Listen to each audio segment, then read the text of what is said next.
Now YouTube sucks, except for clips of my cat that are cute, and it's good preservation of Starcraft streams, casts, tournaments. All right, so playoffs day 1. Pretty cool.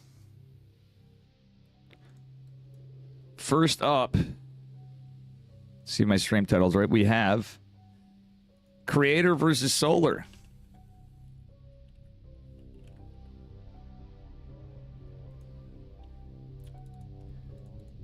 All right. You know what, guys? I'm gonna do. Shouldn't be crazy yet. I get too much in honor of Bastin more like, because he's drunk. I got some Utica Club Light when I was at the grocery store earlier. All right, fuck me.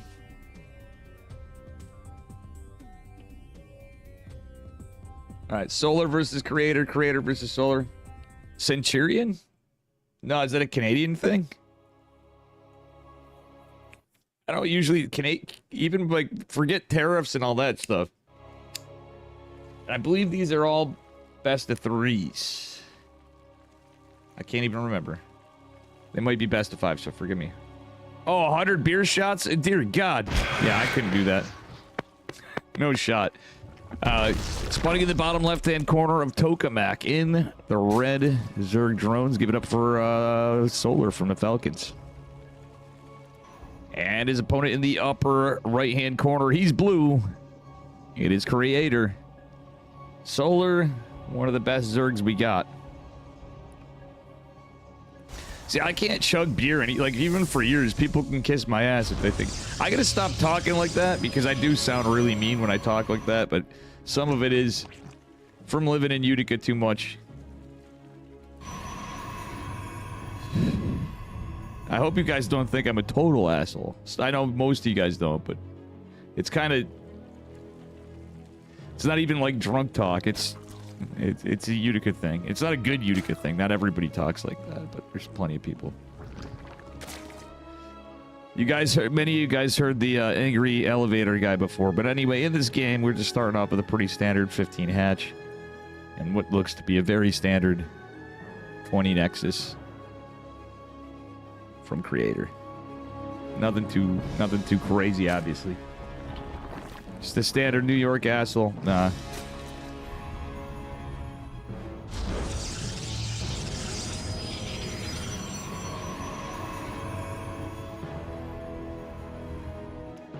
Yeah, that's 3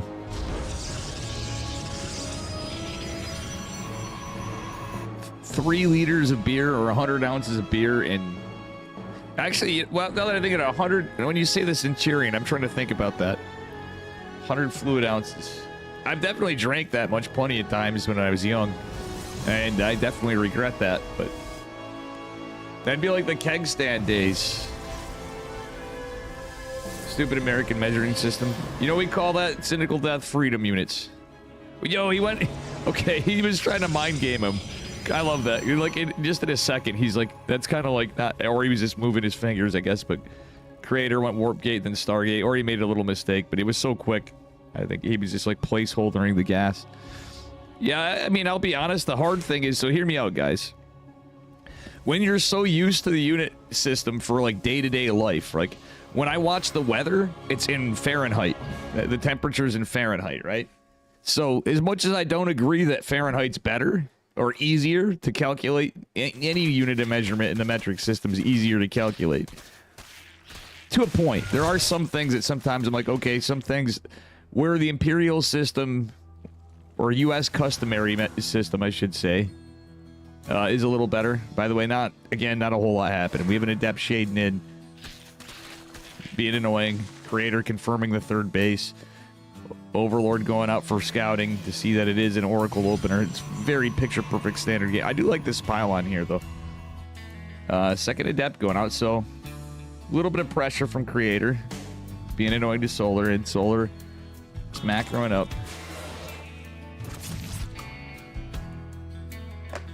But anyway, I kind of rambled on because I was... Oracle coming in with the 2 Adepts. Creator being a little aggressive here. Naturally, I get text messages during this. I'll just ignore them. Nah.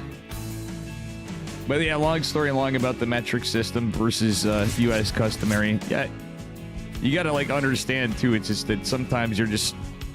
It's easier to speak to everybody here, and even for me, I like do an okay job sometimes. The people were like, "Wow, you're American, and you actually can kind of calculate Celsius decently." But there's some things for me, like the negative temperatures. I'd be like, "Oh, you know, when they start intersecting, like Gene Sim said, that's where it gets easier to describe." But when you're talking to somebody from like Australia, it gets a little wild.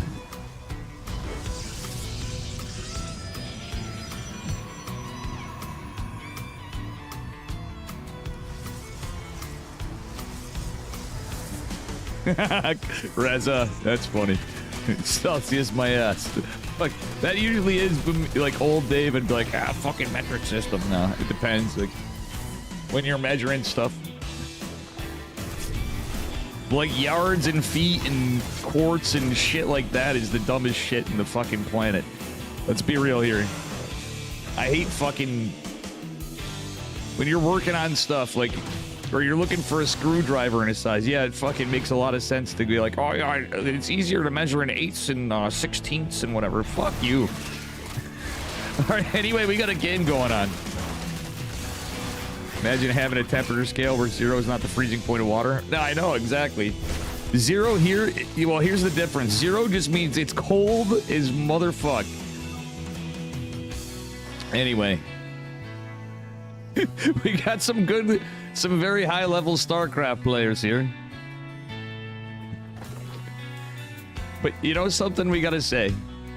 Starcraft never change. We can have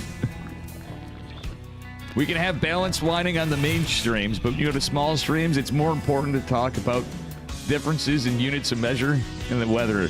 Let's be honest here, guys. And random trivia. Low-key, that's the kind of reason why I always like Steadfast. Over the years, he would be like, all right, yeah, we're in casting mode, but then after he'll get into, you know, much like Chicken Mad for that matter, too, you know. We're all a little squirrely, you know. Those guys, well, Chicken Man would admit it. David would admit it, too, but... Sometimes there's other things to talk about while things are going on. But this, what I am going to talk about is we got a robo, a lurker down, an infestation. What the hell? 630. How the fuck does Solar have this much stuff here? He's got 69 drones. Oh my god, he's picking off Hydras with 3 oracles. He's going to get the queen? That's kind of ballsy. There's no damage to these oracles, but Solar's a macro machine. He's already going into a hive.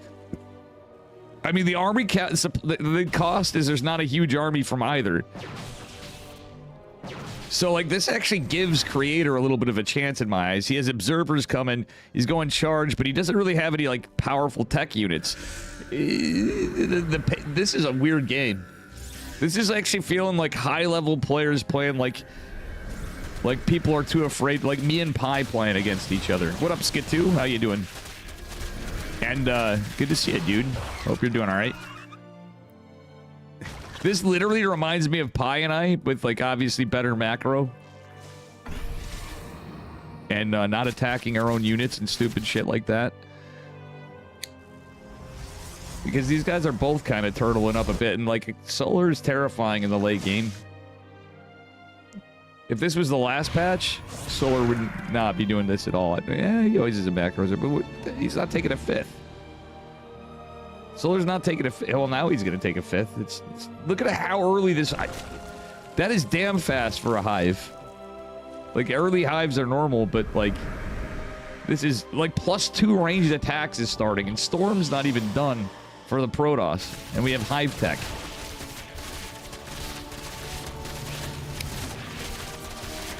And Creator, he still has his 3 oracles. He's going to need them because here comes the lurkers, the observers right there. There's not a lot of units for both. We are going to our first immortal, I believe. Yep, that's the first immortal. He has 4 zealots. Ay, ay, ay. Seismic Spine's almost halfway done before the 8:30 mark.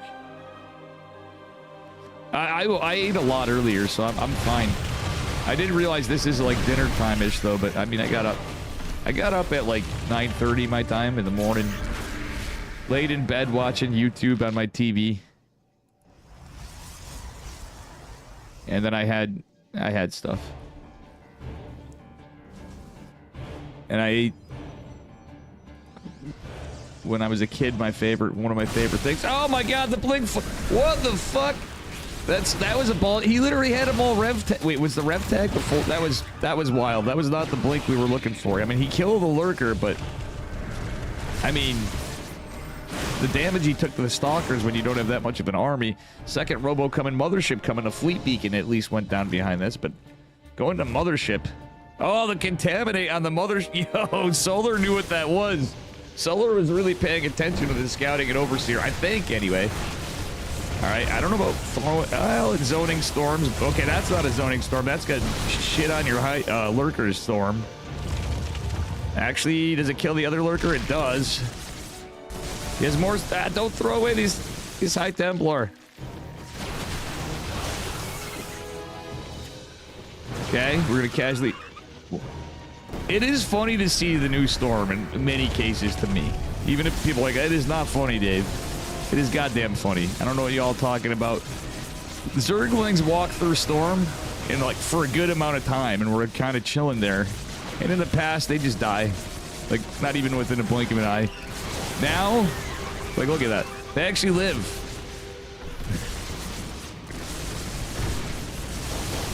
The cheapest unit in the game survives. I'm just saying.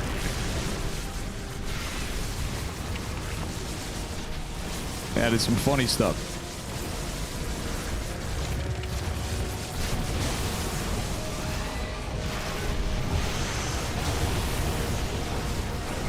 Oh my god. Well, when paired with all this, it's pretty good. And also, look, it does some. It does like almost. I don't know. It took off like all the shields on a bunch of those units for Protoss. Just funny to me. But still, Creator did a good job there. And so far, he's got to be careful. He's leading an army supply. This is actually, as long as he doesn't take a ridiculously stupid fight, he should be in a good spot. He is in a good spot, like, make no mistake. It's really good against lurkers. If you can get it, you know, he had a lot of High Templar out, but Spire's coming. Solar has a little supply so he can build Corruptors. He knows there's a fleet beacon. He knows there's the mothership, obviously. But the single carrier build. What the fuck? He only has one Stargate. 5 bases. Solar took another 2. Because I was too busy talking about the time and temperature. Welcome, chat. This is the time and temperature for anybody old enough to remember wherever you're from. When you had to call on a phone, or you can call on a phone, there was a number for the time and temperature. Stalker's kind of splitting off to the side here. Yeah, it's a contingent of Lings and Hydras. I don't think they can fight that. They're very injured. But they traded pretty... They didn't really even lose them earlier is what that means, so that's pretty good. But these 3 Immortals, he's got to be careful not to lose the Immortals. Mostly the Archons are good against the Lings. Lurker sieging. This one Lurker being a nuisance on the 6th base of Creator. The game's not over, but definitely not over. Solar with 90 workers. Photon cannons and Archons trying to kill Zerglings is pretty funny. Lunge is finished, obviously a little earlier. And yeah, it's a big push. Still more army supply because of the less workers for it.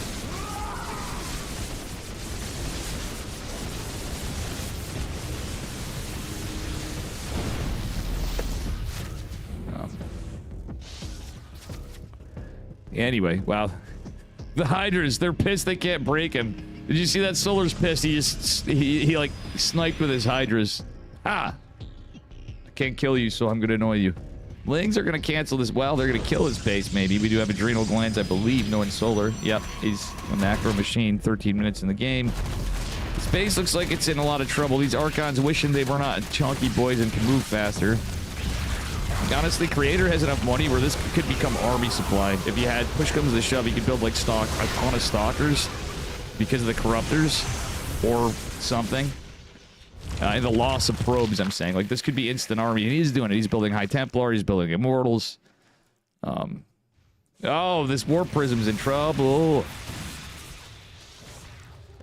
Like, it's crazy. If he found the pace and cadence of things, if he hopped on hydras before, like, when there's a lower hydra lurker count, it's fine. Solar, I really wish he would build stalkers. It sounds stupid, but, like, at this point, like, to get some stalkers out, I know they're bad against the other stuff, it's for the corruptors, because a lot of these are injured. They don't do great damage to them, but it's enough to, you know, when they start taking damage, you can get some work done. Nice Ling run by setup for Solar in the upper left corner of the map. And we're going to see an uphill battle for the Mortals and Archons and Mothership Cloak. But the Overseers are going to see all. Oh no, is there an Observer here? I don't think that, okay, now there's a Rev Tech, but the Observer's going in. The Corruptor's going to kill some structures. Don't kill the... Oh my god! The Photon Cannons getting some big work done. Mothership still lives. The army supply's pretty damn close. And honestly, with that being pretty damn close, I dare say, I think Creator's actually, in a way, he could end up in a way better spot because he has a higher... potential higher army supply cap. The one carrier ain't going to do anything. Mothership's out of energy anyway. All these Immortals here. But GG, Creator takes game one. Was it because the game sound a little low? Creator takes game number one. Hang on, guys.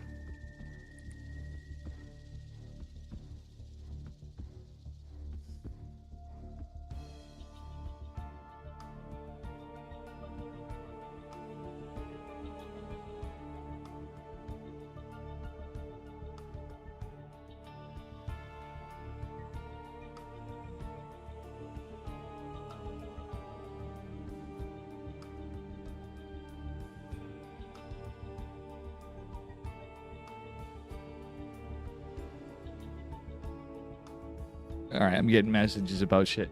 Anyway, I segued into the fact that we have a game.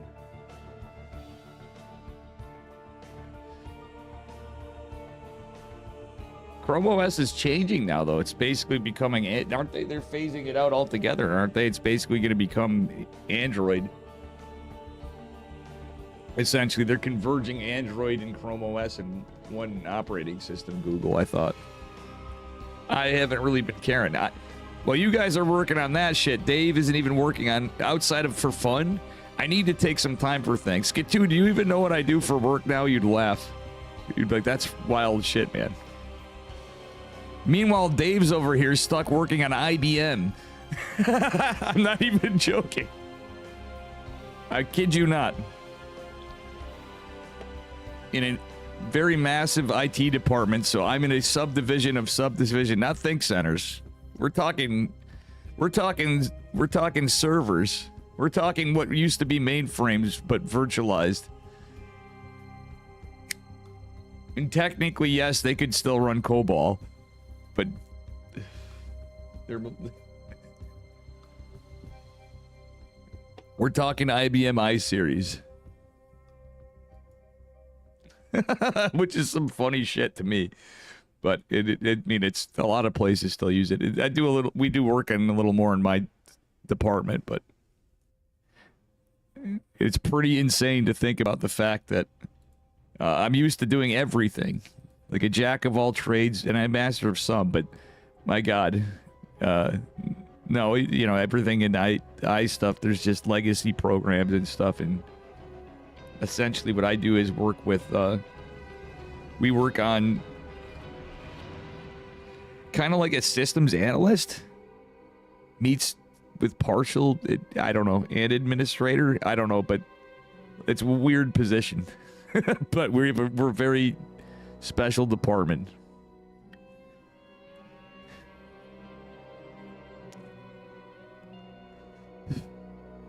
But that basically everybody has to go through. We're like the gatekeepers to a lot of things. Not like where we have our network and cybersecurity departments and stuff. We're different. Yes, I already know where you're going with that, Bit 101. And how you doing, Rancid Scallop?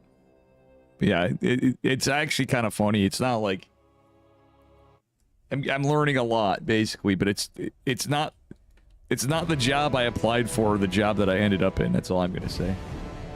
What's up, guys? How's everybody doing? I'm doing a bad job of reading chat. I was getting distracted by my phone, but we have a game going on right now. Spawning the upper left-hand corner of Pylon in the red Zerg drones. Down a point, but definitely not out. It is Solar. Setting us up for a little bit strange of a game before. His opponent in the bottom right, he's blue. He's Protoss. It's Creator. Actually, Creator played that game very well. In the previous one. Solar played a little different. Creator played pretty I think he was like just droning and he was trying to rush tech and everything else. And I was talking to you guys, so I missed some stuff. Well, there's a lot of stuff like I just feel like a fossil. I always worked on things. I fell behind on some stuff over time just because I was out of work for a bit and wasn't exactly motivated because of the jobs I was in, but it didn't mean I didn't, obviously well, not obviously, but I have got school and all that, so I'm not as dumb as I look, just a little dumb.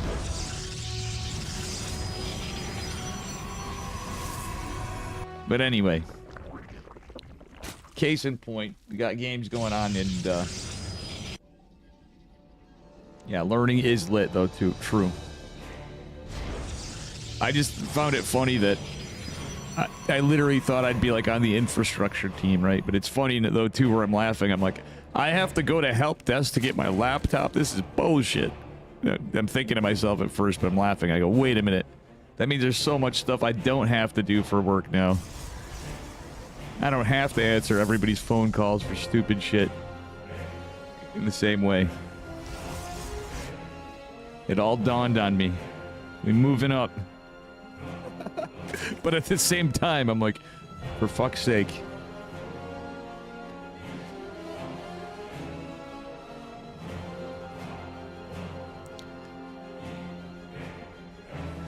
All right, it's gonna be a Twilight opener. Let's see how this plays out. In the higher levels, usually like everybody's like, well, Stargate's just the way you have to play it. And Solar misses the scout at first, but he's certainly gonna get it. This is even with the chrono boost. I don't think he didn't poke up there. He may not know. He's just gonna open standard, play it out. Yeah, we'll see. Let's look at Solar's vision. Did he check that? He sees gas. Everything looks pretty normal. He's gonna see the stalker, but that still doesn't really tell yet. That will see the other gate though. Oh, it's gonna see the robo. No, it's not. Solar's trying to keep that alive. That's actually pretty smart. But he made to do something's up, because usually when you see this kind of stuff, to me this spells okay. Yeah, it's one of two. Oh wait, I don't know if he saw the pull off on gas, so it's resonating glaives. Okay, so we're going probably 4 gate glaives, could be 6 gate glaives. Wait, why doesn't he didn't even build the gate in the wall? Huh. But anyway, it is gonna be 4 gate glaives. The OG Zest build. Zest parting debatable.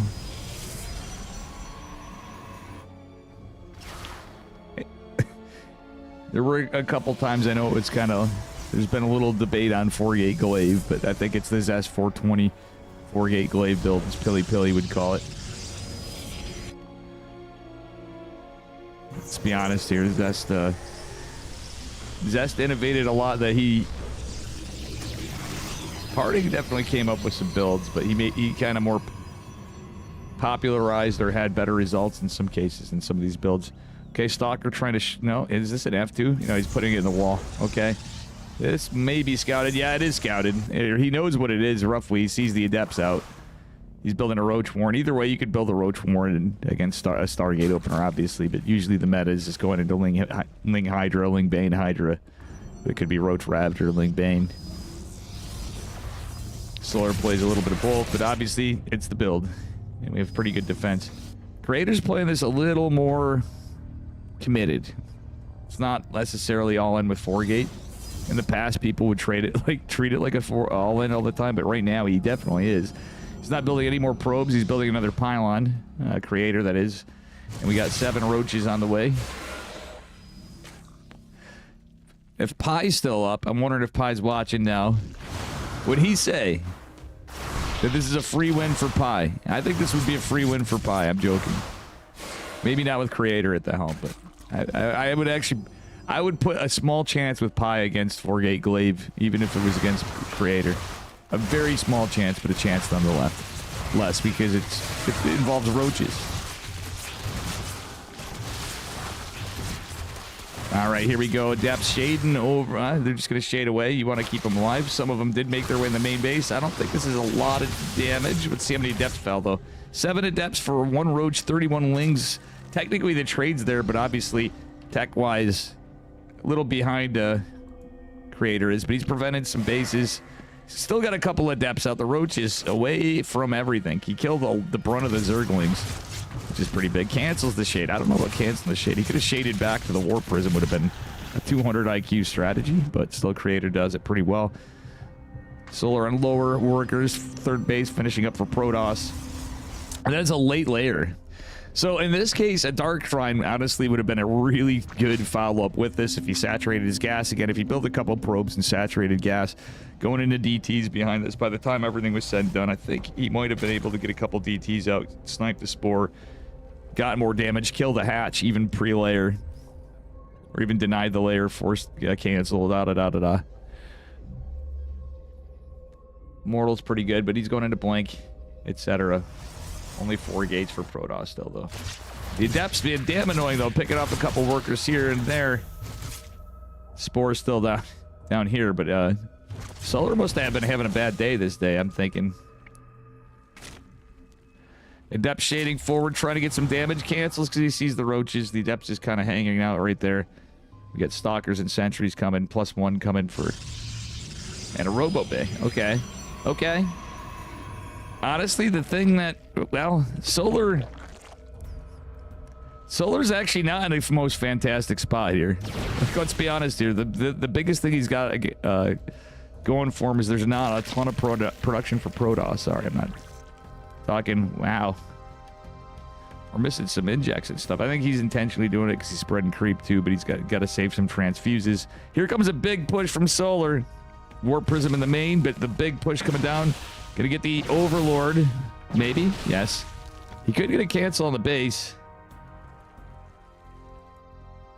He's got to be respectful. His Solar supply blocked. Holy shit. This is actually not good for Solar. I don't hate the Warp Prism coming in, but honestly, Creator, in my opinion, could be a little aggressive here. He's going right into Colossus. He doesn't have to, but he could. He certainly could. With the Warp Prism, he could have backed off. Okay, Warp Prism staring down a Ling. Nothing happening here, but that's all right. Behind it, we got our +1 range attack coming for our Zerg. Quite delayed. The Glial Reconstitution finishing up, and I do like there's a Baneling nest coming behind this for Solar either way. But this could be crazy. Creator's been playing this pretty well. Despite the read, Creator got some very good damage. Solar's starting to get a larger army supply, but this is not like terrifying. It's 69 to 66 workers, 3 bases. So now going to be a 4th base for Solar, but more in terms of upgrades. I think the upgrades will probably even out by the time an true engagement happens. And honestly, the fact that there could be resonating glaives with this, which comes to shove for Zerglings, that could be really good for Creator. Eventually you want Zealots, but just because that's 25 gas per. Nonetheless, it's fine. He's hallucinating, keeping eyes on things. Warp Prism kind of dangerously staring Solar in the face in my eyes. Centrifugal hooks coming on the way, so we got Bane speed for Solar. Solar, if he got to contaminate, that would have been big on Solar. He uses them in some good spots, as does Cyril and Raynor. Or Prism is going to see it's going to be a big Roach Ravager Ling Bane push after, but he doesn't know about the Baneling. Actually, did he scout? He might have scouted it with the hallucinated Phoenix. Look at Creator's vision. I'm curious. No, he didn't. Observer keeping eyes on the army, but the Observer has to be careful because corrosive biles. All right. More sentries made. DT is a good unit. DT can be a good unit. Nothing else you can make him into Archons. And this matchup in particular. I mean, Showtime's done it for years. It's how he played. He would always go Dark Shrine for High Templar. It's just a different economy. It's technically slightly less gas and more mineral extensive. So depending on your economy, it can make sense. Oh no, that's a blunder. He could have lost a lot of Century. Creator, he's literally not paying attention to his army. I knew he was okay for a bit, but look at this army supply from Solar. He does have to be careful. Baneling bus coming in. Oh my good lord, there's gonna be a lot of dead stalkers if nothing else. Sentry doesn't. Oh, he did land a force field. Well, not really. Okay, that one is best. Literally as good as it could go for Solar. More Lings, more Banes in production. Solar trying to back off here. I don't know about these blinks. Let's see. Force fields. I mean, we got corrosive vials coming to breach it. The Banelings. More force fields. He's got force fields for days. Oh my god, the Colossi doing pretty good here. I wouldn't hate Archons, actually, as a follow-up to this, but the fourth base is not in. Creator's now got to get a lot of damage in. I think he should have just went for it when that fourth base was coming down. The army supply was close. The worker count was close. That was Creator's time to just end it, in my opinion. Is there a chance for throw at this level? For sure. But I think he was in a way better spot myself. Warp Prism, he's keeping it kind of far back, but he might need it for some micro. Nice force fields coming back again. Segmenting this off. Oof. Colossi eating a corrosive bile. Nice micro this Colossi, but Caster's cursed. Oh, never mind. That was actually decent, but the Colossi are now in the front. He's going to lose 2 of them. He's only got 2 left. 2 Big Daddy Immortals left. The barrier's been breached, and they have hull damage. I wouldn't hate I really, truly would not hate that Warp Prism coming a little closer now at this point. Oof. Creator starting to bleed a bit, but so is Solar. Creator. Earlier on, if he microed the... Like we saw some units kind of fall astray.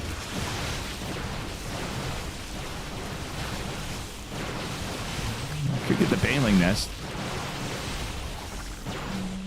Wait, he's gonna let 2 link. Oh my god. And now he's just gonna reposition. Another observer coming out. I do believe he lost his observer. Yeah. So double robo. He's gonna be able to get another Colossus. 4th base came down. Solar has another base to fall back to, but he's down on workers a bit. His economy's not quite the same. Creator really could be aggressive. The only thing I don't like is he hasn't been continuing his upgrades. If he went up to +3, this would be terrifying. Even if he got like shields, right? That would be a good upgrade, but further tech. Templar Archives even would be good. For Archons. If not, forget Storm for Archons. Storm would be fantastic with this. I know it doesn't help for force fields, but after a while, it's just... They tank. If you need something other than an Immortal to tank Banelings, they're hella good. And they're great against, you know, they're great against Zerglings as supplement when you got Colossus in your army. But Adrenal Glands is coming. Solar did manage to get into that Hive Tech. He's going into melee +2. Which is what you want in this army.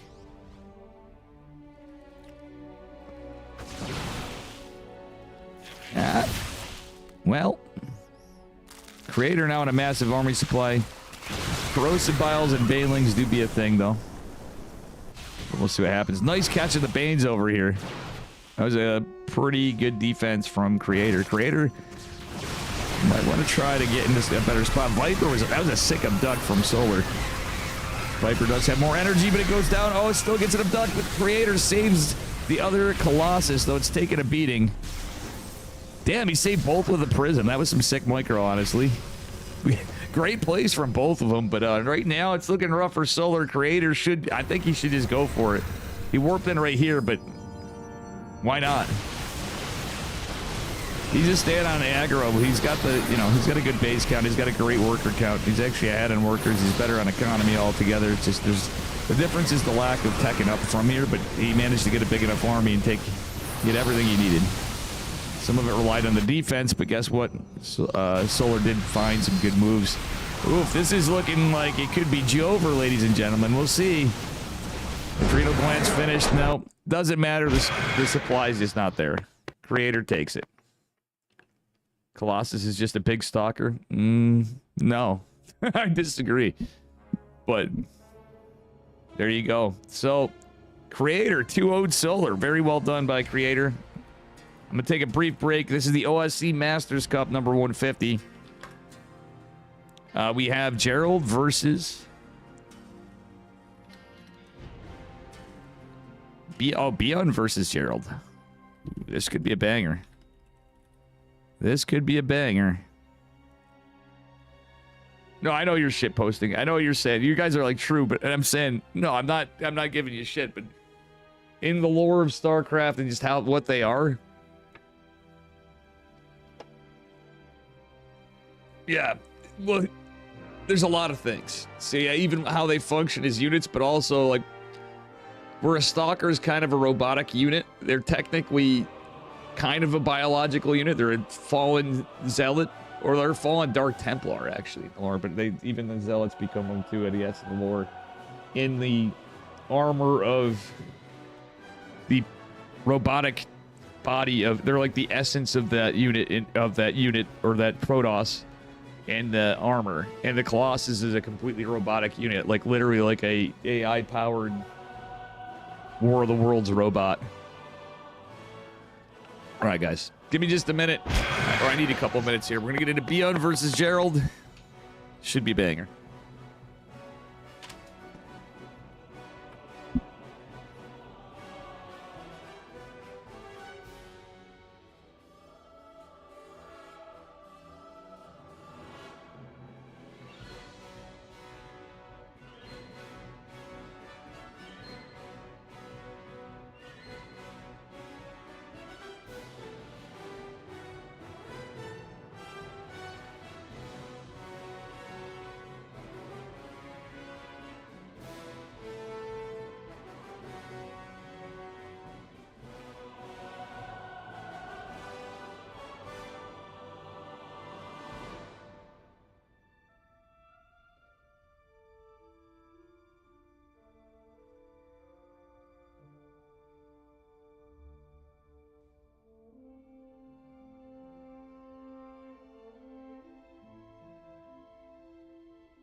All right. Next series. Right here.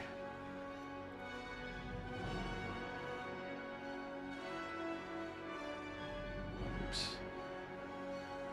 The heck? Sorry, something happened there. It was a little strange. Beyond versus Gerald.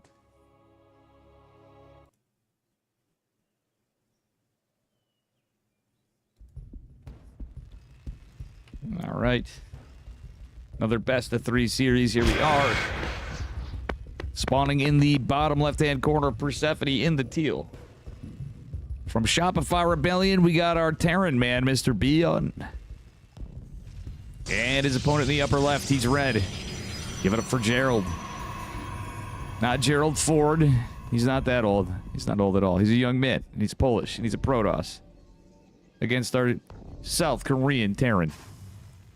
Now, Indy wanted to cast these before, and I actually feel bad. I'm going to talk to Eddie. I mean, he always could after. It's from there, too, but it would be kind of interesting to sync it up live when we're playing it before.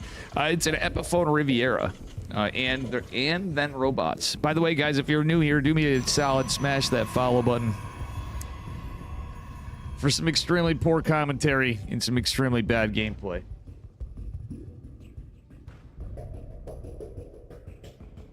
Gerald Ford. Oh my god, hell no.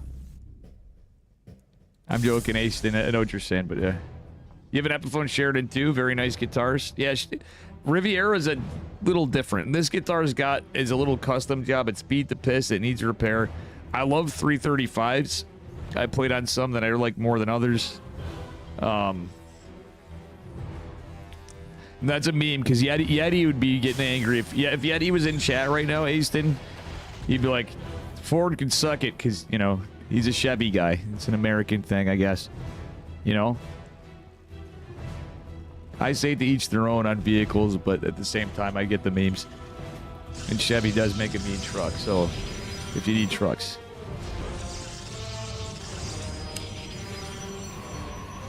All right. Pretty standard opener from both. Double gas from Beyond. Gerald wasn't really rushing his gas. Wait, he might be going Stargate. I think Gerald... No, he's not. He just went Stalker, Warp Gate. Pretty standard stuff. He's playing safe. Stalker should be out in time for this Reaper. We'll see. Yeah, it will be. Just a little bit of hesitation. Beyond's probably going to get... No, he's not going to get that probe. Little unlucky for Beyond right there. Gerald going to depth next. I like that because then you can get a scout off. Gerald is walking us back. We get a starport on the way. Command center's on the low ground from Beyond. Probe was being annoying to the SCV, but it's donated to science to this Reaper.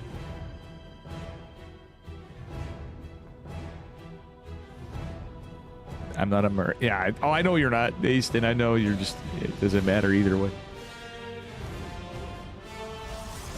You get the FIFA Peace Prize. Funny.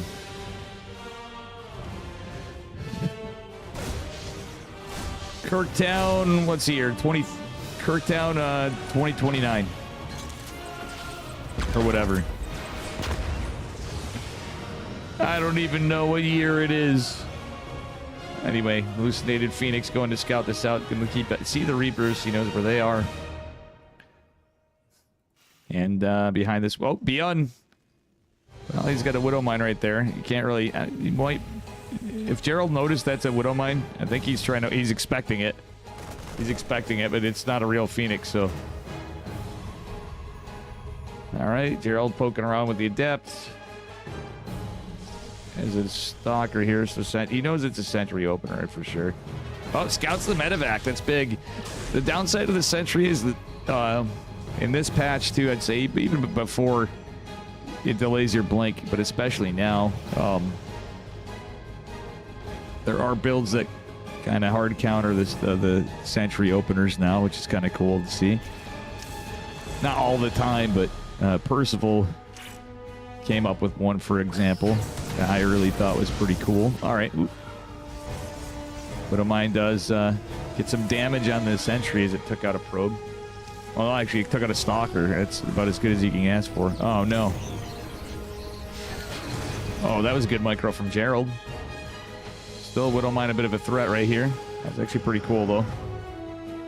Cloak coming with the Banshees from Beyond. Beyond. Keeping these Marines over. Well, he was keeping them over to deny. I don't know what he was looking for. I was assuming it was to try to deny the hallucination scouts, but Cloak and Banshee's going to be revealed. I mean, it is the slight chance that it would be. That drop is actually getting some damage. It's starting to stack up. The third and fourth gates finally coming down for Beyond as well. Cloak is gonna, or sorry, that Phoenix is getting its the hallucination. Anyways, getting its value. That's for sure. Adept gonna stay over here. What's the Widow Mine's damage in here? The Adept might actually be able to kill it at some point. Stalkers do a blink. Are gonna finally take care of one of the Reapers, maybe both.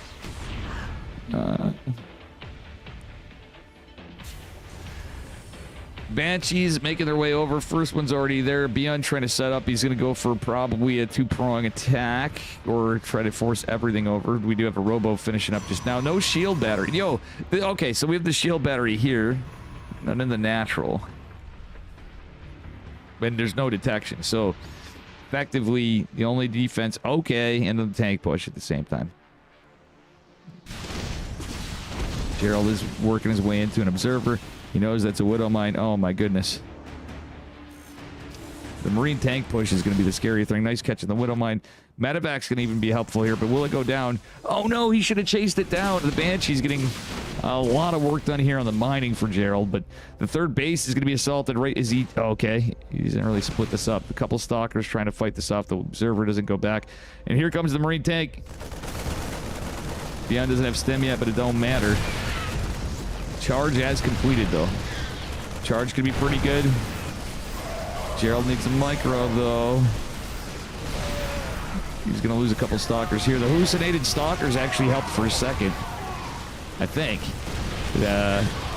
It's a hold at what cost? Yeah, okay. Banshee's coming back in. They have energy. Cloak is going to be activated again. I think the observer went with the army. Yeah, Gerald's kind of picked apart a little bit here. It's honestly a tough situation. It's a tough ordeal. If Gerald opened... Like when you're going like 3-gate as opposed to this with the Sentry opener, that's what I don't like about Sentry openers myself. Like, he delays your robo at the very least too. So other than delaying your blink, it could situationally like this, in this case, delay your... It doesn't always, but it could very well and most likely will delay your observer if you wanted to get an observer, or hell, even if you're being aggressive and getting a warp prism, an immortal, whatever you need, it delays your robo production. That one Banshee's going to live for now, but this army's kind of split up. I love the probe. Probe is going to scout some of this. Yep. Okay, he's not reacting, Gerald. He probably could have used the move over. He doesn't really have a whole ton of stuff. No storm yet. He doesn't want to lose these High Templar if he can help it. And yeah, now there's going to be less. Okay, he does. Try to morph an Archon out of desperation. Widow Mines are coming. The tanks are a thing of the past, but still, Zealots will... Oh, Gerald didn't blink in time. He's got not enough units. It's 9 to 63 army supply. I think this one's going to be pretty cut and dry. Beyond takes game number 1. Your cats have the biggest beards and it makes you jealous? That's pretty funny. All right, well, not a bad game to start it off for Beyond. Gerald's probably was a little flustered with that one, I would imagine, but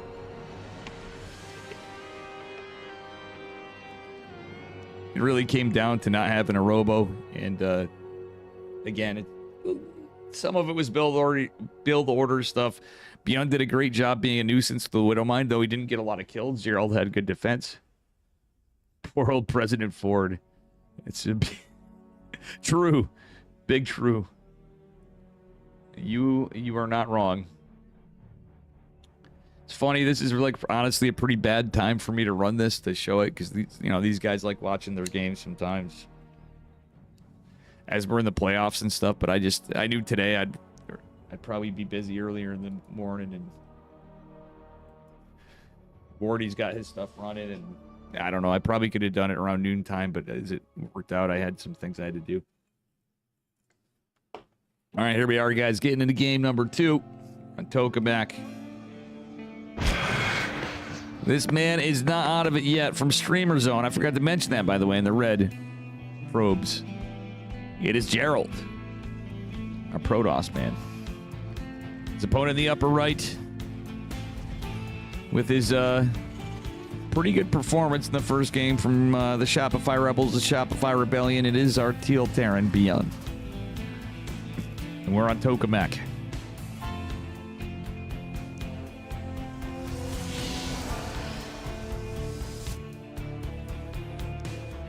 And so far, not much to write home about. Is Beyond going to go 1 or 2 gas? Sometimes he goes single gas sometimes.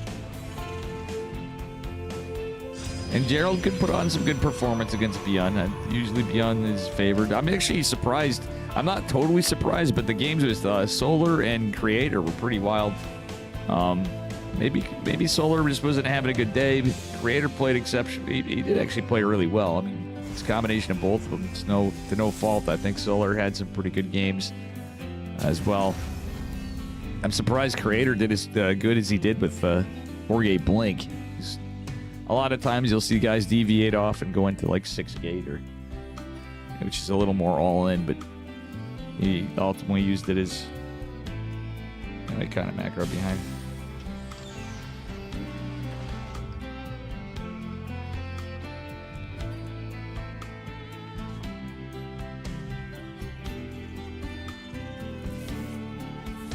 Oh.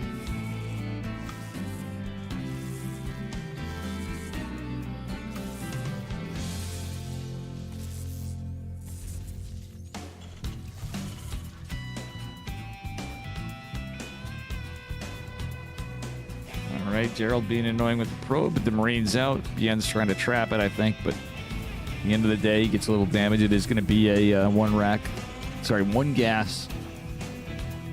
1-1-1. So you go one gas, get your factory, get your second gas. The Terran. But probe will be annoying. Rain's going to come down. Beyond will save the SCV narrowly. That making its way out. Reactor not quite done, so it's going to be a little bit more before more Marines come. We do have a Hellion on the way, so will be helpful against the Adept. But the Adept shading forward. It's going to make its way there a little earlier. Beyond should finish this in time. He will finish this in time. So it takes 3 shots for the Adept to kill the SCV, of course. But Beyond, uses the load and unload trick. I love it. He's still going to lose the SCV. But if he doesn't take damage on the Marines, he's in an extra good shape. I don't think he's going to.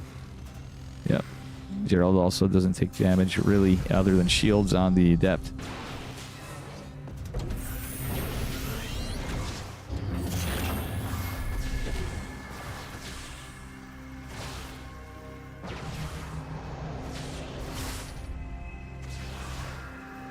Stalker and Adept being annoying here. Hellion trying to make its way in to get some damage, but guess what? Wait, Gerald. Oh my god. Oh, he's focusing on the front. Oops, sorry guys, I misclicked. Yikes, that could have been a perfect defense and offense from Gerald. Oh my god, he killed the supply depot of Beyond. This game's crazy. This is worth for trades. Gerald getting workers. If he gets that other SCV, that's like crazy. But he did lose 2 probes and a Stalker. He's going to lose this Adept. Okay, it's not even going to get this other SCV. So it's 2 SCVs, a Hellion, a supply depot. This is wild.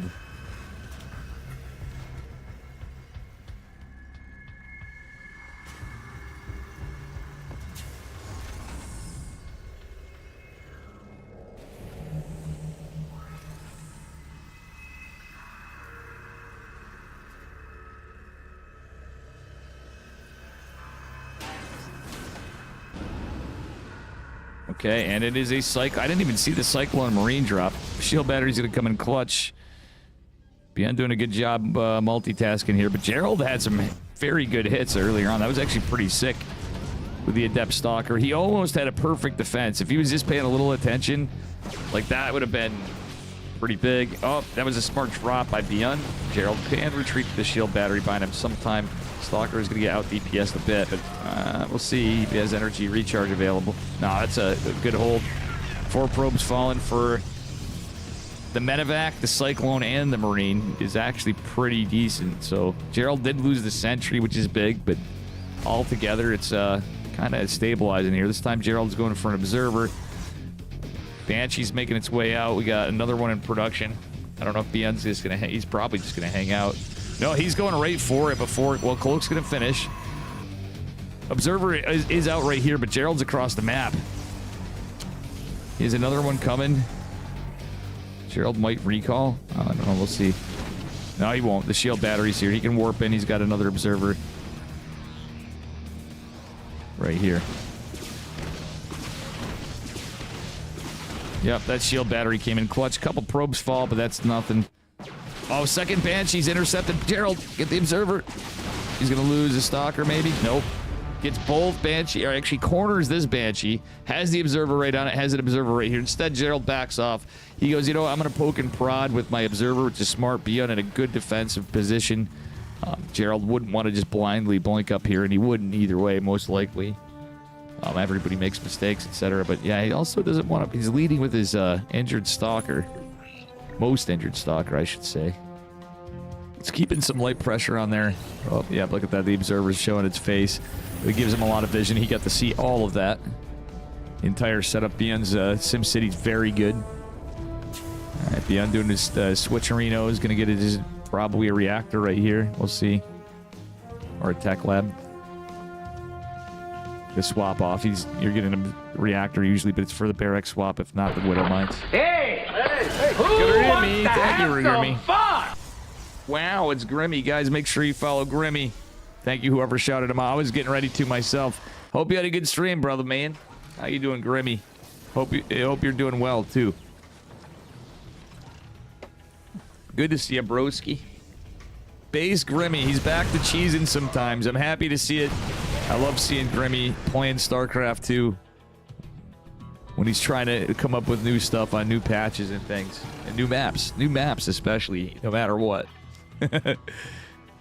Tends to bring Grimmy, if nothing else, even for a little bit, back to Starcraft here and there. All right.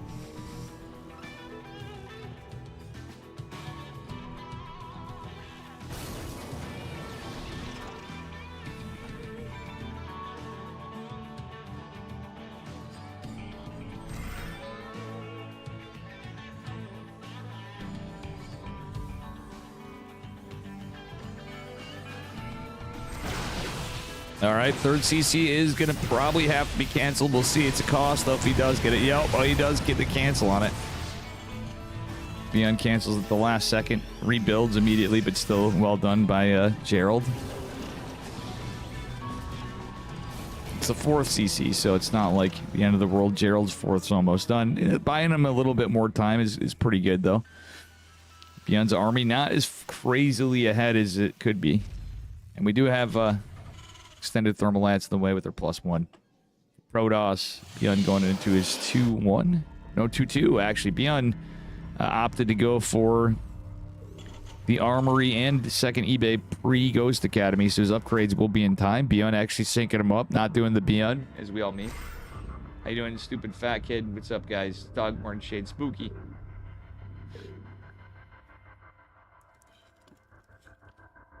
That being said, we do have the Ghost Academy following up for Beyond. And a Zealot run by attempt from Gerald. Okay, Observer's going to go down. He's setting up for it. You don't have to do it right away. If you can catch the Terran out of position, that could be a good thing. Well, this Marine is... came at a better time, let's put it that way. There are Vikings out. Marines and a medevac right here chasing them with Prism down. Gravitic Drive's being researched, but that is one dead Prism. That is one heckin' dead Prism. The Observer on the right side of the third base at Triangle is gonna still live for now. And Gerald's gonna be finishing his fifth. Love the Templar Archives coming. Love the Ghost Academy that came out earlier from Beyond as he's got his 2-2 and he's going right into ship weapons with it. I didn't even mention that. Gerald kind of posturing here with a technically larger army than Beyond, but there's not a lot of Stalkers on the left side. This is all Zealots and Colossi with them. The Vikings could get something done. Warping is massive into the main base, though. This is going to split up Beyond's army a bit. 2 medevacs, though, but the Marines are going to be facing a pretty big concave. My God, the Zealots are all clumped up. Oh, my God, he's taking tank fire. The tank lives. Oh, my God, with 7 HP. That tank did way better against Zealots than it probably should have. This... Beyond saving all the tanks. Warp Prism's getting targeted by the one Marine. Medevacs. Wow. It's kind of funny. You know, Protoss gets a lot of flack. Just gonna say it like I sees it. As a player of both Protoss and Terran now. For shield batteries, you don't have to do anything. What do medevacs do, guys? You sit still and your army heals. Except for they heal health. Just saying. And they can be feedback where batteries get EMP'd. Slightly, maybe slightly balanced. Because otherwise Protoss is regen slowly over time. And it just shields. All right, like this, Beyond splitting up some Marines, but Gerald leading an army supply, too. He's at 83 workers. He's still building probes. Dude, he's got to stop this.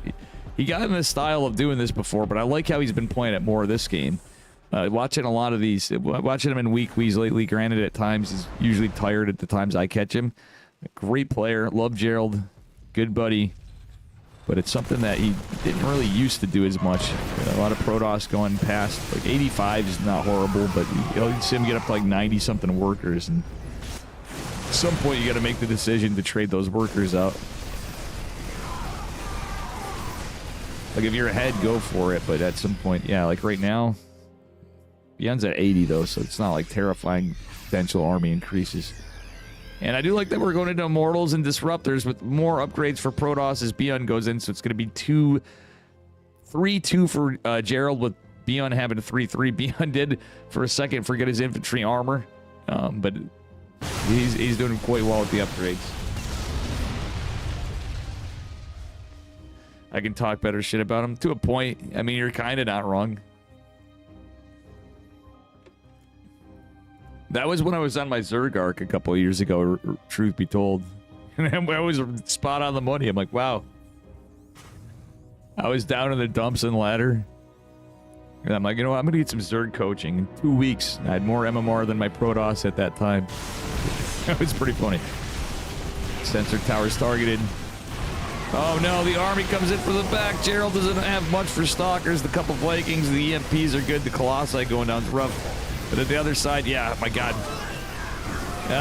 He split up weird. That was kind of weird, but at the same time, Gerald's going into the main base of Beyond. Beyond's played a hell of a macro game as well, both of them. Going for Personnel Cloak for Ghosts. I like it. It's what you should do in the late game, in my opinion. Ghosts become like spellcaster DTs.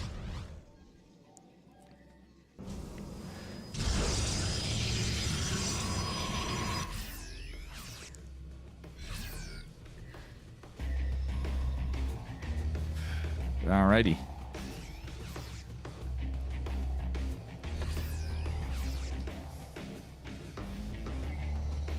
Ghost buff OP. They didn't really buff. The Ghosts are still, in my opinion, they received kind of, I think, and it ends up being a net buff, but they just brought the supply count back to it, in my eyes, which should be. Ghosts are really strong, but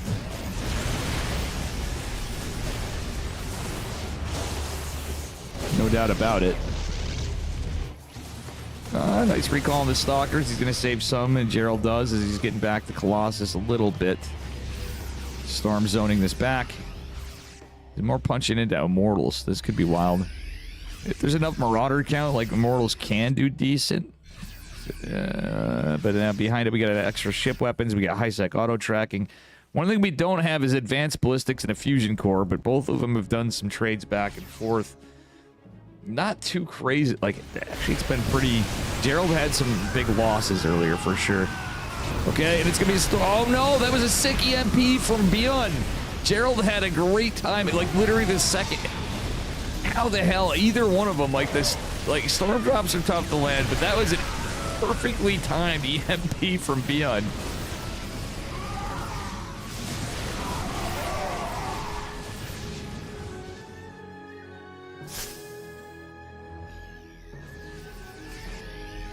Oh, man. It's funny you guys are talking about the unit interactions with death sounds, right? To me, the funniest shit is the Chinese language pack, death sounds of units. It's fucking hilarious. And certain ones, like Zealots, sound funny as fuck. Everything sounds funny as fuck. It's the death sounds, because in every language, it's different voice actors, right? So forget the languages. Female Ghost Death Cry, yeah. Shit. Jesus. Alright, anyway, we got a Shadow Stride being researched. Gonna be finishing up here too, so Dark Templar will be on the field here in a bit too as well. Gerald doing a good job denying bases. Beyond has the 3 o'clock position base though, and it's an orbital, so these Zealots might... Well, actually, there's a push coming on the right. We'll take care of that. Wait, this isn't even A moving. Medevacs are pretty well drained. Beyond just now getting the fusion core, and my God, the EMP's really making it tough to push with these Zealots for Gerald. This army might intersect this one, and there is some EMP available here from Beyond. He does have steady targeting otherwise for the High Templar. Or Zealots, but really you're going to probably go for the High Templar in that case. Alright, so we got ship weapons +3, more Liberators, advanced. Okay, he's going for Caduceus Reactor instead, Beyond.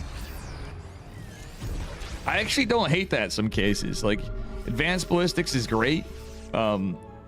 It's a good spot, a good upgrade to get, but to get Caduceus Reactor first, when you're running low on medevac energy, to heal your units faster, it's pretty good in the late game. For Terran, against Protoss in particular. Planetary Fortress. Get some damage, as Wootskill calls them. Oh my god, the Nova's pretty big from Gerald. This game is wild. Gerald down in supply, obviously, here, but some of this is medevacs from Beyond. Gerald warps in some units desperately, some gateway units, but he has enough to clean some of this up. Liberators on siege, not a lot of stalkers. There's not a high gas supply for Gerald at this point. Wouldn't hate him taking some other ones at these other bases. Like at this point, like look at how many minerals he's floating. He has these gases, he can saturate. He just needs to go back to saturating, but that one's a risky one. I really wouldn't hate him taking a couple like here. And well, he already has those, but kind of where Beyond's not in the point of interest, but he still hasn't saturated them. Okay, now he just did, and well. Wait, Gerald's still building. He has 102 probes. This is where I'm saying he's making it harder for himself. Like with that economy, you can definitely afford to saturate gases, get it all, and then fucking throw the probes away to the gods. Yee yee, how you doing, JR Phoenix OP, Junior Phoenix OP? Yeah, the 20-minute photon cannon push, exactly.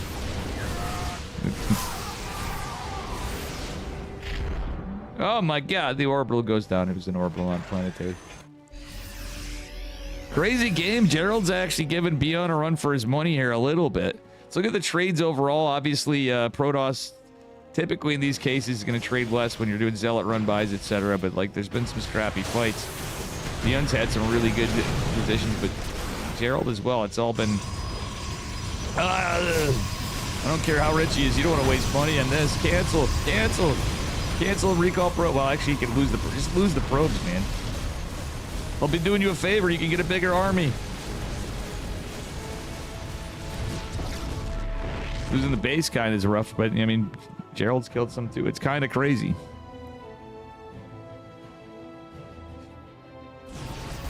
So many zealots, but there's a lot of ghosts. Like, what's he doing, man? Telling you, it's about the gas count could help him. Okay, he did build somebody. He's got to saturate. Gerald's like oversaturated here. He did take the bottom right base. Warp Prism comes in again in the main. The personnel cloak actually helping a lot here. Look at that. So it's not like really at this point. If they can find an opening using a Warp Prism. Okay, there is a DT getting damaged. Killing supply depots, killing tech labs and reactors. Even that kind of stuff, in my eyes, a little bit better. Because, you know. Oh man, so many zealots. Liberators getting working. Yeah, you don't want to take that. Oh, okay, he was trying to debate a Nova. Oh, that one was kind of out of range. Catches only 2 Marines, but still. Nice zoning, nice little catches. Oh my god. Oh! Kablamo. Wait, does High Templar get his storm? Nope, it gets EMP'd. Just kidding. Like, I'm not even joking, though, guys. Gerald is spending his gas to a point. You are as Protoss, especially with the High Templars and everything else. But wait, oh, the Colossus is in range of this. To a point that's, like, really hindering him. And this is what I'm talking about when you're late game. You have this many workers. I'd like to see him get some more. And then trade out like he could still. DT's being annoying as hell. There's full energy on this command center. It's 200 energy. If he killed that, that would actually be massive. And in the main base command center. Forcing 4 CCs to lift. Wait, Beyond accidentally lifted every CC that could lift. Oh, he had to use the key. Oh my god, unless that was a debate for Gerald. Gerald, does he get the Ghost Academy? There's scans for days for Beyond. Fusion Core gonna go down after, which doesn't really matter, but the Ghost Academy going down is pretty big. Fusion Core will go down. Gerald. Trying to get DTs out. Blinks away. Oh, doesn't save. Okay, saves this one. He's gonna force scans out. Meanwhile, Gerald's pushing on the other side of this. It's a massive Terran army. He can't reach the Liberator with everything. Kills it eventually. It's an orbital, not a planetary fortress, because there's high-sec auto-tracking, etc. Beyond should be careful. I want to hate him going back into Colossus now. Like, look at... Beyond's, like, not super rich. And it would take time for Vikings to come back. We didn't get into a Stargate transition either, too. So there's been no Vikings forever for Beyond because of this. And Gerald's, like, obviously that's the pro going disruptors. But now Beyond actually, I mean, he's got a huge gas bank. He still has a lot of bases. But killing some, shaving off some of that tech. Do we have another Ghost Academy? We don't. Beyond didn't rebuild the Ghost Academy. So every Ghost that goes down for a while can be pretty big. Nice scouter pylon from Gerald. He's got a couple all over, but pretty decent army contingent coming from Beyond over here. And again, the thing is, Beyond lost workers. He did have enough money, and he has enough of an income. Like, Gerald's been dominating for so long on economy. But this army size can get out of control from the Terran. Yeah. Yeah, like, realistically, guys, like, he seemed like he was having a rough time, and I know Gerald at times would tell me in the past, like, in some previous patches, he'd struggle against Terran. He actually has a pretty good PvT overall. Lately, he seemed to, but I think feels like he's finding his pace a bit again. But he's one of those guys that can take games off anybody, take series off anybody. Oh, man, but he's losing this fight hard. Still, DT's getting some work in the main base of Beyond. He wants to get that orbital command center. Does he get it? Oh, it's so close, but I don't think it's gonna. The mule saves it. Every orbital that goes down is a massive W for Gerald. There's so many Liberators just defending over here. And there's so much army from Beyond. It ain't over yet by a long... Like, this game can play out for a while. There's minerals all over. Gerald's mined stuff out like he's a freaking Zerg. This is looking like in a weird way, this game's got TVZ vibes. Beyond was mining this base before, but Gerald goes, you know what? I need more money. I'm not rich enough.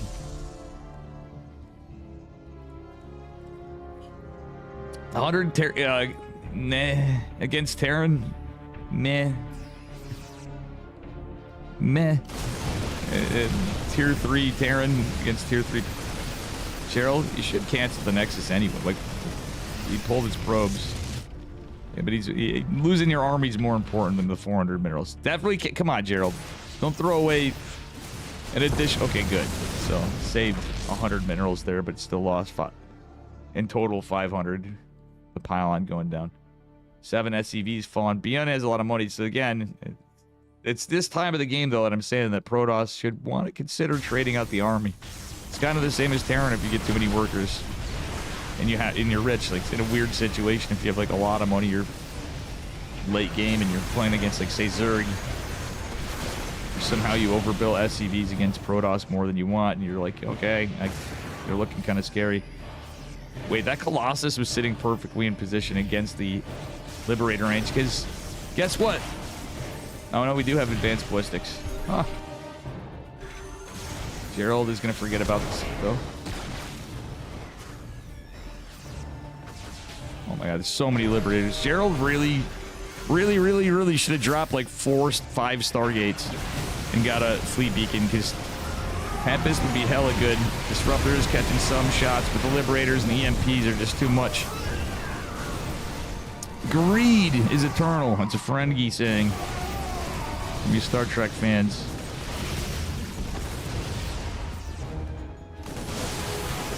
Nice storm. Okay, Beyond's doing him the favor.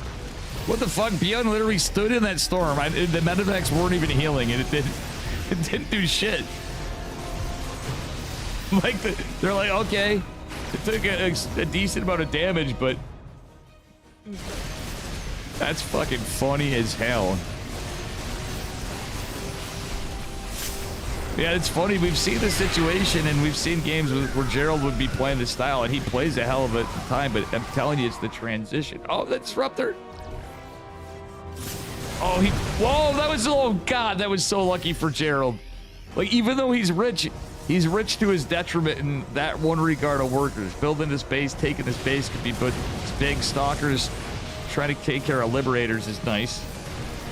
This game's getting wild. But we're getting to a point where Gerald's rich enough, and he's got a large army.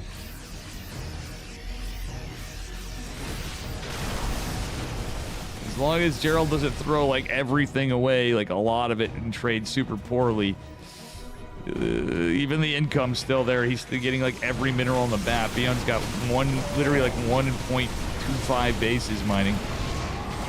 It's very rough for the Terran.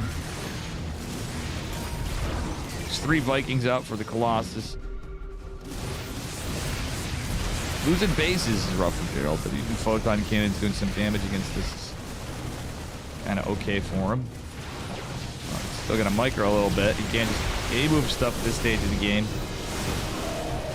Beyond's got a massive army supply. Liberators are here, and all of Beyond's army's not together in one spot. Luckily for him, luckily for Gerald, but at the same time, Beyond's going to defend the other flank. All right, Gerald's consolidating a bit, but yeah, he's really messing with the mining of Beyond. Beyond does have a little bit of minerals here, but like, look at this shit, okay? Well, Gerald's getting a little reckless near the freedom zones. Liberator's getting some work done. And again, it's less workers. Less workers equals more army, but I'd still like to see the tech transition. Beyond's smartly building some Vikings with this because he's got 150 army supply. But he doesn't have enough supply cap. Look at this, guys. So at some point, Beyond is going to probably want a top hat, but he's going to need scans for DTs. As long as Gerald remembers DTs, he kills the... Oh, wow, that sentry lived forever. Gerald, I think unless that was a misclick, I think that was an intentional kill of the sentry because the kind of supply it is. Yeah, Beyond is very supply blocked. We'll see what happens here. Oh my God, some cancels. Do we get a storm? There's no ghost anyway, too, but one storm available. Do we have energy recharge? No, we don't. Gerald really trying to get some damage. Nova didn't get pushed over where it would have done a little more damage. Vikings are out. Zealots trying to get on top of the infrastructure of Beyond. Okay, every Viking that goes down could be big, too, as are Liberators. There's not a lot of gas for Beyond. Okay, this army gets recalled and cleans up the mess on the northwest side. This big push could be scary. Still, Zealots can come in with this. Coming in with the static. Stalkers coming from behind. Gerald setting up a bit of a flank. Gets a ghost. The other ghost is a little unprotected. He's fighting into freedom zones again. Beyond over here saying, get liberated, nerd. But guess what? Gerald's on the other side. Beyond down to 29 workers. The Colossi are exposed. Like, we're getting a DT 30 here. Like, I mean, I don't care. Liberators be damned. It'd be like, all right, DTs. Because, I mean, there's scans for days, but at the same time, if he gets DTs in here now, there's not as much army as you think for Beyond, and he can't replenish it. But killing, even if he could, what little money he can muster up to get it, you kill production, he effectively can't do anything. And honestly, killing supply depots and command centers would be big. But as you see, like, Beyond's starting to get stretched thin into where he could be because he's pushing, and he needs to push. He needs to get work done. But at the end of the day, Gerald could, like, rebuild entire bases and, like, a full set of Protoss production to tier 3. It is insane to see how different TVP can be now. It's not like the only time and the only series we see this these days. Pretty wild stuff.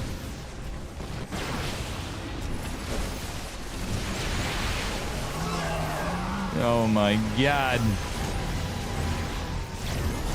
There's not a world Gerald loses this, right? He actually, Beyond did him the courtesy of shaving off 83 workers, and Beyond just doesn't have the money to. I guess he could build pure Marines. Oh, okay. Never mind. He managed to get gas again, so he can build more. Gerald fighting in the circles of freedom. No, wait. He didn't lose his high tempo. I don't think he was paying attention to his arm. Wait, is Gerald gonna lose this? No. How many gates does he have? Did he build more? He only has 14 gateways. Hell, he could have built like freaking 21 gateways, like we see Mana do or Showtime. I would like to see more gates even, because he's just so rich. It's like, then he can he can remax and again and instantly.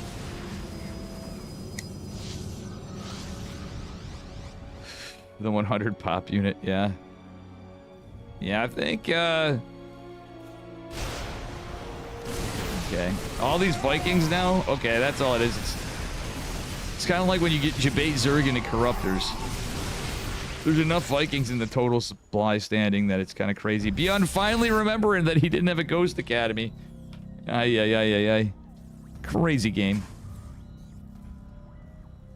Alright, actually, Beyond lifted that off for Zealots. Just didn't land it, so it's not too bad. Let's see what happens here. Some feedbacks on the medevacs. Ghost Academy finished, but... yeah, it's looking rough. This is looking like Gerald wins. Sick game, honestly, either way of the results.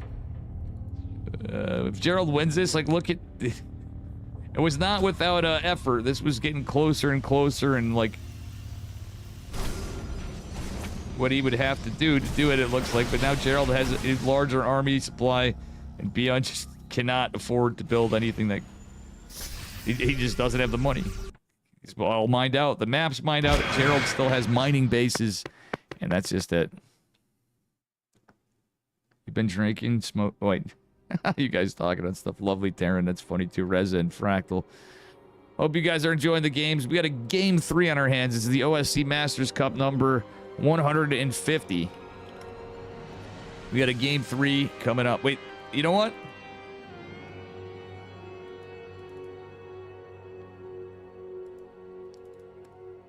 Okay, I had to check something. We're gonna take just a minute between, but this is pretty crazy stuff. But the score is 1-1. My man Gerald showing us he's still got it. Do me a favor if you're new here, smash that follow button, subscribe to my YouTube. I got a YouTube, and it may or may not be running. You know. And yeah, it's pretty cool. Big thanks to all the players. Super shout out to Eddie, Cynical Death, the Thorn, whoever else from Liquipedia, and everybody else here. Thank you guys for watching. Just give me a few minutes, and we'll be right back to it. And I'm going to do... I forgot to update this. The AFK screen. And I'm going to get rid of Crane Star. I forgot to do this. Rip. Rip. Yeah, there we go. And I'll be right back.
Ready for game number 3?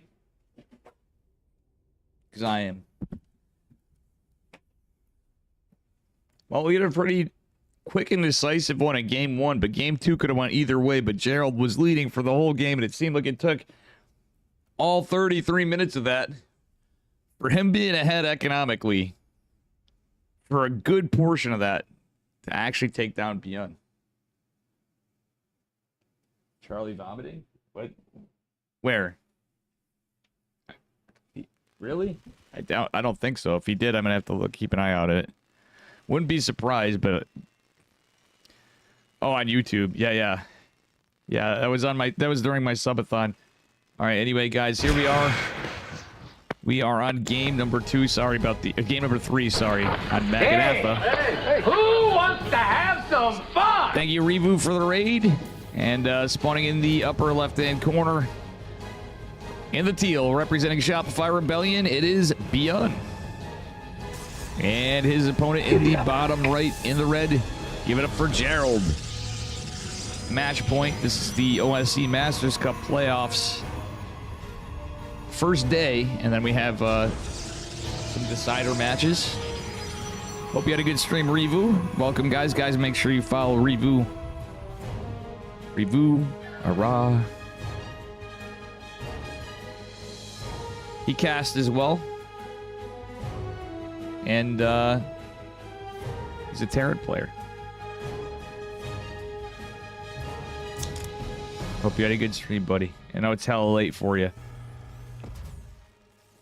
All right. Getting into it. The games are getting a little more exciting so far. I'm surprised game number, our first series was a 2-0 for Creator over Solar. Like, oh, either way, Creator's pretty good. But Solar's been popping off in a lot of stuff. Had a good session earlier, casted ATL Super Tournament, then laddered for a bit. Nice, dude. Hells yeah, buddy.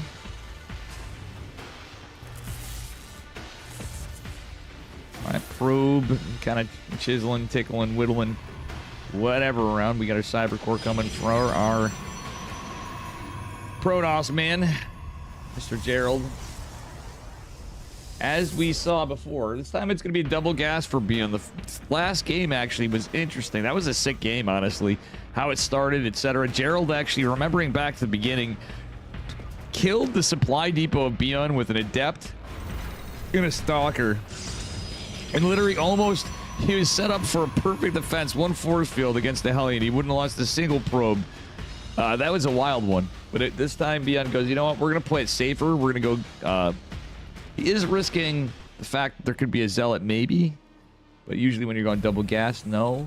You know, it's risking some damage on the low ground CC. But realistically, Gerald typically is not a prox here, to say the least. So I think it's a logical assumption in Beyond's case that there's not going to be a proxy gateway.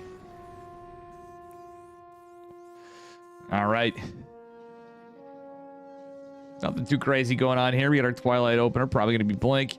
No Sentry just yet, but who knows? Stalker makes its way in. Oh, he gets a delay with the Stalker.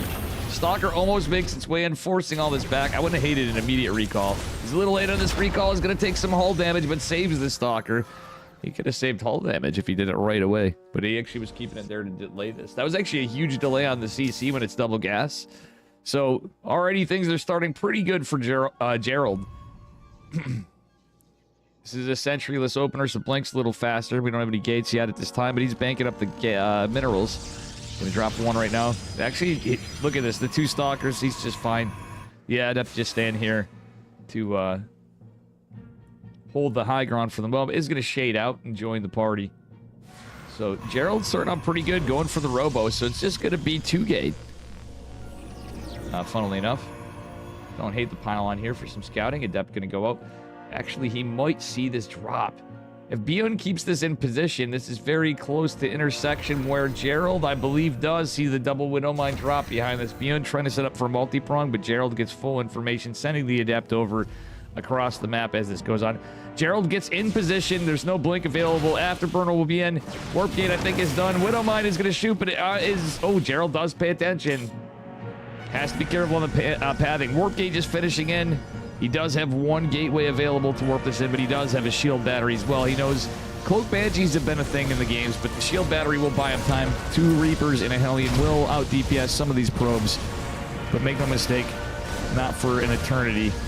Energy recharge is forced to be activated, more or less. Smart move from Gerald. And Beyond has been going into Cloak Banshees in different ways. Funnily enough, even on the one racks expand into 2 gas. Unless I'm hallucinating. Oh my gosh, shield battery, yeah, exactly. But again, like I was saying before, Fractal, at that point, it's almost like, you know, how long did we see Marines and Marauders and Ghosts stay alive? Standing in a storm for like, I don't know, 5 seconds before the medevacs even got there, and they literally didn't even seem to die. Like, that was pretty funny. It was pretty funny. Just saying. PHF. Pretty heckin' funny. Okay, Banshee's going out in tandem after Cloak a little later. So there won't be another Observer right now. This could be a problem, especially if this Observer is lost. Gerald getting a scout in. Okay, he sees Stems being researched, and he should have a good idea what happened, but it's a way later scout, obviously, without the sentry seeing it, which is how he deduced before. Still, he has some defense with the shield battery. Colossus is on the way, so that's going to tie up that Observer. The Observer is going to need to go back home. But Gerald, where the fuck is it? Oh, he did build 2 Observers. Never mind, he has one back home. Yo, Gerald with some good game sense and a good read of the situation. Charge is on its way. It's going to finish here in a second. Gerald trying to buy time with the Stalkers. Doesn't take any damage on that one, but doesn't want to overstay his welcome too much. Okay, Stalkers are over here. Observers out of position. Gerald just missed this. And Beyond's going back. Observer sees that Beyond's going back, but I'm sure Gerald's more focused on these Banshees for the moment. He doesn't F2 everything back there, which is good. Or control group everything back there, I should say. You're not convinced? So let's think about this logically, Fractal, all right? I'm doing the opposite of Sal, but a little bit of Sal too. I'm just going to compare. I'm going to take Sal and Hup and put them in one fucking thing, right? All right, chat, you're all here to witness this. So the shield battery uses energy to heal. The medevac uses energy to heal. One is stationary, one is not. One requires 2 other structures to build, one requires 2. No logic, only passion. Exactly.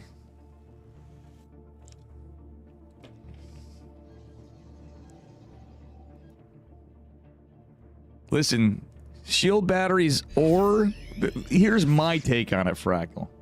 Shield batteries, what you're telling me is shield batteries or medevacs can be okay. Right? This is my take. They could be overpowered if I'm playing against them as that other race. That's what I would say. That's my take on it, is what I was getting at. That is true. That is true. However, they heal shields, not health. The only way Protoss can heal health is shield, in 2 factors: the healing shrine and team games. All right, anyway, Observer goes down. We're just kind of camping out to a macro game. Maganath is a monstrous map.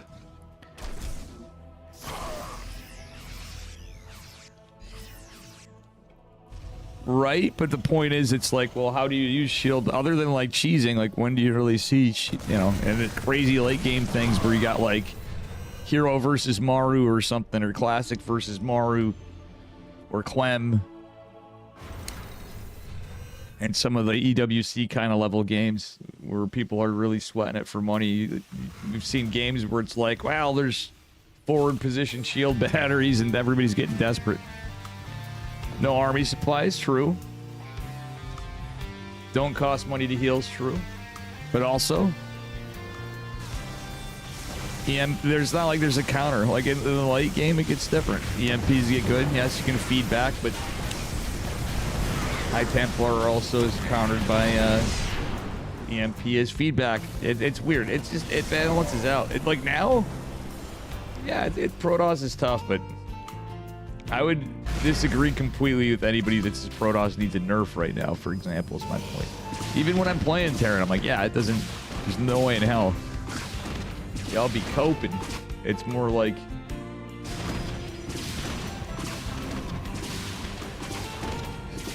Like, dude, I mean, it can be, but not anymore. Like, battery overcharge was crazy. Oh my god, this War Prism is so fucking dead, by the way.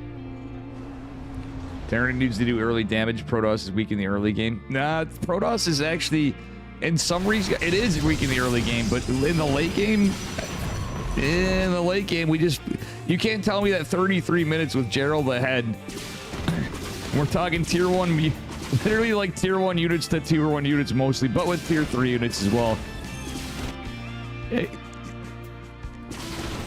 I would argue now it's a little different. In the late game, I do think it does seem a little Terran favored. You're not talking a lot.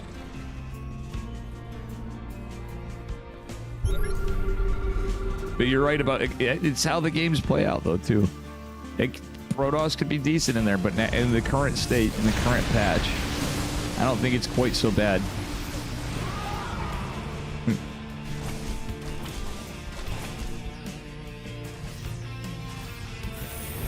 Like, you guys watched, some of you guys were here earlier, and when I was ladder and Fractal saw, I was doing pretty good in a late game TVP, but I threw hard. I did a little better than I thought. It even went into Sky Toss. Like, if it's this kind of comp, I would have won. If he didn't go into Sky Toss, Even if he just went to Tempest at first, I think I would have won. I just had a shitty army comp in one of the Remax's armies.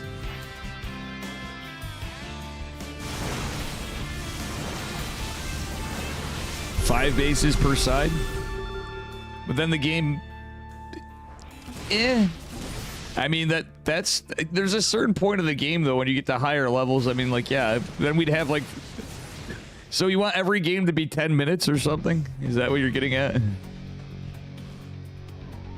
I'm joking. It wouldn't be like, you know, we wouldn't get into the crazy fucking slugfest sometimes of... There's definitely sick ones, but over the years, how many people would agree? There was definitely eras, like Yeti agrees with me. He's a Terran man. He actually's brought it up sometimes where he's like, you know what, I'm tired of seeing 2-hour slugfest TVZs, because you're just thinking of the Terran where I'm like, amen, brother, because... Where you're like, Terran's just like, well, all I can do is turtle here now. And then Zerg's like, well, I'm going to continue to turtle, but we're going to make it even more annoying and have creep everywhere. Yeah, I mean, this isn't exactly a turtle fest. Like, in my eyes, this is just because of this map. So I agree that sometimes we have this, but like the last game was definitely a little more action-packed than this one. Maganatha's a bit... It's not on the map pool right now. It was last map pool, but... This one's larger, but it is, like... How everything goes, it does seem like it takes forever. So this is an example of a map where, like, yeah, I see, it's good to have a map every so often, but we went from one large map to another large map. I just think it's diversity, though, too, you know? I think it'd be cool if they changed up things through tournaments as you go in, where they're like, players get vetoes, and after a while, no matter what, unapologetically, it's like, nope. Every tournament organizer picks the maps at the end. Well, not picks the maps, but they limit, like, they start scratching them off, like, other than vetoes, like, all right, we played this so many times this tournament, you guys are not allowed to play this in the semifinals, right? So nobody, at the end of it, they're stuck with, we effectively get better stuff for the audience. Oh my god, that was a beautiful snipe in the Warp Prism, but let's be real, that's a million Vikings.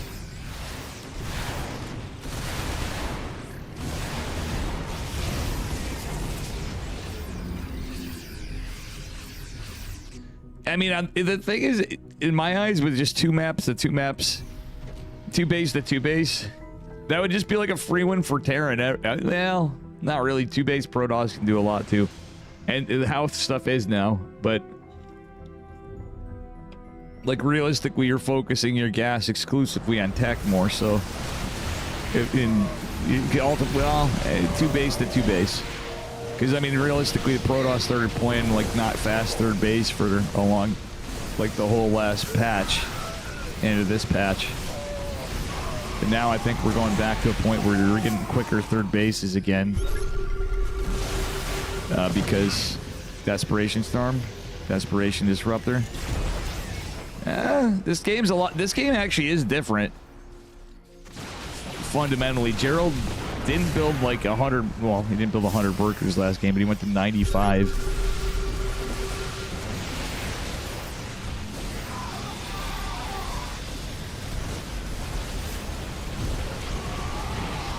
Hey, what up, Theory? How you doing? And I'm not shitting on you too. I understand too for things like some stuff's like this game, for example, is, I wouldn't say it's complete slugfest. These guys are kind of hammering at each other, but realistically, like how the map's designed, where do you find any area of attack for drop? This is like an anti-drop map. Like Beyond normally would be out trying to get drops and stuff or liberators. What the hell is this game anyway? Like Gerald's. All right, both of them are at 85. Beyond's like, you know what? Protoss can build more workers. I'm going to build more workers. Now that I see this, look at this, guys.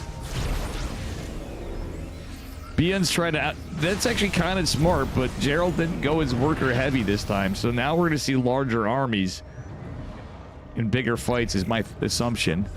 However, what do we got? We got and we do have a Stargate coming. Caduceus Reactor coming in. We already had our 3-3 for Terran, and Gerald didn't get his... Gerald forgot his +3 armor, actually. That's kind of impactful. In the late game, any missed upgrade like that could be pretty big.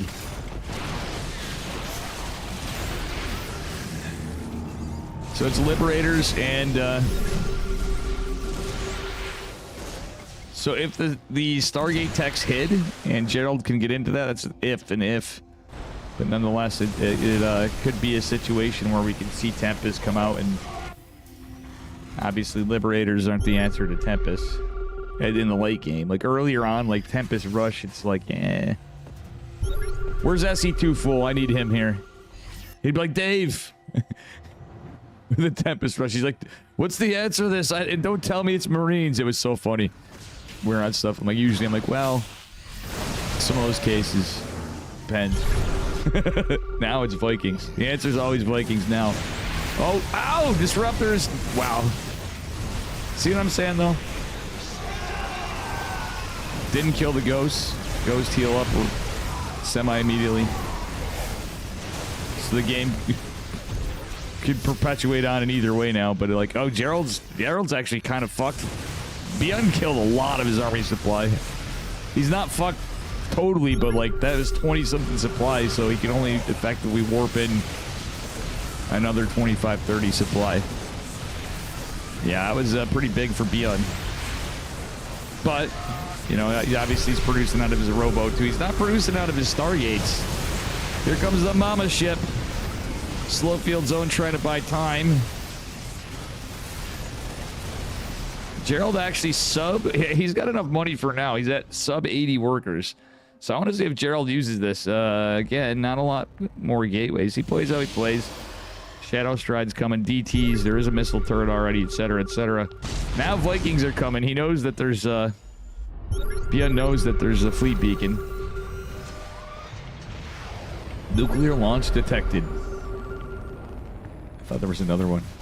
But the ghost is going to go down. Nice catch by Gerald. There's no personnel cloak. If there was personnel cloak first, I wouldn't hate this. Okay, so now we're going triple Stargate. And that's something we didn't get to. I think Gerald had some really good... The last game, it was definitely a lot different than this. Like, there were a lot of little different things, and obviously the opener was different, everything else. But I think this one's going to play out way differently. Because the thing is, we may see a lot of Vikings. Okay, it's more Liberators. More Vikings come back in. That mothership actually helping a little bit here in that fight. Surprisingly, a little bit more than I thought it would anyway.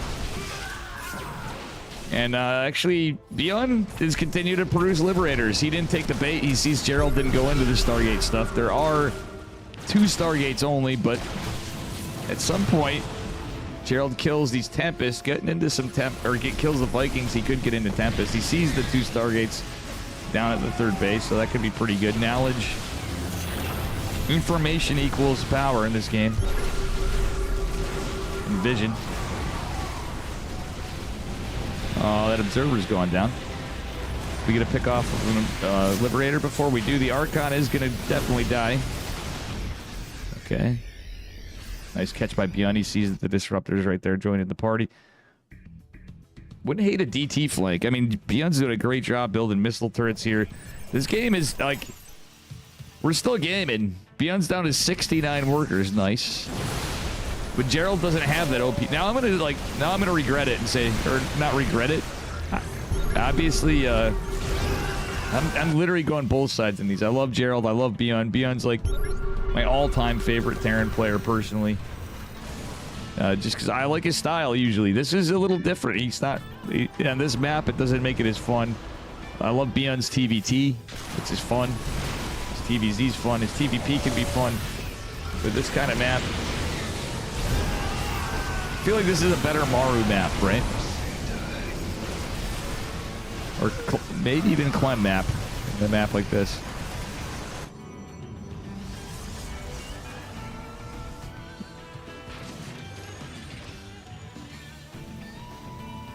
Line out each side of the map before attacking. Brilliant. Yeah, it's I mean, they're both. It was kind of funny.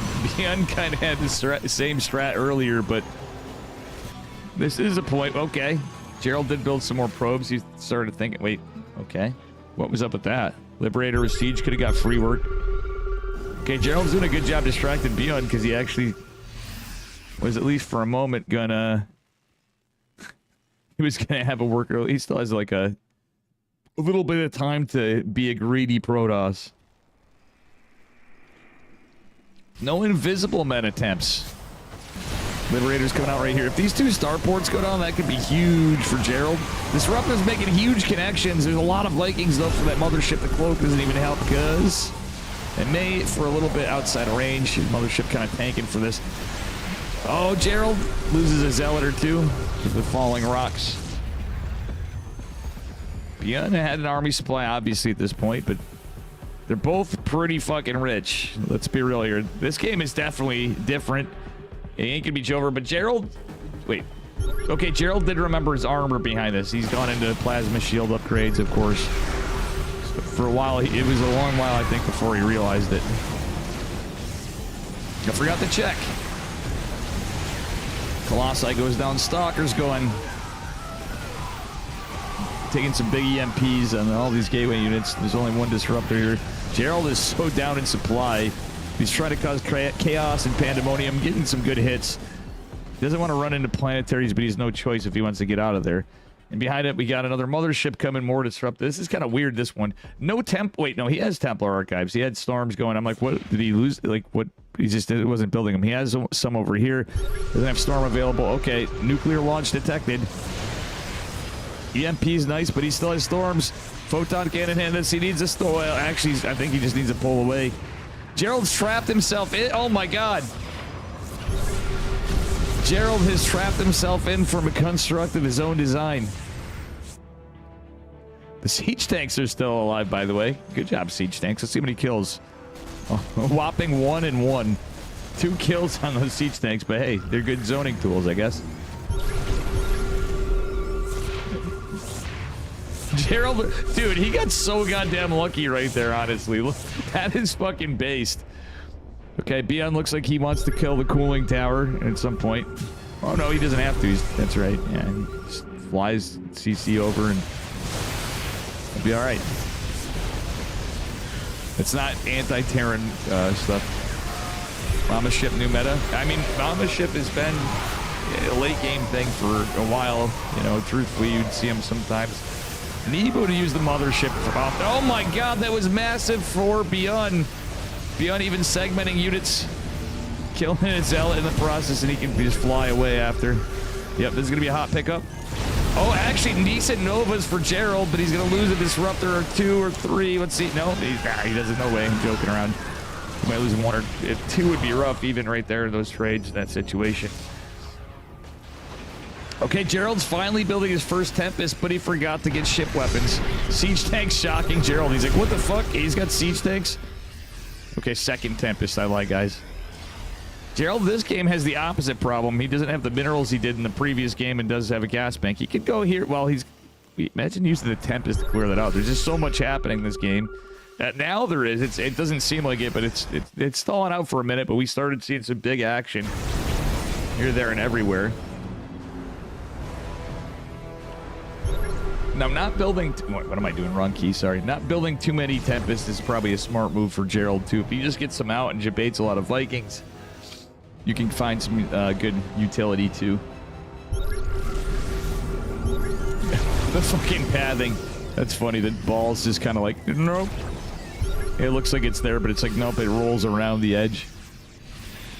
Pretty funny stuff. This game's had nukes. It's had a bunch of stuff. What we haven't seen is a single invisible man from Gerald. I want to see some invisible men now.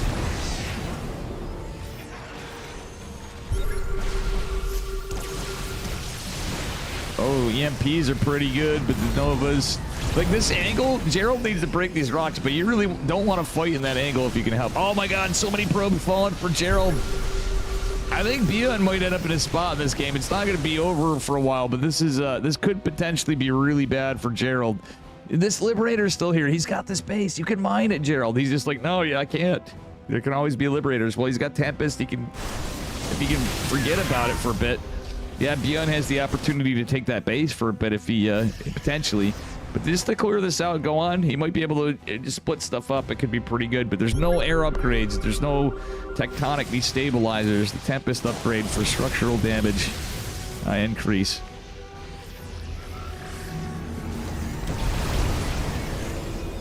All right, we'll see what happens here. More Tempest coming. Liberator. Okay. Gerald. Oh, my goodness.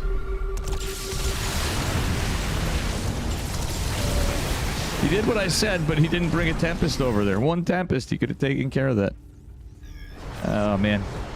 It's just great, but it's a crazy game. What am I going to say? We'd all be shitting our pants on either side, but especially against Beyond. But Beyond isn't exactly had it easy either. This game's been pretty wild and a lot closer, but not really. Beyond has been... Oh, they forgot to use Observer. Look at the income. Beyond is insanely ahead this game. He is massively ahead. Monumentally ahead. We saw Beyond being behind the whole game, and unfortunately I couldn't bring up the graph this whole time. I keep forgetting because they forgot to use Observer++. But just look at the income right now. It doesn't seem much, but look at how much Beyond's banked. He's literally lost. How we can tell is the trades. It's almost 2-to-1 trade efficiency. And it's looking to be pretty close to the same time kind of game. But Gerald is broke. We have the opposite. It can happen, like even in the late game. See what I'm saying? Gerald had to be insanely ahead to beat Beyond for like 20 minutes in this game. It's looking like Beyond should be able, and that, like, by that logic, Beyond should be able to take this one. Unless Gerald somehow can keep his army alive, but it just trade efficiency doesn't seem to be there, huh? Yeah, it's pretty much GG, I feel like, too, but I'm not trying to sell you guys bullshit. I should be more hype, but nah. I'm fucking 40 years old. You know what I'm saying? When disruptors could one-shot things and we had, like, crazy stuff, and then I'd be like, yeah, look at that. Wow, all those ghosts died. Yeah, it kind of would suck sometimes, but at the same time, or that Widow Mine drop just killed an entire mineral base. That was it's kind of funny. The game's over in 4 minutes. A lot of that stuff's been changed and whatever, so we end up in, this is what we end up with. It's a double-sided thing. How you doing, Rideout? But I do think, like, that's one thing is, like, casting games and hyping stuff out. Like, we get EMPs that pretty much melt this army indefinitely, but you basically, it keeps going until Protoss is broken. It looks like Protoss is getting kind of broke, but at the same time, he has good armies to play. Archon's coming in after Ghosts are out. How many Ghosts do we have in the field? 12, but more coming in production. They were just out of position, so these Archons are actually able to get some good value against the Tempest. Wait. Does Gerald find some... I don't see how, because this is all outlying bases. Gerald even losing this base is effectively mined out. The gas is completely done. Stargate doesn't go down before a Tempest comes out. Bien's is too rich, though. Like, I just don't see how with this army, like, how you could... There's no way, I don't think, as much as... I think Gerald played this pretty goddamn well, and Bien has as well. Another kind of sick one, but it's just more... This one was more turtley. The previous game, I think we had a little bit more back and forth, you know, Warp Prism harassed, Bien catching freaking storm drops with EMPs the second the High Templar... Like, literally, the half a second the High Templar went down was sick. Lots of cool little things happening. This one just more... mining and bludgeoning, and Gerald doesn't have... If he had a bank, then he'd have a shot. Like, if there was this big bank for the Protoss and he had a higher army supply than this, there would be a shot, because he could end up with a larger army, but, you know, get some crazy trades, then it'd be back and forth, and we'd still have an even longer game, but the game nonetheless. But I don't know, unless Gerald somehow performs some kind of miracle. I don't see how he wins this. He's going to hang in there, though, and I don't blame him. It's good plays from both. It's just, so I'm now back in the camp with Colossal Gulp, where I see it through, like, either on both sides. Like, yeah, it's just the previous one was different. This map is, I would argue, the last one wasn't necessarily a complete turtle fest. This game, definitely a turtle fest. Turtle games can be cool, though, too. Like, these guys obviously... Bien out Protoss the Protoss. Huh.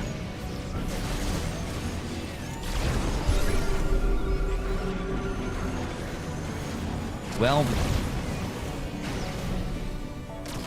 Gerald's trying to cling on to the next one, but either way, there's no best of 5 here. This is match point. We'll see what happens as the Vikings start slamming down. Ladies and gentlemen, too, we don't have a Matcherino, and I should have done it before today. This is the playoffs. I think toward the end of this, I'd like to run a Matcherino to try to get the players some more money than the $600 prize pool we have. We ran groups, we had qualifiers, we have these playoffs, we're going to have the other set of playoffs, and then the semis and finals. So I'm thinking I'm going to put that together before the next one. I was thinking of it for now. Think for everybody, maybe to get some... There's so many different players, and this one's not just like cut and dry, some invitational slots, but we changed it up. We didn't have like the usual suspects completely. So we had a lot of underdogs in here too that did very well. Big upsets. Sebastis did really well. Alex had some good games. A lot of people. And we have plenty more Starcraft tonight. I know, like, dude, my point is, look at Terran and look at the Protoss, dude. Both of these guys A-moving. Moves and A's, dude.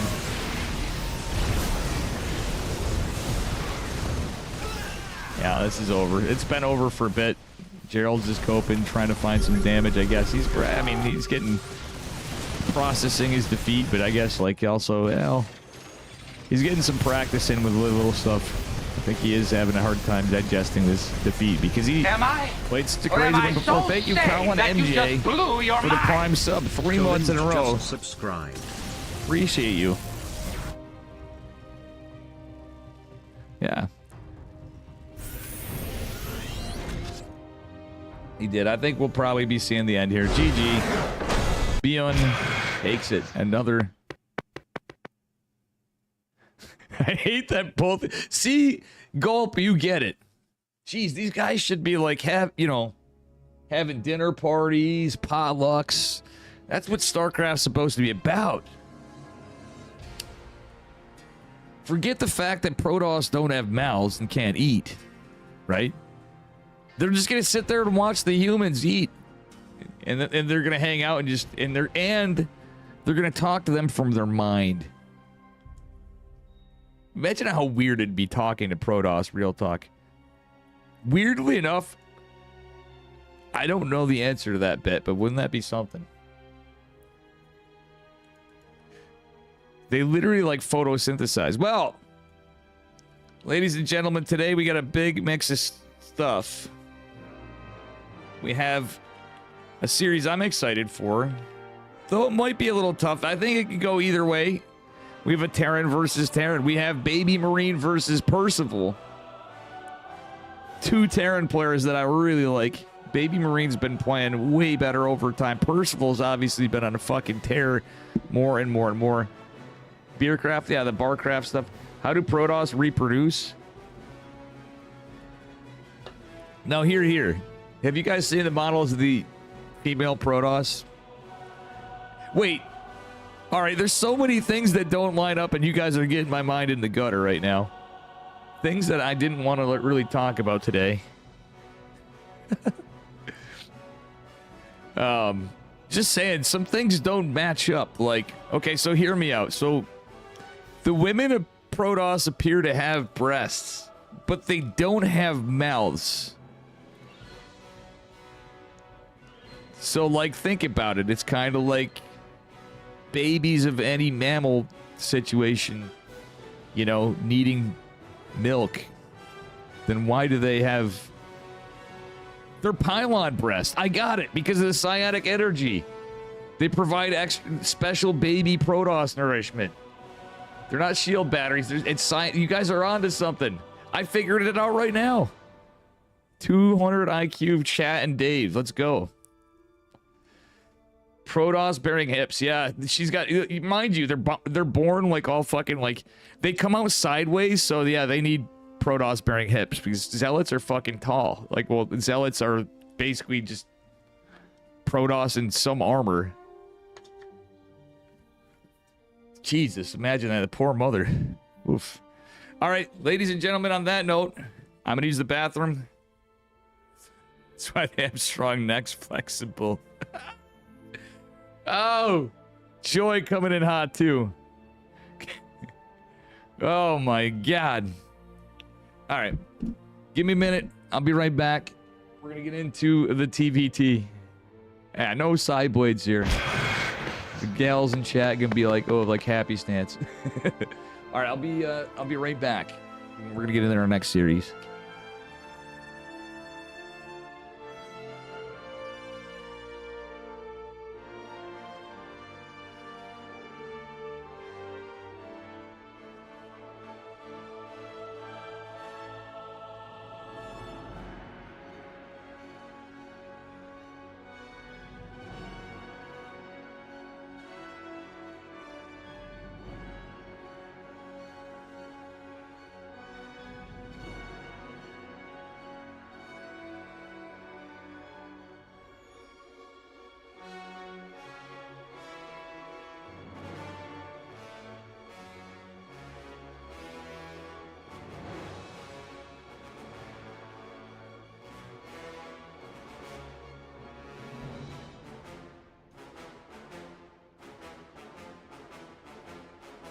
And I'm back.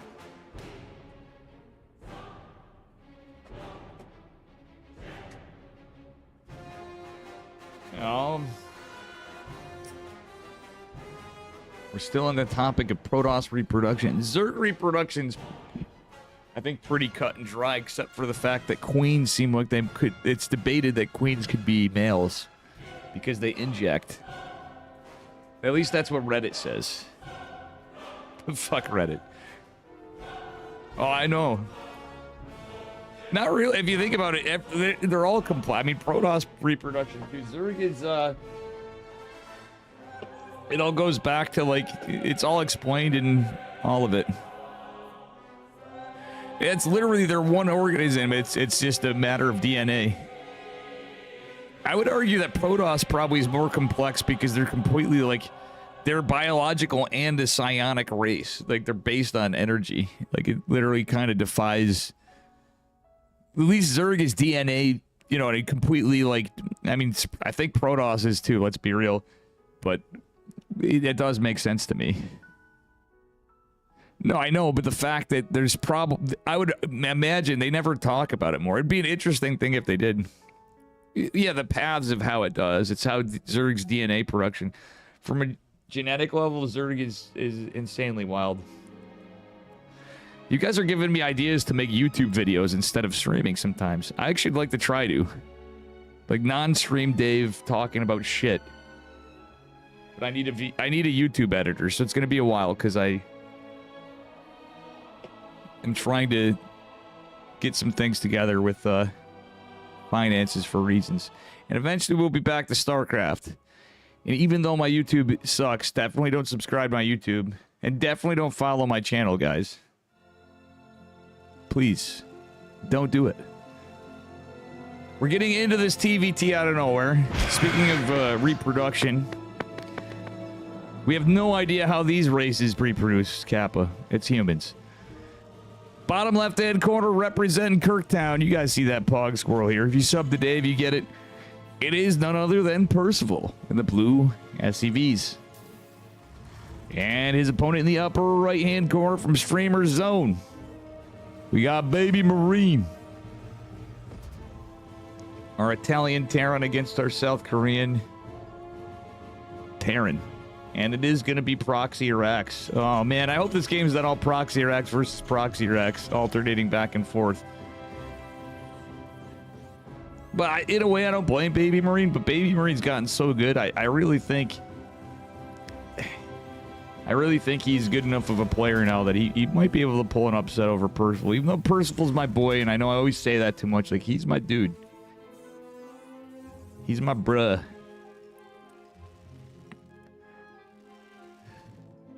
Exactly, the primordial pool. Zerg started out as primal Zerg. Crash, it's true. Oh, Joy Synthetic, the funny thing is, I have the... Even though my regular chat get, like... Sometimes anybody, even Fraggle, gets upset with him sometimes. He's literally the coolest guy. He's one of my bros. Space Music Man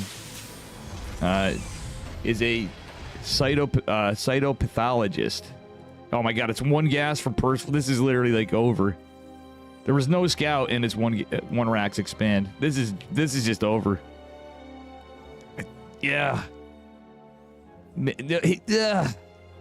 He's building a factory before his second depot and there's no depot scout. This is literally game over for Percival. No, Baby Marine. I do like Baby Marine though too. Maybe we'll end up with a 6 series out of a what is very likely a build order loss. Percival drops a grenade but doesn't get in. Baby Marine gets first shot. Percival reacting as quick as he can. Like if somehow Percival held, this is definitely a W gang, because if he holds, that effectively means he has a CC. How you doing, Neverlast?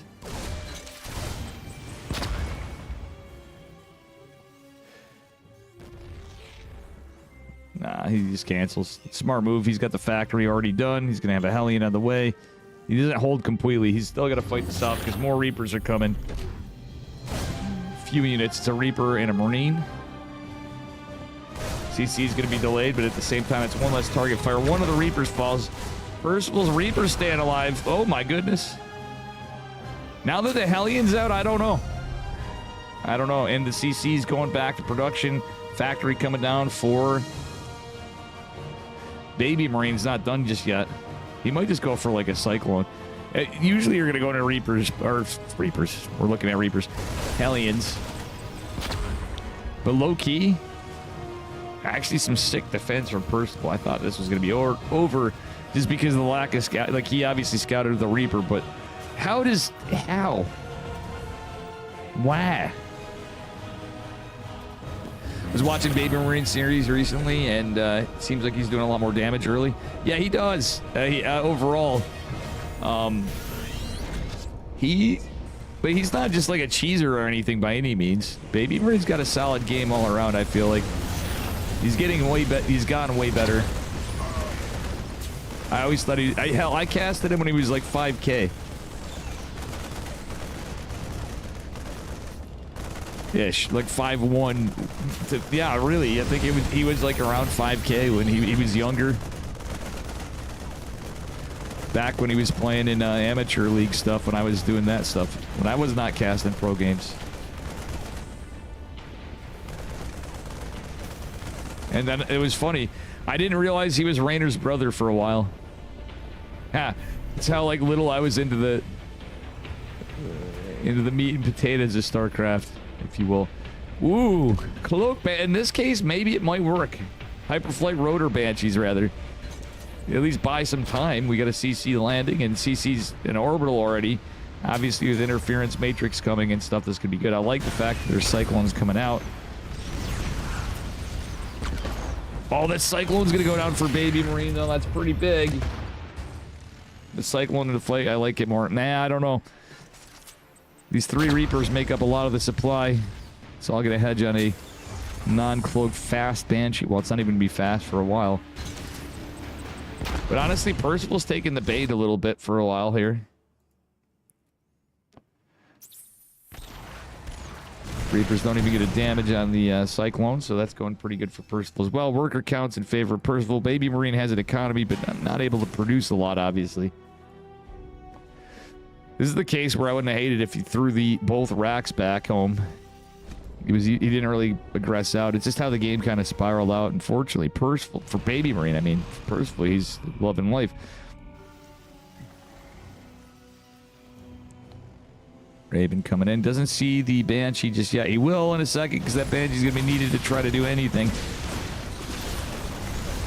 2 Cyclones fighting it off. Another Banshee going to pop in a second. Realizes it's Hyperflight. Percival does. Second Raven comes in. We got interference matrix. Auto turrets are landed instead, which is fine. The tank's here. Oh, there's no high ground. Oh no, there's no high. That was a little bit of a mistake from Percival. There's no more energy left on the Ravens. He's gonna lose both. Cyclone's hanging on by a thread. Oh, Percival's still getting some. Well,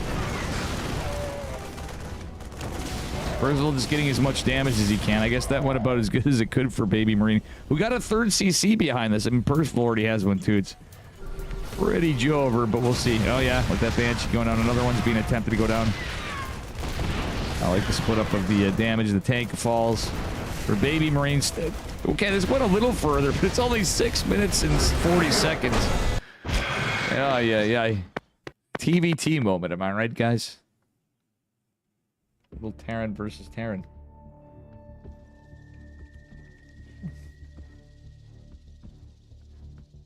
Well.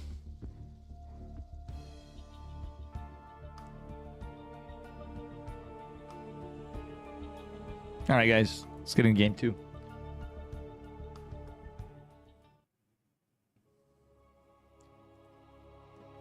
By the way, 99% of my balance talk, when you guys get on stuff too, I'm bringing up my stuff because I'm mauling. I am doing it for memes. I think I should specify that, because even my friends sometimes are like, Dave, are you for real on this? The matchup for PvT now is at the highest level I'm talking about. It does seem like it's a little bit, but you know.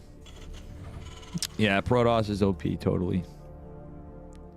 More nerfing needed.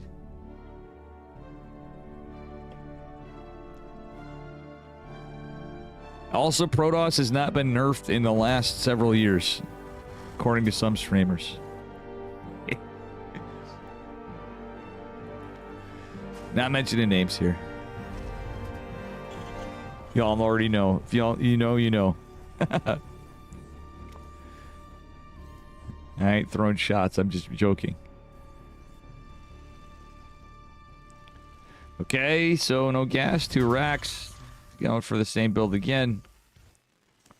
I did see Cuckoo do an upset years ago. I miss Cuckoo, the Romanian Terran player. I forgot who he was playing against. It might be, I can't remember who it was, but he pulled a little bit of an upset. And he literally went to 4 racks Reaper. It was literally the games were back and he like almost won the series, or he was cutting it close. He literally was going 2 racks Reaper. The other guy went 2 racks Reaper. He goes 3 racks Reaper. The other guy goes 3 racks Reaper. Then Cuckoo goes, you know what? I'm going to go 4 racks Reaper. That's what this is reminded me of a bit. Okay, it's Marine. Wait, what? Okay, he's going to build a factory back home? No. Like, I would imagine with gas, it'd be Marauder. Like, Proxy Marauder is a thing in TVT, usually a Korean thing at the pro level. We've not seen it in a minute. at higher level Giddy up. TBT. Thanks for the foul flesh ripper. Appreciate it. I really haven't in a minute. I don't know about you guys. Maybe I tend to miss a good amount of wardy stuff because I'm earlier in. Oh my god, he's doing OG, but 2 racks in a factory. Trying to get that bunker down. He has 2 SCVs, so it's going to be relying on... He should pull this SCV back right here. It's causing chaos and pandemonium. Because he really... Yeah, he needed that SCV to keep the bunker alive. He's going to have some more Marines coming in, but still... No! Baby Marine! I don't blame him. Percival's scared, but... Go back to the bunker. He's leading with his injured Marine. He could have just threw that one in the bunker. Okay, he's going to take down the SCV for the bunker right there. Reaper's going to go across the map. Tech Lab coming. 1 rack's going back. He could send both racks back. Just keep a few here. I'm serious. He's going to use that to scout and stuff. There's no, like, follow-up units. It's going to be vision. I guess it's free scouting. Not really free, but... Cyclone is not going to be done in time, mate. Oh boy, Baby Marine surprising me even right there because we see the gas. I mean, like I knew it was 1 gas, and obviously you couldn't build tech labs there, but that was something you don't see every day these days. Well, he didn't finish his 2nd gas. Yikes. Well, nice micro of the SCVs, honestly. Decent. He didn't go back to building the factory and the. Well, the CC, I should say, not the factory. Reaper finally goes down. This honestly could have been a little better if he pulled a couple workers back to this stuff, but it's not over, but it's kind of rough. Okay, bunker micro. He's gonna try to save any Marines. No, he's not going to. Yikes. Feels bad, man. Yeah, you might as well just A-move those so they do any damage at all.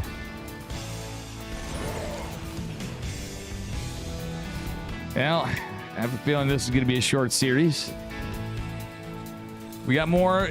We got some cool ones coming up, by the way, guys. Ender is playing today, the Filipino Zerg. Pulled some really crazy cool games earlier in this tournament. Okay, decent Cyclone Micro from Baby Marine. Medevac coming out too. Kills the Hellion.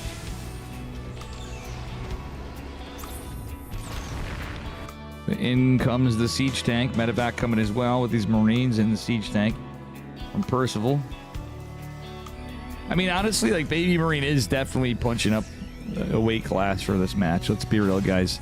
It's no disrespect to him. You gotta try stuff if you're in a tournament and you're making it into the playoffs of the tournament. And let me know, chat, what do you guys think of my idea? I mean, I think I am gonna put a match Reno in. I should have had it before. Oh, okay, that's looking it's pretty much over right there. Tank is gonna siege, but the Marine split, he messes with a target flare. GG. Percival takes it. And there she goes. Still, good effort. Well played. Wow. It's been 2.5 hours. Those TVPs from Beyond and Gerald took up most of the tournament so far, it seems like. Actually, Creator and Solar went a little while, but surprisingly, Protoss wins again. Exactly. All right, our next matchup, guys, we have Moja versus Christianer. A weird time for me to be casting these guys. They were played in advance, so finding out the results live. It's the best way I could do it, because even though I stream a goddamn lot, I do work a full-time job, and I'm in a different time zone. If I was in the same time zone, it would be the same thing. So I'll be real, the days of Dave, I might sometimes in the future, if something really cool came on, like down the road, as long as everything's going good for me, you might see me take a day off, planned out for a little It'd have to be a hella sick tournament that I put on, which I may or may not be having plans for. It's all dependent on things. But Moja versus Cristiano, another TVP. And then number 5 will be other stuff. There's no, what I mean, it's PTO. If I took off time for like personal time, it's your personal time. Especially if you put it in advance. You'll always be missing these OSC tournaments. Hup, are you saying you gotta get good? I'm just breaking your balls. What's up, Hup? How you doing, man? You missed my talk where I was very much like you. I literally said earlier, too, I'm like, I'm going to play devil's advocate from all that Terran I played in 2025, right? And I'm going to be both Hup and Cell in the same matchup. Oh, you're always out. This is played in advance, but yeah, no, these are played in advance, so technically you could. And should this stuff continue to go on, like, I definitely got you in mind for invites, Up. I'm sorry, I've been backing off on a lot of things. We should catch up. Just because I got some shit going on. I was out of work for a long time, and I literally have some shit going on that playing catch up, and I have to do something I didn't think I was going to be able to. The market, nice. Good to see you, dude. But you're definitely going to get some invites and stuff. Oh, this one is a tournament paid for by OSC and myself, the Masters Cup. This is like my 3rd or 4th year. Eddie said it was 5 years, but I don't think so. Dude, that's a pretty big cabbage. 4 pounds. Anyway, it's like negative 20 degrees Celsius. Where are you again? You got to be up in Canada somewhere. I was negative 20 something Celsius here yesterday in the morning. My car didn't start. Calgary. Yep. At least for a while, she was there. My former Terran streamer. I miss her dearly. My friend Shuey. She's on Kirktown, or was. She stopped playing Starcraft. She was in Calgary back then. All right. So anyway, you guys want to see this TVP coming up? Moja and Cristiano.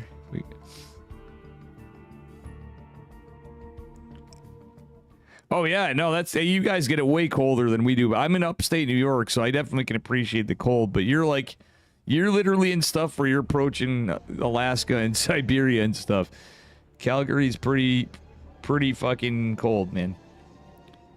All right, guys, here we are, bottom left-hand corner. He's blue from Offside Gaming. Give it up for Cristiano, our blue Polish Protoss. And in the upper right-hand corner in the red with the Giga Chad Chin Man. It is Moja, our German Terran. Going gas before racks. Cristiano opening pretty standard. So one thing cool about Cristiano, I'll say, he has the ability to make any player mold. And it's funny, like, you'll frequently see it, some like really high level players. He himself, he's pretty good, but they're like, oh, I could get beat by Cristiano and this and that. Cristiano is an upset puller. Moja is about a 6K-ish Terran player.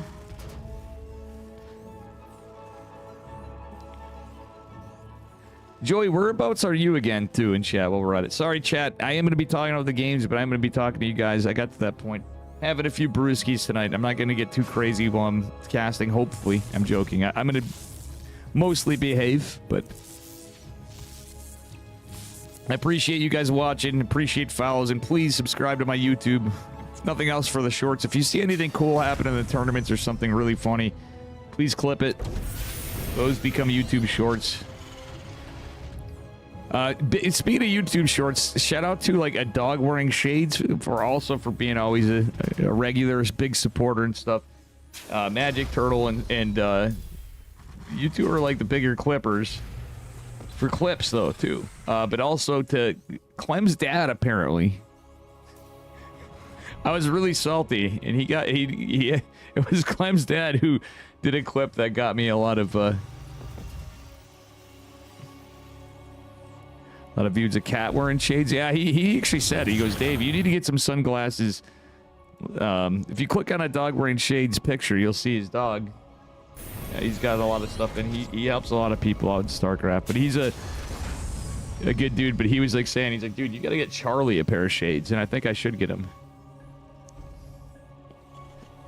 Just ask your dad to cash out some stock. Yeah, everybody's got their own situation. You know?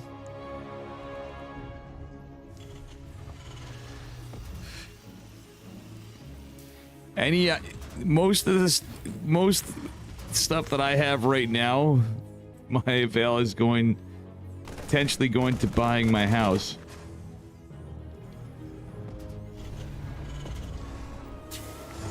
Kappa, maybe. I shouldn't talk about that stuff on stream, but oh well. Your life savings and your cats? I think that's a good investment.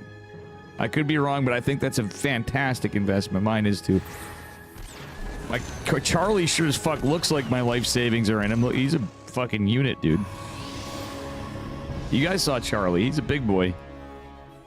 He's eating his way through my retirement accounts even. Holy crap. He's gonna hear his name and be like, stop picking on me. I'm festively plump. Dave. All right, so Moja is kind of doing an interesting build here. He's cooking.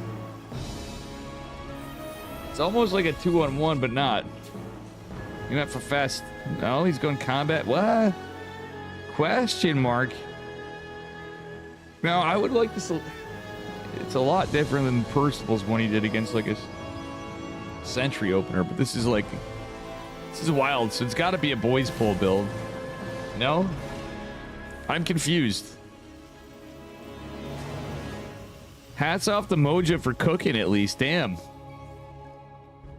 We got Chef Boy RD here, our Terran player. The inventor of...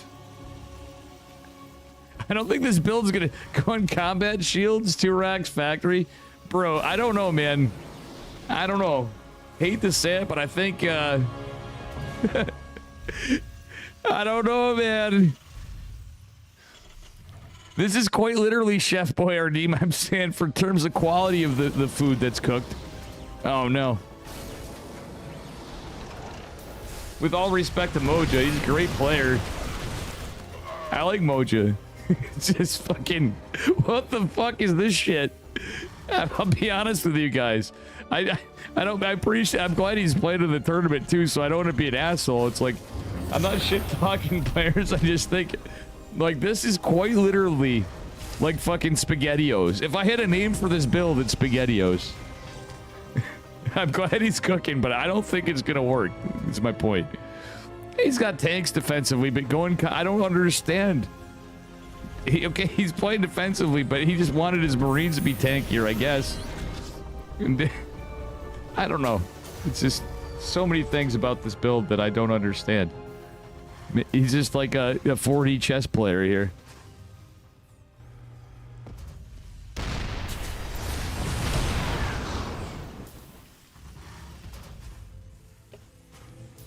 Oh my god.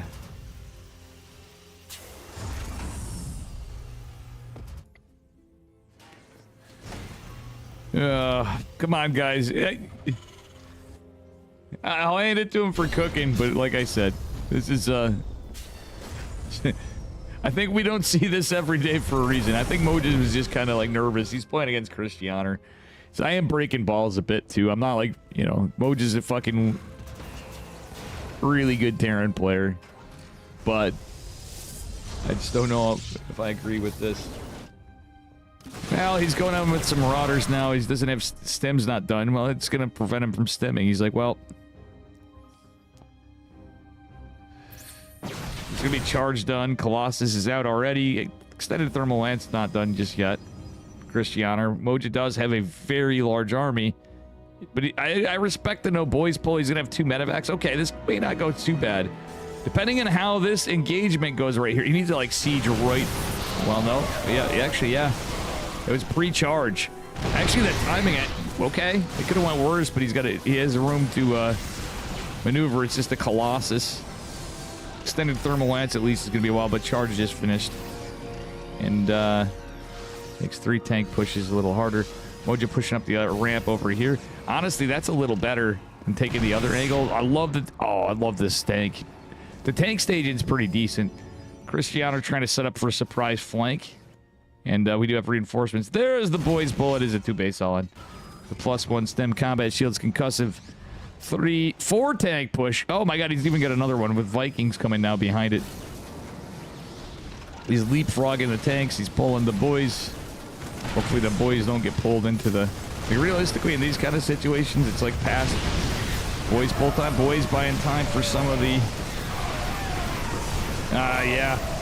That's just too late of a time for a boys pull, unfortunately. I guess I don't hate it as much, but the timing was a little lacking to be desired. Cristiano is going to take game number 1. I shouldn't be like that, but you know.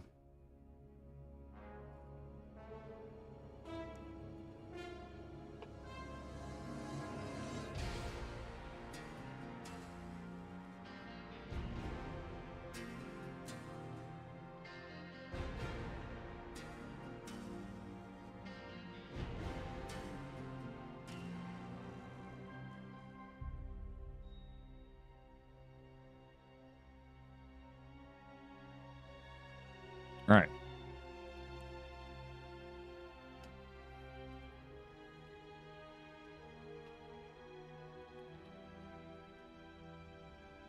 All right, give me just a bit, guys. We got the next game. I need to take care of something right quick, and we'll get right into game number 2, Mojen Cristiano. All right.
All right.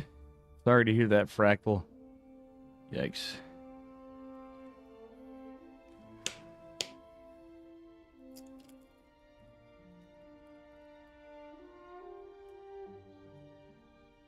All right, let's get into game 2. Am I? Or am I Yeti, so thanks for the sane that you 64 just months. blew your Georgia mind? 1. I did see your message there. _Yeti just Thanks for subscribed. 64 months, Georgia Yeti. won. Georgia 1. Back-to-back SEC champions. Wow, that's crazy. You watch some stuff and it's like... I can't believe I've been at it this long, by the way. Yeti's been at it since like month number 1. He's always fighting with Green Ultralist for the number 1. Thank you so much, Yeti, and that's fucking sick. That is Kirktown. Let's get into Mojen Cristiano game 2. How much does Charlie weigh? I need to bring my cats to the vet. So much catch-up I have to do, but it sucks. I love my cats. But he's got to weigh 20 pounds. At least 20 pounds. Easy. I can tell you just by picking him up. He's a big boy. Yeah, so he's got to be around there. Your cat Socrates does. Anyway, here we are back at it again, up a point. We're on Ancient Cistern this time in the blue. Wait, did I just play? Did I not click on the right thing, guys? Did we just cast AJ? Hold on.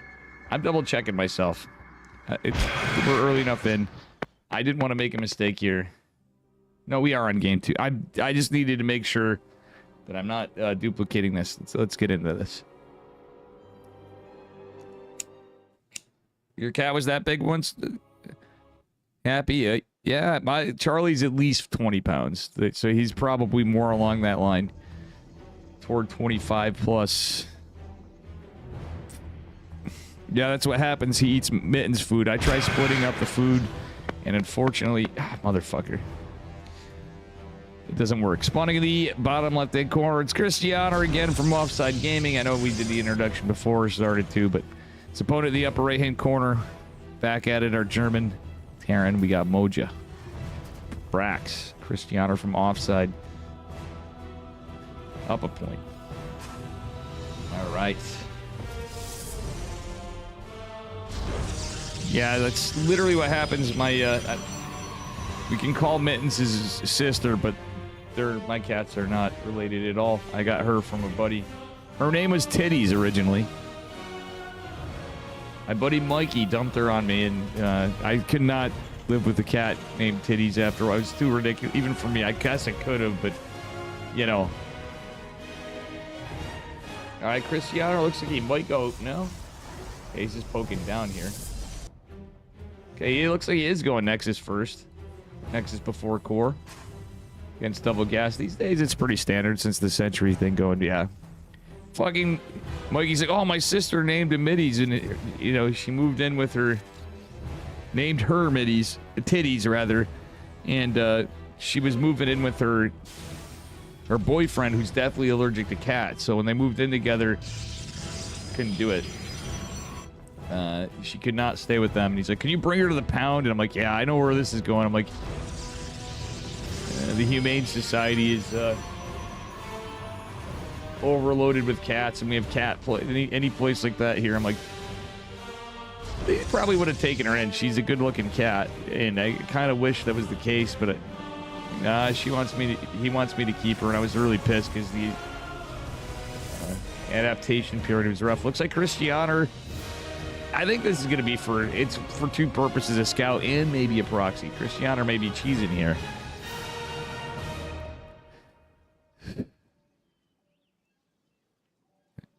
Yikes.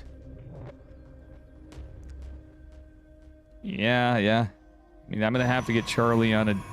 I got to figure something out, but I think he has diabetes. I'm pretty confident he has diabetes, and I think he has some other stuff wrong with him.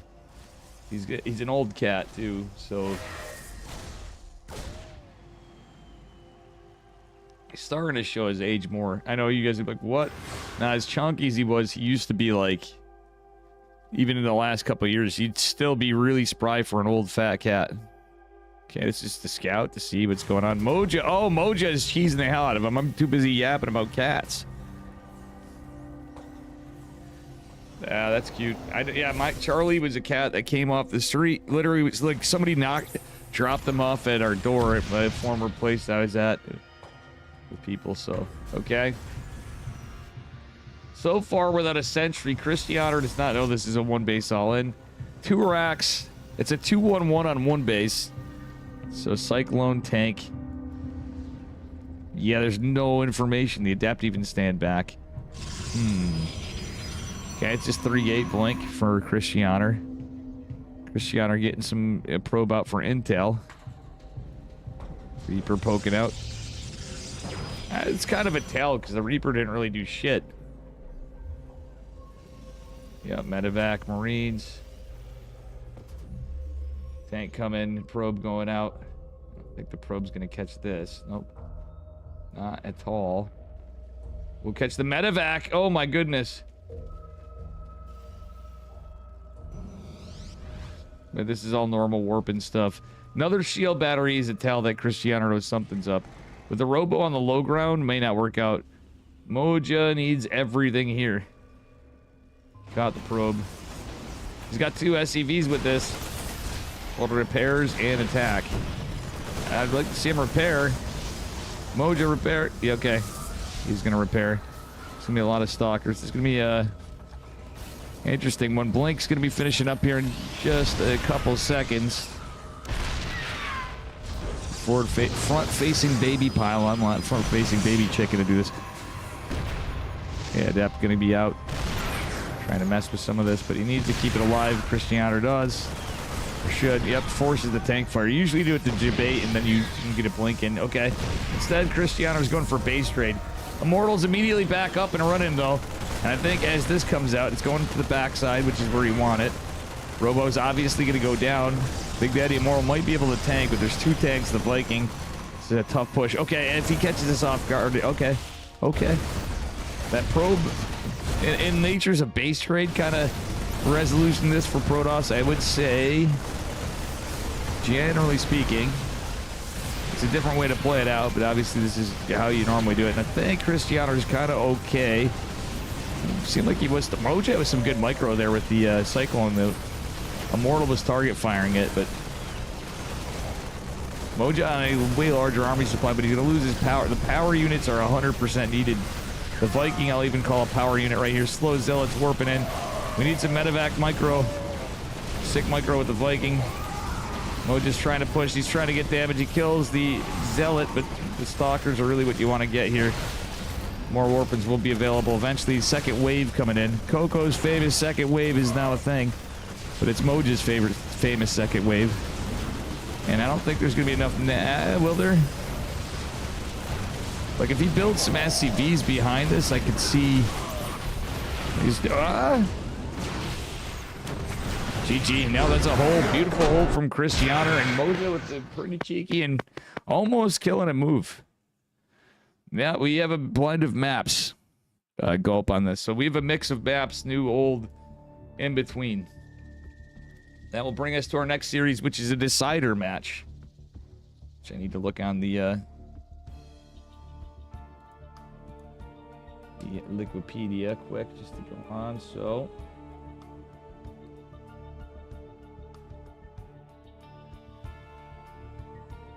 unfortunately, Cynical Death's long asleep, I'm sure. Well, obviously it's late in Italy, but from the looks of it, Percival Baby Marine Percival did advance. Cristiano advanced. So we got Percival versus Cristiano.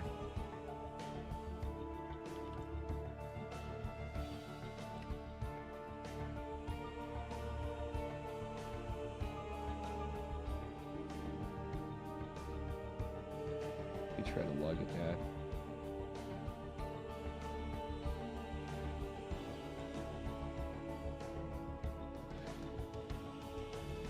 I'll try to get an edit in here quick to update this, if you guys don't mind. And those guys, if I can.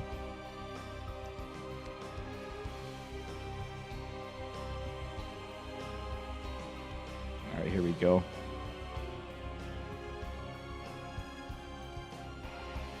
Let me look. I can do this. Give me a second. I'm going to try to propose edits to Wikipedia because I can't approve them.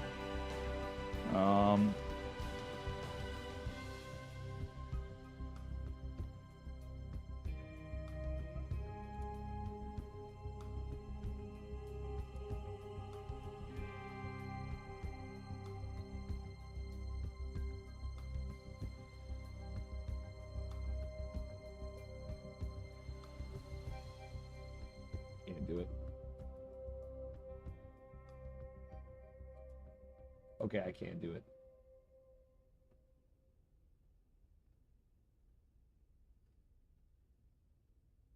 I can't approve it. Let me see.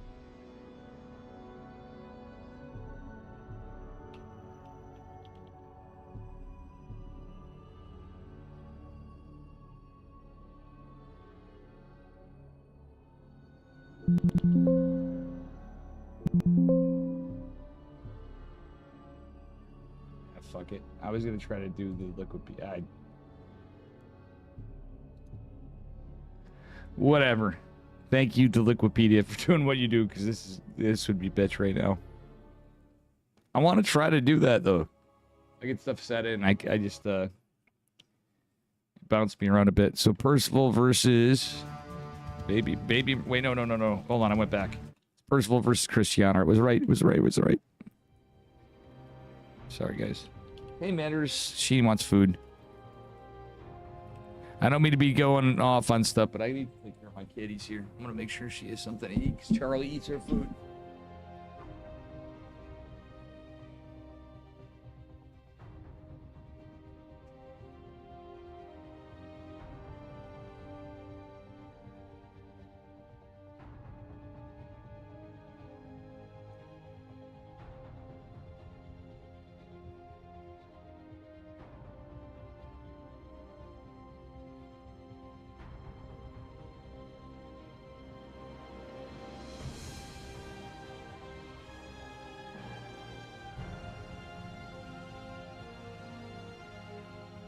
All set. Pittons, exactly. Well, that's why I call her midders. It evolved to midders. It was middies at first. That's why I'd even call her that. I didn't want to even call her mids, but she looks like a mids, honestly.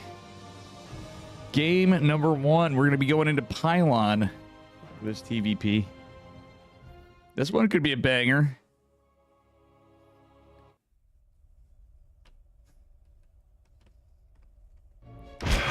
All right, here we are on Percival. On Pylon.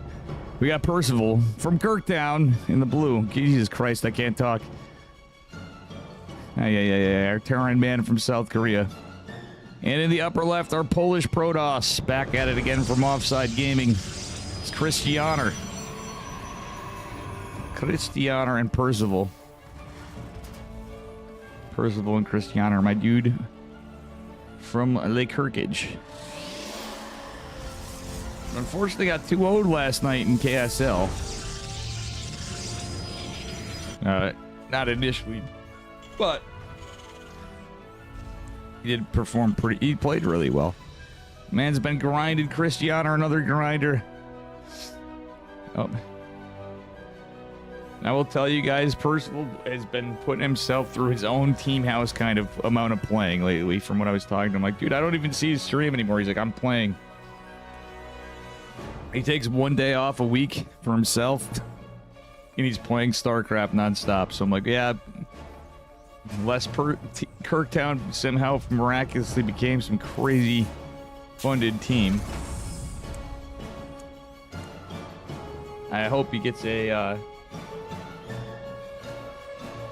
pickup should we have some more stuff, because I think he's putting in enough work and he's improving enough that he could pull something off. Myself. Cristiano doing a good job getting a lot of boys pulls here. I'll land the CC a little bit. It's not like the end of the world, and Cristiano's opening somewhat standard. Honestly, this is a little different from Cristiano. He's going 21 Pylon, so, and still building workers, so that is going to supply block him a bit. It is a 1 gas opener as part of it, but Pylon will finish up now. Okay, Percival's looking for proxies. On Pylon, I think even if the Reaper was there, it'd be alright, but I think if that Reaper was immediately going across the map, he could have potentially gotten a probe right off the rip for free, gotten some information. So I don't know how much I'm a big fan of the gas, second gas before Pylon. It's a different opener than 2020, but obviously you get a little bit more gas with the cost of some things. Adept is going to chase the Reaper down. We'll see what Percival does. Gets the Adept, not the Shade. Oh my goodness, and that Percival hopes to get at least a worker before he gets out of here. Cristiano with a good Shade. That is going to catch this Reaper. Will it heal enough where he can take another hit? We'll see. He will be able to, so I think the Reaper should theoretically get away unless Cristiano really's got on a vendetta for that Reaper. And Percival will save it. Monker's loaded up with a couple Marines. We got a Hellion, 111 on 1 Rax Expand from Percival. That's about it. Blink on the way. There's going to be a Widow Mine drop. See what happens here.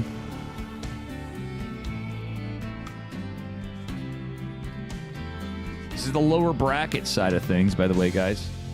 So We already see on the other side of it, we have Beyond did beat Gerald in a 2-1. Pretty crazy series, honestly. It was a good series.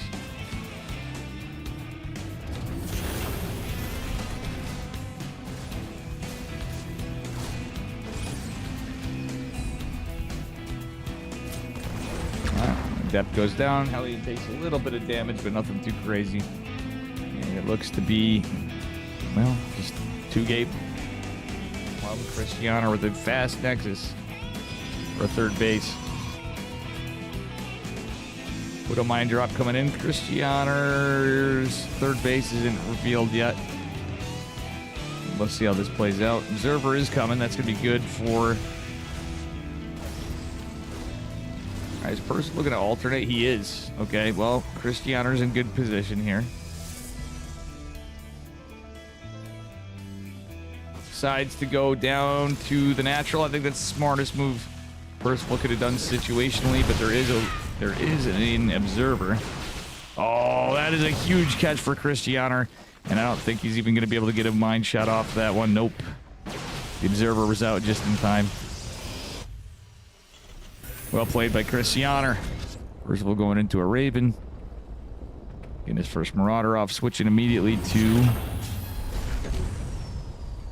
a reactor on the factory. So he's going to go right into Medivacs, I think. Do a little swap-arino.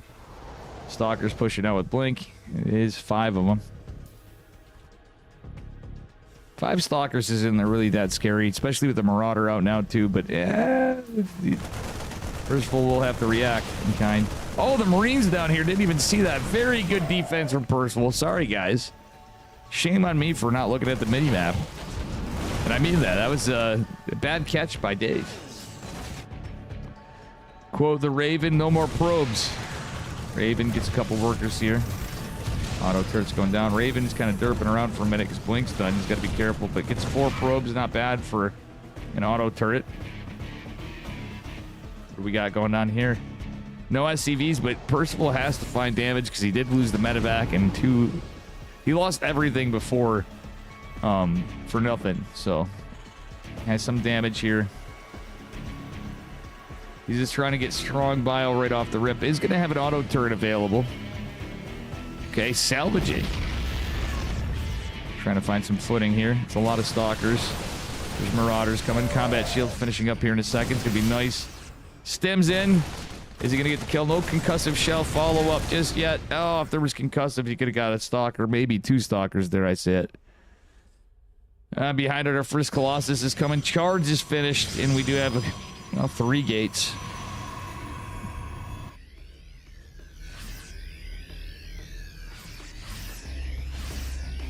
Finally got an environment set up for rudimentary coding. Nice, dude. Well, nicely done, Bit. All right, we're getting this chase down a little bit.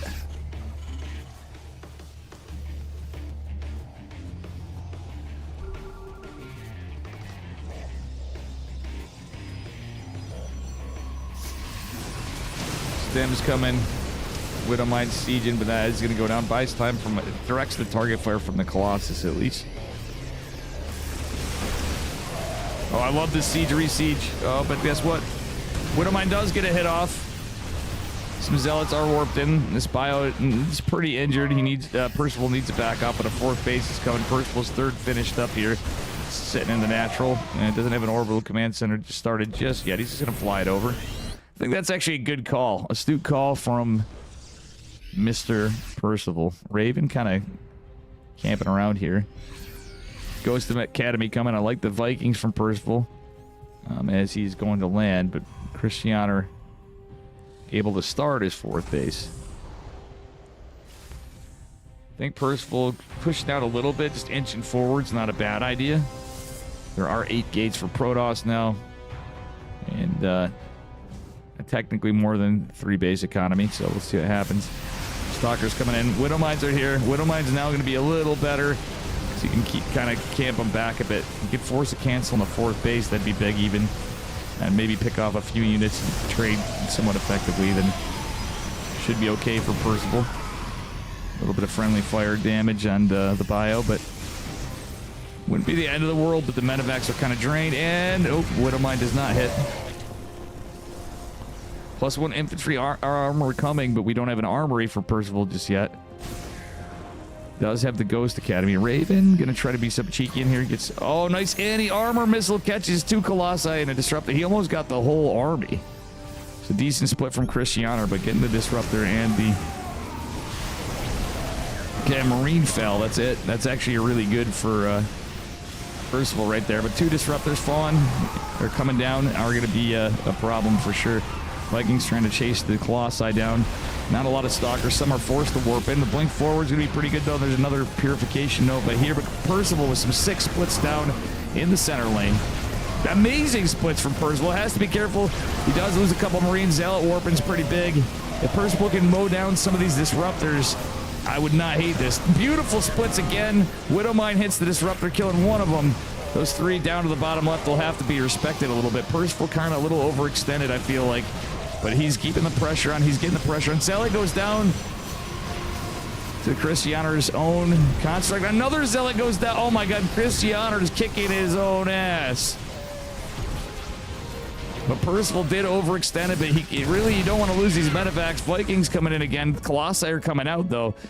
Honestly, this is a beautiful time for Percival to go back. Good momentum. The 4th base is established, but guess what? Percival's dropped when it's halfway done. He's got his armory down behind us. He has 2-2 coming. He's in a good spot. He's actually in a really decent spot. Trade-wise, not the greatest, but situationally, I think it's okay if he can just stabilize. If he doesn't get too trigger happy, he could be all right. The downside is Christianer's army's larger, and that do be a problem. But still, Christianer's going into +1 armor, finishes a little faster. He's +2. It's not like a fantastic spot for Percival to be in. Make no mistake. He got a little too overextended, but he had to find some damage because earlier in the game he didn't really.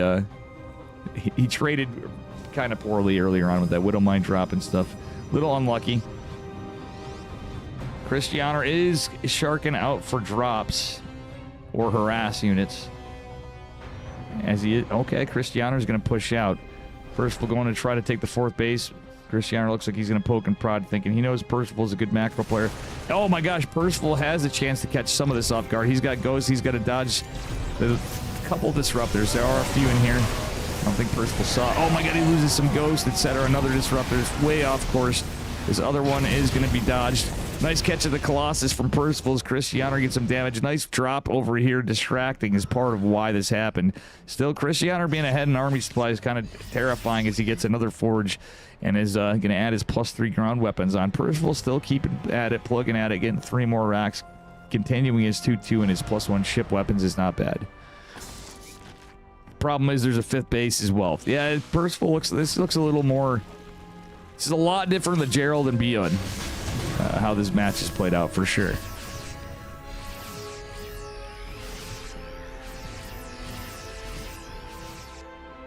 All right, Zealot run. Well, Zealot and Stalker run by over. There's a couple Widowmines going to help out some Bio, Medevac, and Vikings over here, but no Warp Prism. Christianer doesn't build a Warp Prism. Vikings forced to land. Are going to do a lot of DPS combined. The Concave is pretty good with the Zealots, but there's a little friendly fire damage from that Widowmine. Big army over here from our Protoss, man. Widowmine is going to be activated. Another Zealot run by in the gist of it. Behind it, 3-3 coming for our Terran as +3 ground weapons coming for Protoss. See what happens here. Disruptor's making good connects, finally killing a Marauder. A couple Marines falling behind it. Ghost is going to be picked off. Still, could be worse. How you doing, Ghost Toff? How you doing, Visionary? What's up, buddy? Dark Shrine coming. Nice hot pickup on the back end of it. The bracket hasn't been updated in a bit, Ghost Toff, but guys, I can tell you where we're at. This is a decider match in the lower bracket side.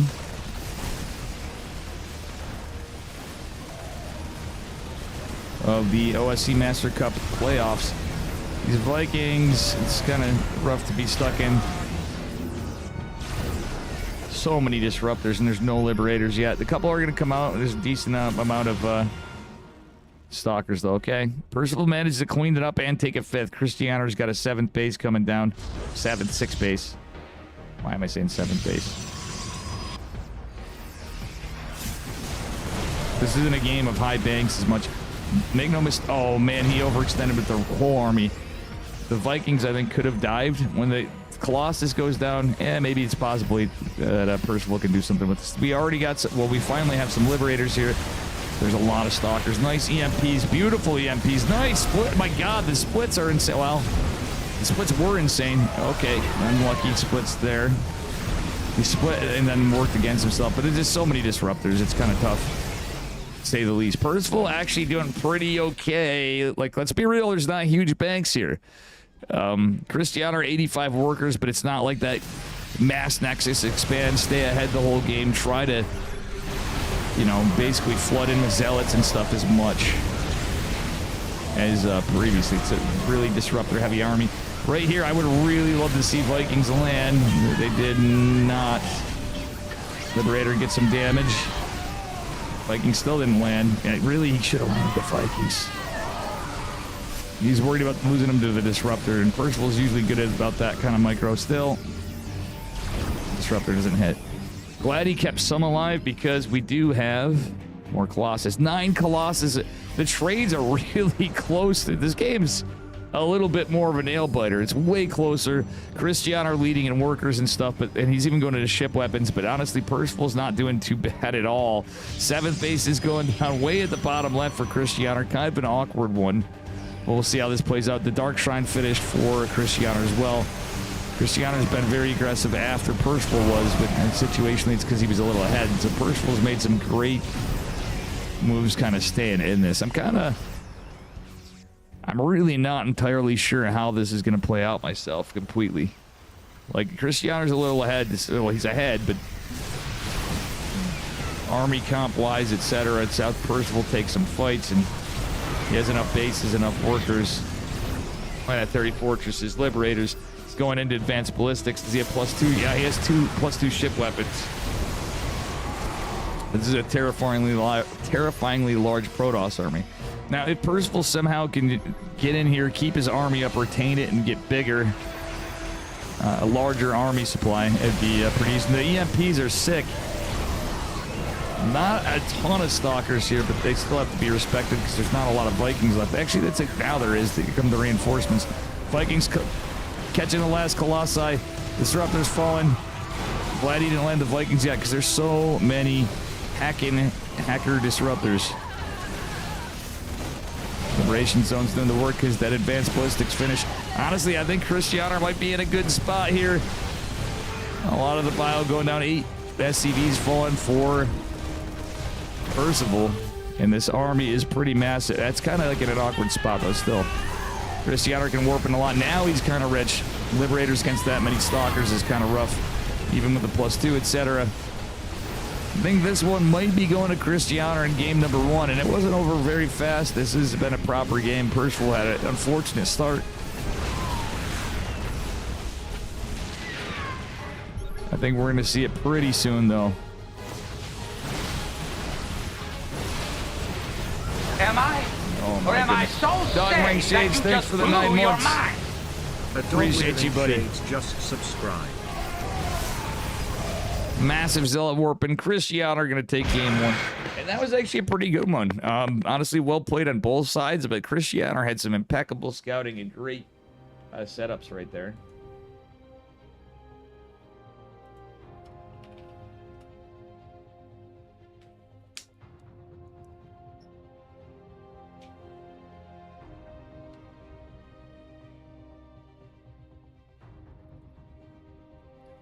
Woof. All right. Thanks again. Thank you for the 100 biddies, a sub and 100 bits. My man coming through. Thank you, thank you.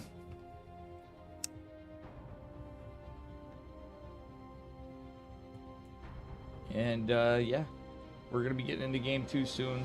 Fortunately, there's a lot that needed to be updated on Wikipedia. I could have tried to a little harder, I guess. Again, shout out to Cynical and everybody in there. And guys, this is the OSC Masters Cup. Do me a favor, take a look at OSC stuff if you want to support some great StarCraft tournaments like this. Other than supporting me, you got OSC as well. It's ko-fi.com/OSC esports. And they have a website, oscesports.com, with an amazing merch store. They got some good stuff. I should be wearing the jersey. But it's like I said, I wish I, at the time I was a little skinnier, I should have thought, because I could have been fine in a large. And, well, I sized up, so. Yeah, all right, guys. Dog, appreciate you. Chat, otherwise, too. I am sorry. I'm going to get up and move around for a minute. I gotta do that.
All right, guys.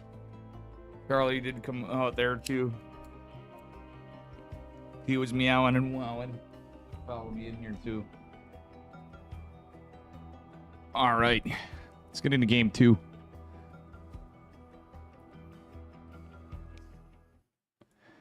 Game numero dos.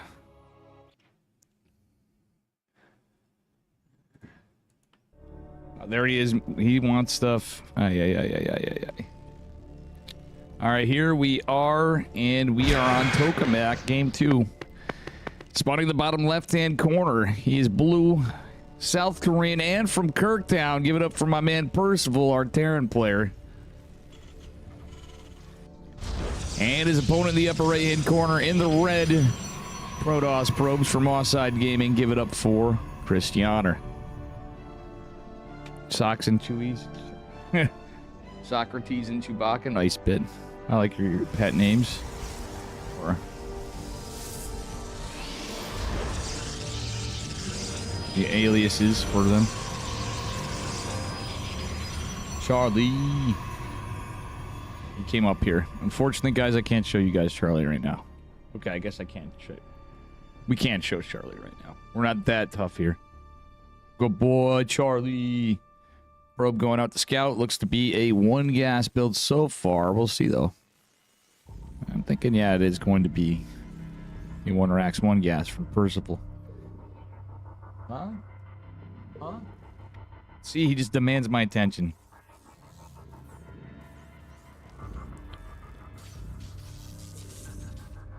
He's a good boy. All right, I'm doing one-handed. I mean, usually I'm using one hand there, but there's buttons I press from time to time. The obs work. Right there. Oof.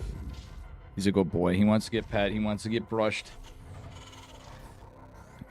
Yeah, exactly. Thank you for letting me use your channel, Charlie. You are not kidding.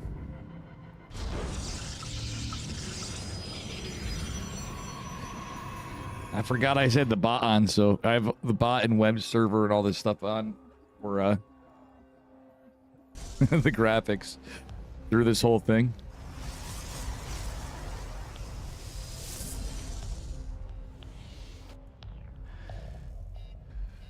He is kind of demanding, honestly. Nah, I mean, mostly he's chill. But I mean, when I stream as much as I do, realistically, my cats don't get enough time. Reaper on its way out. Looking around for any shenanigans. He's actually looking for a probe, I think, more so. Christianer's been known to proxy sometimes. Not as much these days. It's a tournament. You got to look around. But, okay, I like this, actually. He's going to camp out for the Adept.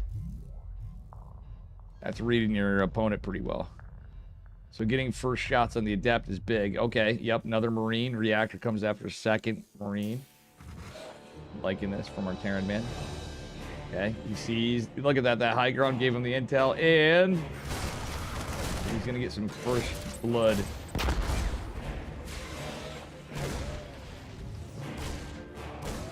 SCV's in a little bit of trouble, is it? No, it's not at all. Well done by Percival. Hey, Happy Stance, thank you for the biddies with the Kit Kat. Thank you. Reaper and Hellion pushing out.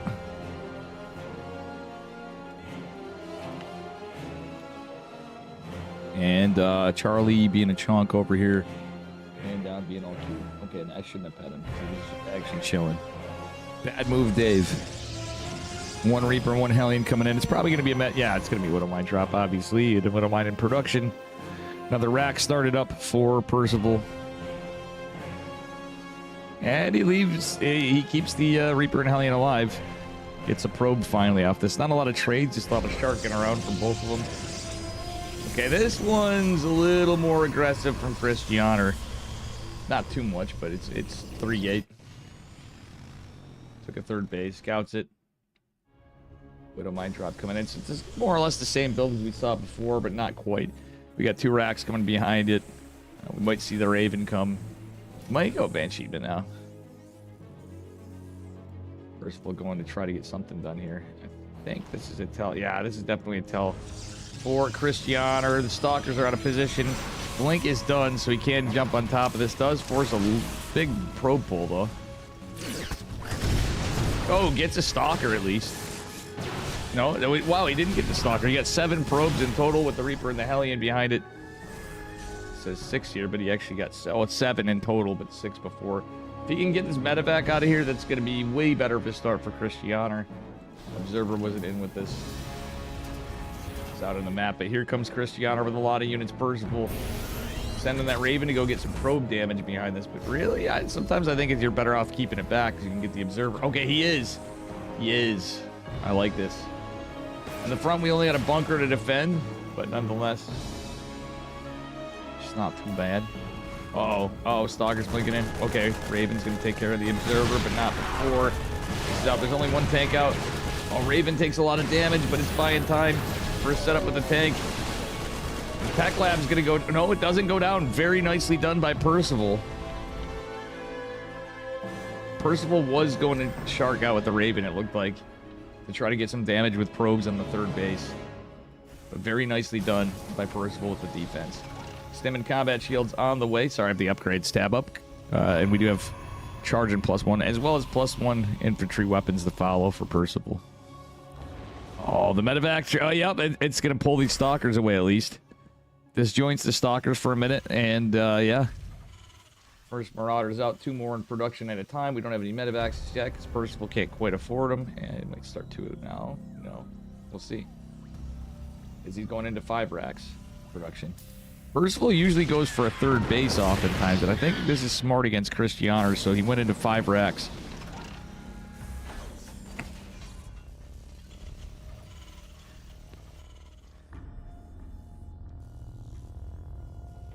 Colossi's on the way. Charge is going to obviously finish up here, but aside from that, it's not too crazy. Stalker's guarding for any drop harass or anything, and guess what? There is going to be a little drop, but these 2 Stalkers could very easily go down. First, we're setting up for a breakout, even though there's not a lot there. Oh my god, the Stalker's going to miss the medevac. 4th base going down for Christianer. Okay. Yo, that's crazy. So these units are going to be able to go catch the Stalkers. Nice. After the blink. Concussive shells not being researched. Percival, well, he's chasing down, but I would hate and queue it up a little earlier. Queuing it up a little earlier. What do we got over here? A couple Colossi. Extended Thermal Land's going to finish here in between it. I don't know if Percival saw the Colossus. He's going to siege up, has some high ground. Tank positioning. Percival dropping some missile first behind us. He kind of deduces through the 4th base. Stalker's going to be picked off in the fray. A couple tanks coming in. Now we got Vikings coming out. This is a big push from Percival. It's 5 racks, 2 bases. It's not the kind of thing that you're pulling the boys with, though. Zealot run by comes in pretty good, but the tanks in the back actually even helping here. Forward-facing tank actually helping the Colossus. The Zealots are mowed down. The Vikings going uncontested. That one Viking trying to make it all happen, and the Marauder are going to take down the Colossus. The 3rd base going to fall. Percival did okay. He scans for the 4th base, but Percival really needs to just push. He needs to defend these tanks at all costs. Another tank comes in for reinforcements. More Vikings. Couple Stalkers finally warping in here, and yeah, okay. So Zealot run by is going to be attempted by. There's no concussive shells though. That's one thing with the money that Percival's got in this push, and as he was on, I think concussive shells would go so much better. Vikings have taken a bit of a beating. Zealot's trying to set up for a flank. Honestly, Christianer could have just warped in here, real talk, from the positioning. Like, he could have just warped in there initially. He made his life a lot harder. Stim is going to go down. The tanks are really important here, but guess what? There's still tank production. It's all in, baby. Vikings are landed, and Percival's going to take game number 2 just like that. Press 1 to refill water. Press 2 to offer beer.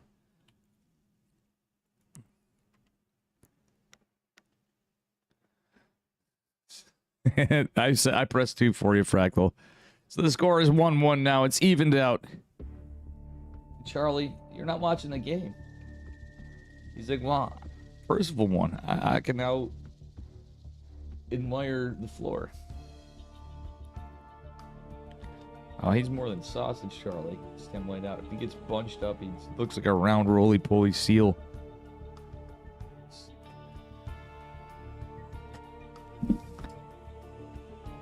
True, Fractal.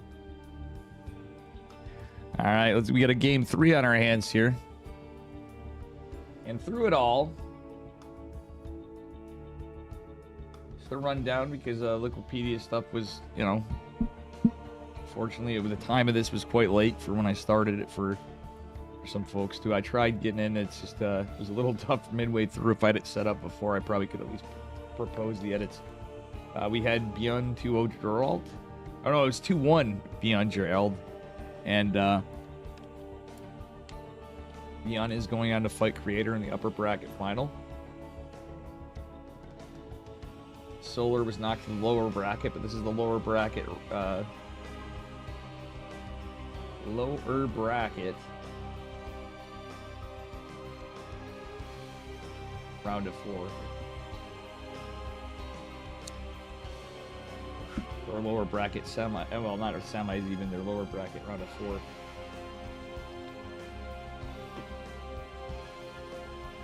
And yeah, so let's get back into it, shall we? Game number 3. Oh yeah, Percival 2-0'd Baby Marine. Moja was 2-0'd by Christianer. We've not caught the second group stage, which will be another day, I believe. Unless I'm mistaken. But anyway, here we are back at it again. Spawning in the upper right-hand corner, representing Kirktown. It's my man Percival, our blue Terran. And his opponent in the bottom left, he is red. Put up for Christianer. Offside Gaming. Even Stevens in points. Hoggett and Squirrelin for Percival. Perito. That's so funny. Perito's Con Charlie. That's so based. Perito's Con Charlie. So true. I can pat him for a little bit and he's going to start purring 10-1. Yep. He's already starting to purr and he's already starting to want to get lubs. Good boy, Charlie. Double gas from Percival as Christianer's not scouting yet. This is actually late, so Christianer's just like, whatever. Percival's going to do the same build. Percival's not doing the same build. And we're on Hecate, by the way, if I didn't say that. Old map. This was a fun map. I kind of liked it anyway. I mean, yeah. I think I'm with, this is in line with what Colossal Gulp said a bit. This is 6 bases, but it's kind of almost a 5 base kind of map. You got the a hybrid base is a little tougher to take. Yeah, Percival's still in, Vexed. Percival is still in. He ain't out of it. Could go either way, but Percival's, yeah, I don't know. He's always cooking stuff, depending on how he was playing that day. It seems like he's trying to play his best for this. I did goof up, guys. I got a little behind. And again, I will, for the next set, I could do a match Reno for this. Maybe try to put a little bit and be like, hey, guys, if you want to help out, if we get past the codes, we get in some donations, we hit some mark, we can fund the players a bit, but I'd like to try to help out OSC a little bit. Like a certain percentage of it goes to OSC, because Eddie and OSC do a lot for Starcraft. They bring us a lot of tournaments. So.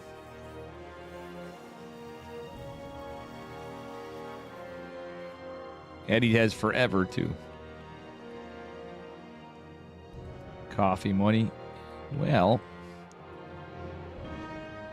Thinking about it, even though I buy my cheaper cigarettes, they'll go up even. I'm like, well, if I ever quit smoking, obviously that money's probably going to go into food and stuff for a bit. But I thought about it. I'm like, I could, right alone, be damn close. I'd probably be able to bring us 2 weeks of KSL back. Much or less other tournaments otherwise. Like 2 weeks a month. So...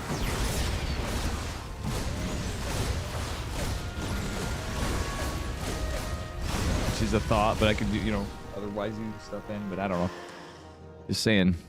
Post the links again. OSC, exclamation mark OSC. Right here. But yeah, they have a Ko-Fi. So if you want to help OSC out, guys, please consider it. There's also good merch. I mean, even if you want to put a few bucks in a month, it helps out. It's like subbing to a streamer, but you get all sorts of stuff. Cranky Duckling, Steadfast, obviously Wardy does the World Championship every year. Chicken Man, amongst other people, are usually on, but it's generally speaking nowadays it's kind of more so, again, Chicken Man, Steadfast, myself. Chicken Man rarely because he doesn't have as much time, but the Cranky Ducklings, Wardy, and Steadfast, and myself, and Chicken Man when he has time. 300 IQ Gateway, no Jiu-Jitsu. Yeah, no problem, Dog Wearing Shades. Thank you. Thank you guys for watching. I hope you guys have enjoyed this so far. We're not done with it yet. Can't believe we're into the playoffs. And we always change it up every year. Different maps, different stuff. Thanks to Eddie again for having me help contribute. I put a little into toward this as well. So... and super huge thanks to all the players as well. Okay, we get a little bit of a boys poll here. This is the kind of thing, though, that the Observer scouts this. Cristiano knows what's up. He doesn't have a shield battery in his natural. He's got a lot of stalkers. A sentry would be huge right now. Like, low-key. 2 observers. Yikes. That's actually kind of... he's got to go through the choke. Repairs are available. Okay, he's using repairs on the Hellions. It's actually kind of based. Okay, a lot of stalkers are here. A couple tanks are out. One tank's a little forward, but most of the stalkers in the back. Okay, oh my gosh. The observers are clutch, but oh man, it's a little unlucky for Percival. Percival doesn't usually 2-base all in Protoss these days anymore. But army supply-wise, can he do it? Reinforcing tank coming in. We got a couple SCVs back at it again. Tank's going to see the Immortals off a barrier, but a second one's going to pop. That's going to be good against... oh my god, he kills a gateway. I almost feel like the pylon would have been better in this case, but it's always good to get some gate damage. A lot of probes falling here. Obviously, Cristiano hasn't really been able to probe up super well here. The tank looks like it might go down. The tank's going to help kill the Immortal, or almost kill it. It's close. It's a nail biter, but is it? Percival's so ahead in workers. I don't think it matters.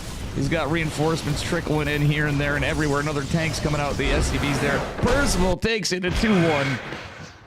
Yeah, a little bit different than like a 33-minute TVPs or whatever. You know, this is just crazy. Good stuff. Good stuff. We see the tables have turned. Cristiano taking Mojao earlier. Well, the opposite has happened. All right, we are moving down a little bit down the line. Match number 6. We're going into Ender. This is going to be a banger here. I'm pretty sure of it. We're changing the matchup. It's Ender versus for Jumi. My man Jumi. Ender. The very good, very interesting Filipino Zerg player who actually was one of the earlier runners in OSC events, by the way, years back in the earlier Masters Cups. I gotta pull that stuff up. I forgot. It's been a bit. Should I have all this stuff right and ready? But OSC's been going on that long. When we're talking the first couple Masters Cups are going back to the early 2010s. It's how long OSC's been bringing us Starcraft 2 tournaments, events, and other things. We're all the way out here in 2025, and they're still going. Crazy sauce. Well, guys, as we get in, let's take a minute. Let's reflect on everything. Meh. Or I'm just taking Evan an excuse to take a break. Do me a favor, smash that follow button. Hit that subscribe on YouTube. Which may be different. How you doing, Tigress? I didn't even see a chatter in there. Wow, I had a new chatter and I didn't even see it. Sorry, Tigress, if you're still there. I don't have my chats integrated, and I don't. You know, you're supposed to do certain stuff for Twitch, but I'm not giving preference. I guess it's weird, but I don't really care. We don't really abuse any of that stuff, so it's kind of a good archival piece. But food for thought, chat. It's another way you can look at when I'm casting stuff and I'm on YouTube. You might be able to dodge ads differently. Just saying. Maybe. All right, here we are, guys. Anyway, it's my man. When he's on this server, he's just Streamer Zone Jumi. He might be now, too. Actually, you know what? I'm going to ask him about that. He got tired of the Pog Squirrel. He's blue. Give it up for Streamer Zone's for Jumi. It is his team. And his opponent in the upper right from the Philippines. He is pink and his Ender. For Jumi was wearing the Kirktown tag. I love my man Jumi.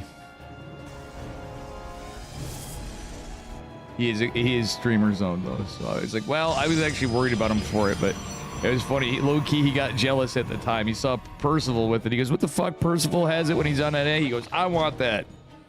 So I gave him the Pog Squirrel in the Kirktown. Like, of course.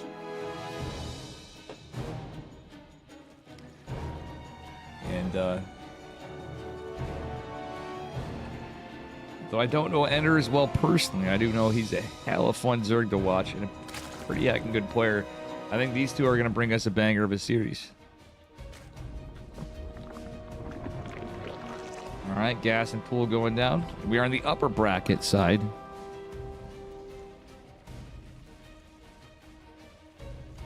All pretty standard from the both of them this game. Now, earlier on in the tournament, Ender was cooking up some stuff. He had some great... He actually had some pretty good macro, but he was cooking. So I wouldn't be surprised to see it again. Oh, he really hated that probe. It's a little bit of lost mining time. But guess what? It's one dead probe. No more scouting for Jumi.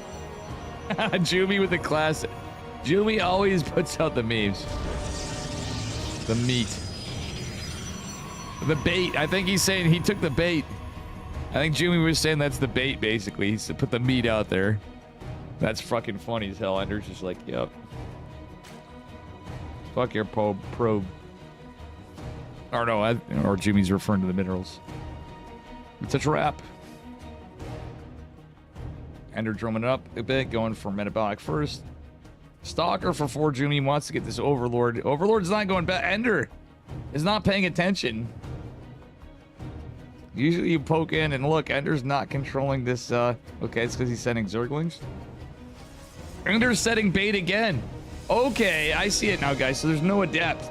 It's a Stalker before Warp Gate. It is a Stargate build.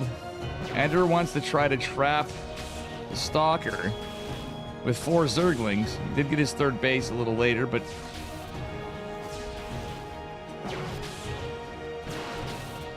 I think he's gonna... Oh, no! Okay, I see the play. He does lose the Overlord, and it is gonna supply block him. He wants... I don't think that's the play, though. If he did it, timed it just a little better... Because if it's 4 Lings against an Adept, they can technically do it if they get a surround early, and it's... But a Stalker, no. He's getting a Scout, but I don't... Okay, I went from liking this to really not as much. He lost 4 Lings and an Overlord. It's kind of expensive this early in the game for the Zerg. Ender says drones. We done droning for a while. Oh, technically he's not. He's got 1 more drone in production. He's hiding these Lings. 20 Zerglings in production. As his 3rd base finishes, and he's building a Spore. Spore's cheaper than a Queen, I guess. He's got 3 Queens, 20 Lings. Oracle's going out. Adept's going to be going. He is going to catch it with Metabolic Boost. Okay, nice split up. Well done by Ender, but the Oracle's here. Oracle's going to go dive out. For Jumi can't take a... He literally can't take a 3rd base yet. Jumi going for a Fleet Beacon. Yikes. Okay, Spore and Queen's going to deflect this Oracle.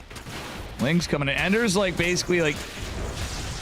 He's not all in, but he's getting some damage for sure. And Adept's coming through is alright. There's no shield battery. Ender could potentially hammer down on some Lings. Especially after these drones go through. So I think he could just break this.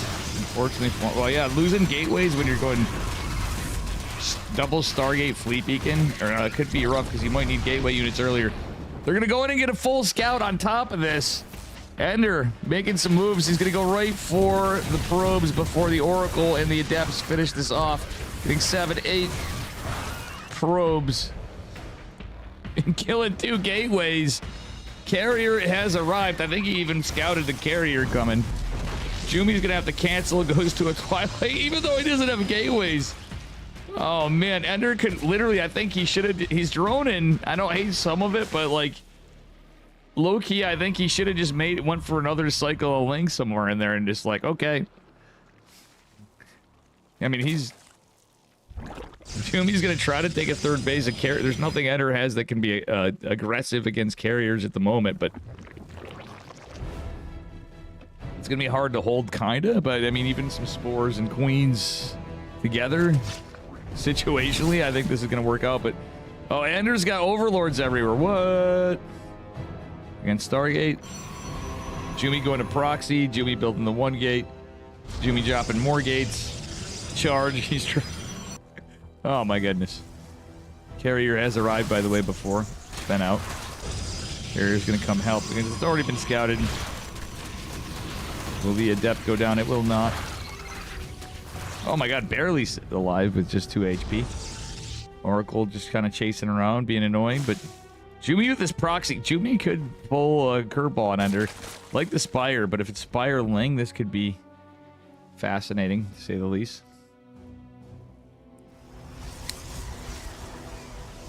Carrier scouts this. Adept trying to come in. Not a lot of links here just yet. They're going to get a little bit of a dance on here. I think that 1 Adept will go down. Wants to get the probe. The shield batteries here. Zealots are getting warped in. Yeah, Ender has no idea about this.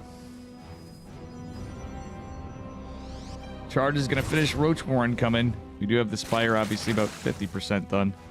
4th base being attempted from Ender. Jumi's obviously changed his plan. He's just going for Zealots as the Stasis Ward. Doesn't know about the proxy. It's a 1 carrier charge lot push. What the hell is this game? And honestly, it's going to be a while before that Spire's done and the Roach Warren is going to be... Roach Warren's going to be popping. Oh, the Zealots are going to be the big curveball, honestly, now. No way. Ender fighting on the other... Yeah, oh god, these Lings are not being microed because Ender's getting nervous. He's just trying to do what he can. A lot of queens, but the roaches are not done yet. The 1 carrier going to even be a nuisance. Spore is actually going to kill some of these guys. And the proxy pylon going to be helpful.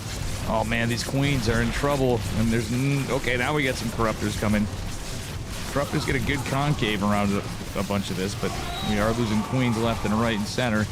Transfuse is going on some of these queens, but we'll see what happens. Was the carrier recalled or just killed? No, it's still around. Okay, it's chasing the queens. Here come the corruptors. Okay.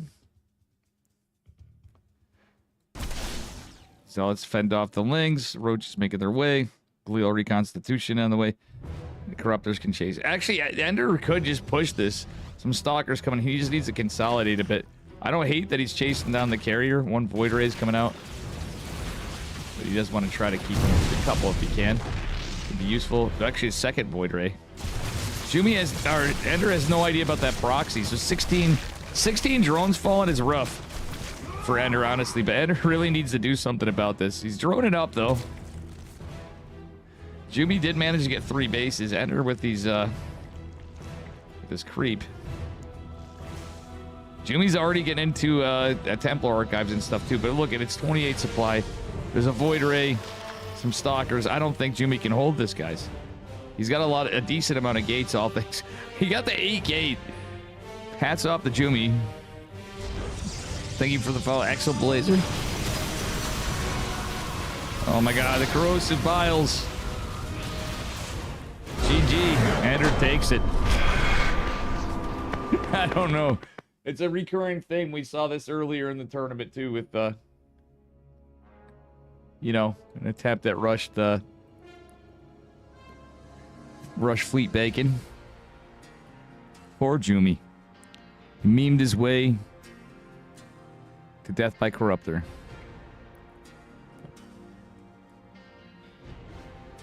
All right, here we go. Let's go to game number 2. Ender's a little cheeky. So Jumi can be too. See what we got in game number 2. We are on Persephone in the upper left-hand corner. The blue Protoss probes representing streamer zone. It is for Jumi.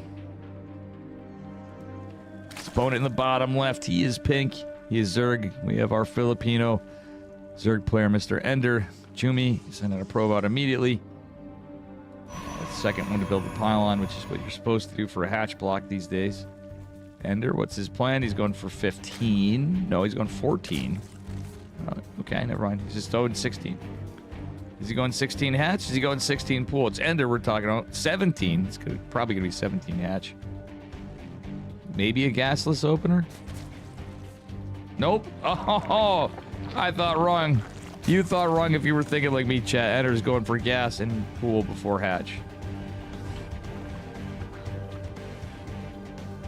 Oh, man.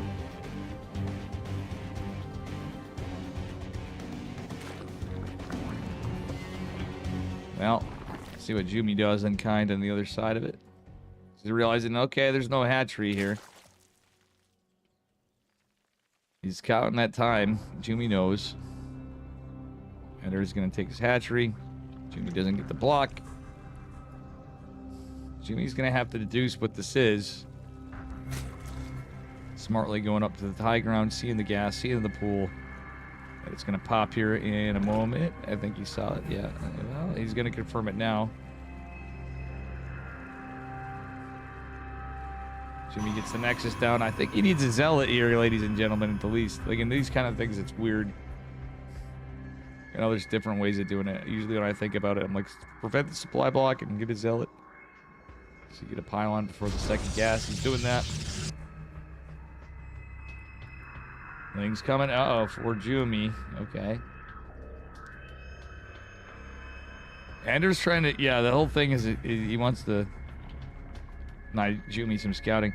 One thing that could happen, though, in a weird case, like, you wouldn't see Zerg do that for a natural often, would be the gold base. And this map, and Persephone, hell no. But Jumi going for a stalker next. Setting up like he... Yeah, I don't know. Sees that there's still gas being mined. And we do have metabolic boost, but he didn't make it that far in the scout. Baneling that... Oh my god. Where's Erebus Black? It's a Baneling bus. We got an Erebus build, guys. Ah, Jumi's going Twilight. He's not even building another gate. Jumi, not like this. You scout. He scouted a lot. Maybe he just wasn't feeling well or something. This could be rough. This definitely warrants a shield bet, but there's a lot to think about. Okay, the Overlord. There is an Adept. Adept's going to be going out of position, though. So there's effectively a lot less units. Now we're going to have Bane's already more friend.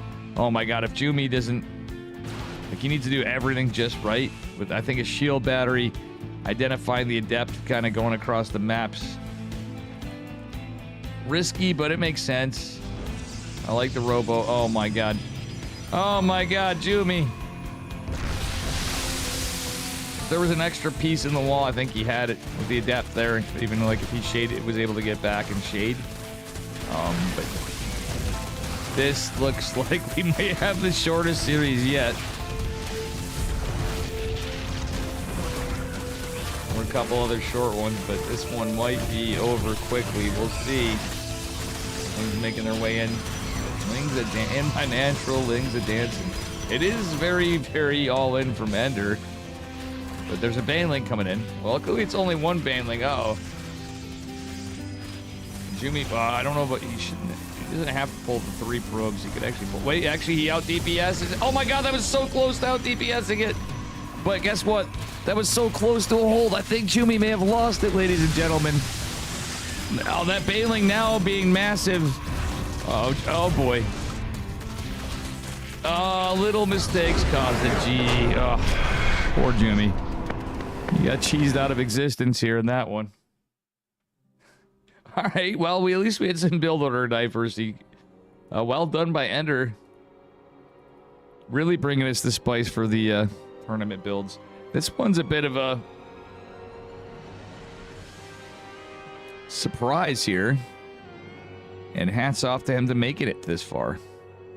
It's been getting better and better, but we have Sebastis coming in. My man Seb has improved a lot to make it to the playoffs. The upper bracket of the OSC Masters Cup. Seb, that was not on my bingo card for this list, so very cool to see. We have Sebastis versus Nicaract, another PVT. And yeah. And then we have another side decider match. I'll make sure my next insurance policy gets covers getting cheesed out of existence. That's not a bad insurance policy to get. I mean, honestly.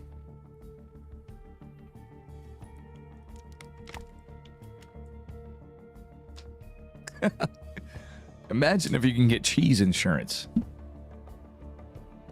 You know? Now, if Blizzard was making StarCraft 3, they probably would have like a... If it's like Diablo Immortal and all the other stuff, they probably would have a cheese insurance. You know? I kid. Government cheese vaults. Well, yeah. I think they have cheese insurance in Wisconsin.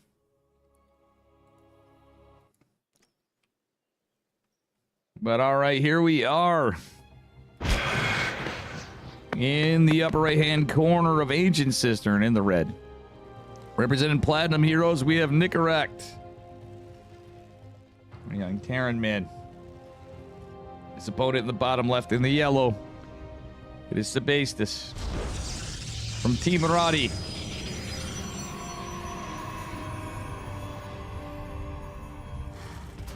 Nicaract's pretty young too. Seb's not too bad. Let's see. I'm impressed in his doings in this tournament. He was like, oh, I didn't play that great on this thing. I go, Seb, you did great. Should be proud. He got some points. So earlier on, the group stages were all accumulations of points to make it to the playoffs. And here we are now. Curious to see what Nicaract does as well. I mean, Seb could be... Seb was cheesy before. We'll see if he's cheesy again.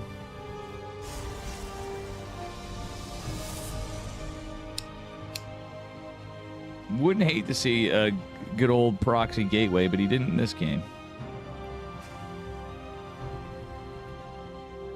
A little bit late scout for Terran, in my opinion. I know there's a lot of people that do this. And they're like, oh, we're just going to rely on this. Ain't the old patch. Energy recharge earlier on wasn't like fantastic. But it was for the Sentry for a lot of things. But in this case, I don't know. So he's going for the Christianer opener, we'll call it. I'm going to call it that. A lot of people do it, but it's seems to be Christianer's go-to a lot of times.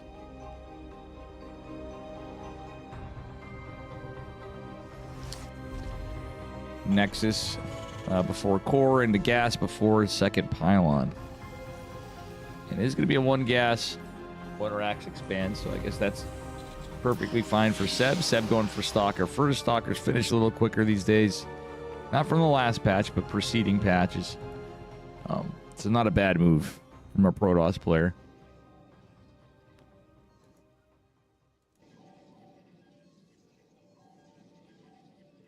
It's going to be a Stalker Sentry opener. Which, you know, that's definitely not as strong as it used to be, right? Because you used to get like enough. You used to get 100 energy per recharge, and the cooldown for the recharge was significantly less. All right, he's going to be a 1/1/1. Nicaract. We got our Twilight Council. I really don't like a Twilight in the natural against Terran ever. Sentry.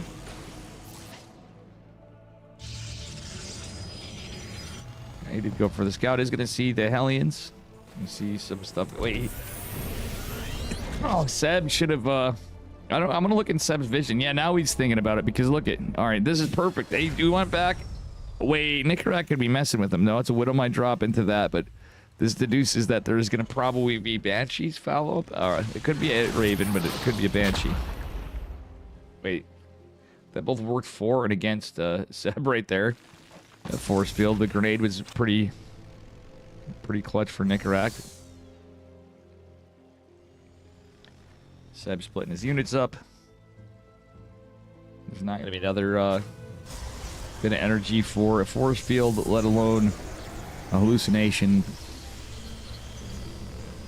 for Seb. Nicarak going for that 4 Widow Mine drop into Banshee. Aye. 4 Widow Mines is a bit of an investment, but it could get a lot of damage done. Especially if all your stalkers in a Sentry are chasing down the most of your stalkers. Okay, now... Alright, this is scouted. Well done by Seb. It's again 4 Widow Mines. He's gonna need a... I wouldn't hate an observer here. Everything is pulled for this. There's still one more Widow Mine that could get a lot of damage. Oh no! Seb! Gonna fight it off. Oh my god, with that Widow Mine, this makes it. Talk about being between a rock and a hard place, but... Whoa, nice. Nicarak with a sick micro. Okay, that Widow Mine's dealt with. 5 workers fall, the Widow Mine drops, it looks like in the main base, but... Lost mining time? Nicarak's been mining more, but Seb, truth be told, getting some work done. Alright, we got Stem coming in, 311. Damn it, Nicarak pulled off some good macro behind it, I guess, but for a little while he's a little exposed. It's a lot of stalkers. Sentry lived, that's huge, but one thing I don't like for Seb is the fact that he does not have charge on the way. Or a Robo Bay. There is the siege tank here. He's gonna dive in on it. There's only the one tank, but here comes Marauders. The boys pull's kind of rough. Stalker's kind of awkwardly stuck here. One Stalker is going to be forward facing. Not a lot of SCVs falling. They're getting damage dealt to them, but...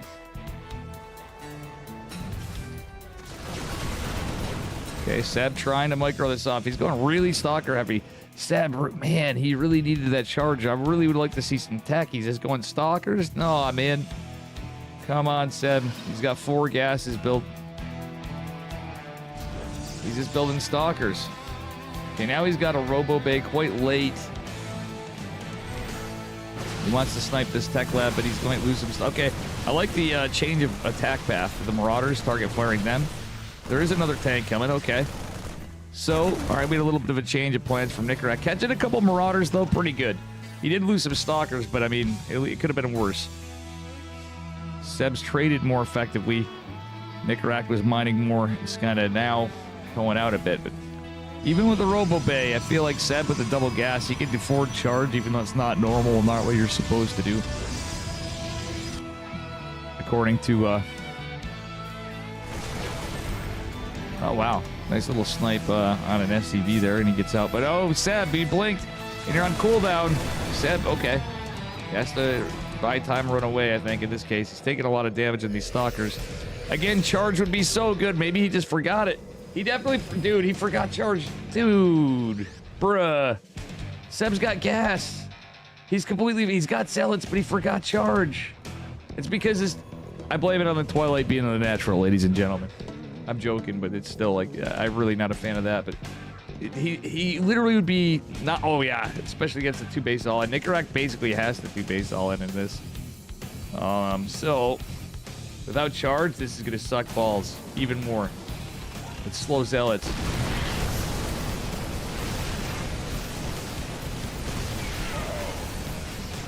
If he gets out of tank range, maybe the zealots can meet shield a little bit for some of this. The zealot warp pin is going to take some time. Its Stalkers are facing the front.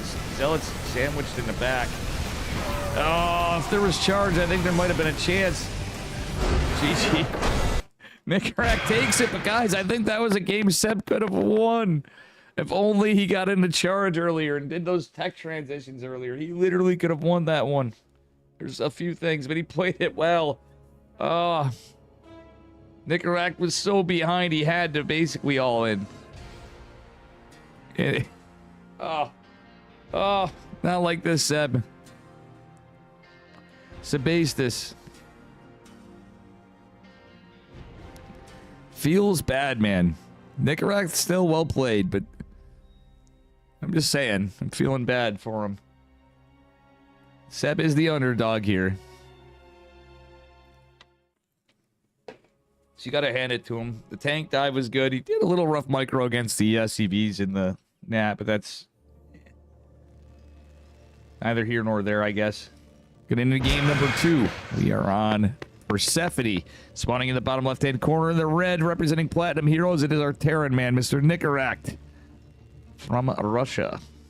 Its opponent in the upper left-hand corner. He's yellow from Team Roddy. It is Sebastus.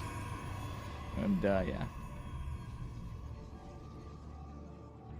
Is, from Czechia.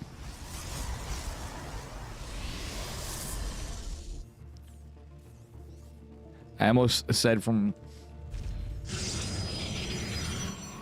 the Czech Republic, but he's from Czechia. I always mix that up. So I remember he stopped me before. All right, we'll see what happens here. And then we have one more set after this for today. We will know who will be advancing on. All right, it's going to be a gate gas scout from Seb. Looking for proxies. Nicarac going for an eBay block, it looks like. Will be Nexus first again. Yeah, it's definitely got to be an eBay block. Not if you go Nexus first.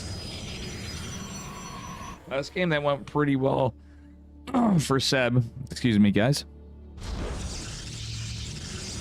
So same build as before. It's going to be a single gas from Nicarac again.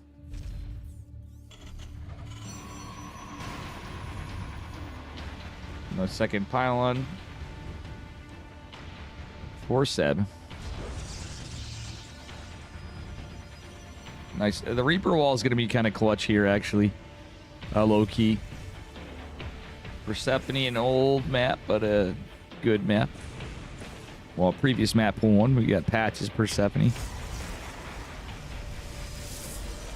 Stalker opener again for Seb. I don't hate it. Reaper making its way in. It's already on this side of the map. Stalker's probably the best move Seb could do in this case. All things considered. Alright, he's trying to micro these probes, causing some lost mining time. Nicarac. This does get one probe. I think that's about all he's going to get in. Nice. Oh my god, that was a beautiful dodge in the grenade, though. And Seb is going to be able to start mining off his natural. Let's take a look at the income graph. Slight lead for Nicarac for a second there because of everything considered, the probe pulls. But Seb did a decent job microing, even though he lost a probe. It's not the end of the world. Pushing on with your stalkers a little brazen, but we'll see what happens. Sentry chilling here. It's going to be a Hellion opener again for Nicarac. Seb did get the hallucination scout. That's what I'm saying. He doesn't need to poke with the stalker. Okay. Well, you can kind of, if you're really looking and cooking, you can kind of tell there, but... Oh, Seb's going charge this game. Hell yeah. Let's go, Seb. Changing it up a bit. For better or worse. Oh, against Banshees, though. Yikes. This is not going to be a... Oh, it's a Raven. Okay. Hellion heals at the healing shrine. Seb going to the gold base. What? Alright. Not having the Raven now. As much as the tech lab opener. It's going to probably be a Cyclone, but we'll see. It'll just be... Okay, it's straight to tank for Nicarac.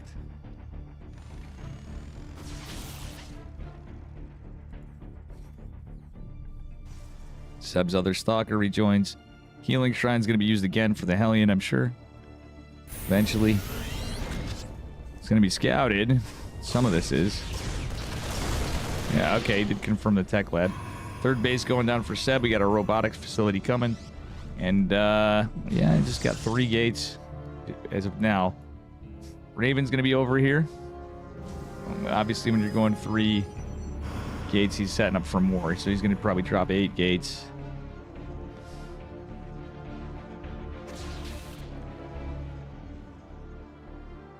Raven is kind of cornered for the moment. Seb is really hiding his build. He's okay. Templar Archives. In previous group stages, before when we were in the group stages, Sebastius did play some good stuff with this. But there's another tank coming. Stims on the way. Charge is completed. Stalker's trying to find this Raven. Oh, nice. Well done by Seb. Seb, oh, he's F2-ing. No, he's not. Okay, he's just getting positioned. That's actually really good. Observer moving out, trying to keep intel on Mr. Nicaract. So far, all that Nicaract sees... Stalkers. Probe going down could be rough. He wants to drop this pylon desperately, but I think the Hellion will kill it before he can drop that pylon for scouting. Seb out of position with the Stalkers and Sentry. He doesn't have blank. Yikes.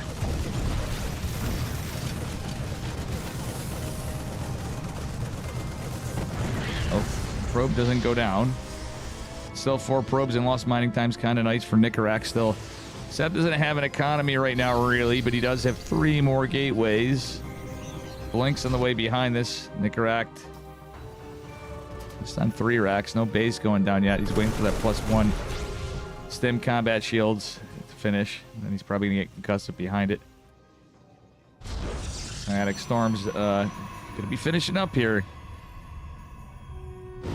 All right, it's a double medevac drop. Okay, pylon's down. If that could have dropped before, it's possible the auto turrets would have been used to take care of it, but we'll see. Blink could finish up in here, too. Blink's going to be pretty crucial here, too, and losing the Templar Archives or the Forge. Okay, pylon's going to scout this. Seb can get... Seb needs to get in position ASAP. Okay, he's going to recall the main. And the scan's there, and guess what? Now it can go down here. Pylon's killed. Army's out of position. Oh, my God. It's a big push coming from the bottom side as well. Seb is splitting this up a bit. Blink is going to definitely finish somewhere in here. Thing is, it's not like there's Ghost here. It's a big push. Oh, Ghost Academy's coming because he scouted it. Wait, nice Storm is on the tank. That's going to help a little bit. Guardian Shield might be available. Seb trying to come in with a Templar drop. Storm drop. Oh, my God. The Storm drops are big. Lands a couple. Gets some good... Oh, my God. Some decent damage. Beautiful Storm drop. I love the warping of the Archon. Nicely done by Seb. Zealots will make short work of the second tank. All right, only 6 workers fall, but the Raven has a bunch of energy. Not a lot of health, though. Blink's done. Seb Blink, he gets it. But the auto turns might kill a Stalker, too. Unless he target fires probes. He is going to target fire some. That went okay for Seb, to say the least, but the 3rd base is going down for a Terror, man. 4th going down for Seb. Considering Seb's punching him above his weight, I think he held that pretty well. Archon's coming out. Thing is, he can't lose this Warp Prism. Hellion scouts the Warp Prism. Oh, Seb's got to be careful. He's trying to bait. He's trying to bait. He's trying to bait. He sees the scan. He's going to go in. He's going to go in. He's going for... Oh, Widow Mines! Oh, my God. The Widow Mines killed everything. Those Templar had a lot of... Oh, ho, ho, ho. Oh my God, that was triple kill. Technically quad kill. That fucking, it's only one, what? I really want to see an instant replay of that. It's shame on me for not having the buffer set up in OBS. Dear God, man. Now ghosts are out, and this is rough because a Robo Base is coming. I really wouldn't have hated Seb killing these rocks, as stupid as it sounds. You can actually get a little bit of a surround situation or bait some storms. Zealot run by attempted. Zealot is going to scout this push though. Seb's forced to get into position. He sees Ghost now. Oh boy. Oh, doesn't get a feedback. He's going to need a feedback on the one Ghost if he can. Potentially. Zealot run by is going to be attempted. Let's see if they get in before this little army sees it. Try and do concussive shell marauder buys time. Seb trying to get some zealots or some SCVs. Is going to get some on the gas. It's actually kind of impactful a little bit. Seb managed to get to his 4th base, though, and he has double Forge and double Colossi, and doesn't have extended Thermal Lance coming, though. Could you guys imagine how Roddy'd be yelling at him if he didn't have that? He's on Team Roddy, is why I mentioned that. Oh, boy. Oh, boy. South Scout says there is a possibility for a storm flank on the backside. If Seb pulls that out against Snickerack, he's a freaking gamer among gamers. Okay, never mind. It's Zealots. I'm a little not disappointed. I'm just. He forgot extended Thermal Lance. It's always unlucky when people forget tech and such, but still, yeah, Zealots without extended Thermal Lance. There's even a couple Vikings. Loss is going to try to get damage. He doesn't realize it. Zealot warp in there and drop into the natural. I think he's going to need every warping back on the other side of it, whatever he can do. And he's got to. It's not going to matter if he's just dead. He's even losing 2 gates of production. So many medevacs. Decent amount of EMPs. Vikings took care of the warp prison, but 14 workers fall for Nicaract. Seb's making the most of this as he can, but I don't know, ladies and gentlemen. There's a 4th base for Terran. Upgrades wise, they're even. No extended Thermal Lance. I think that would have helped, honestly. A little bit.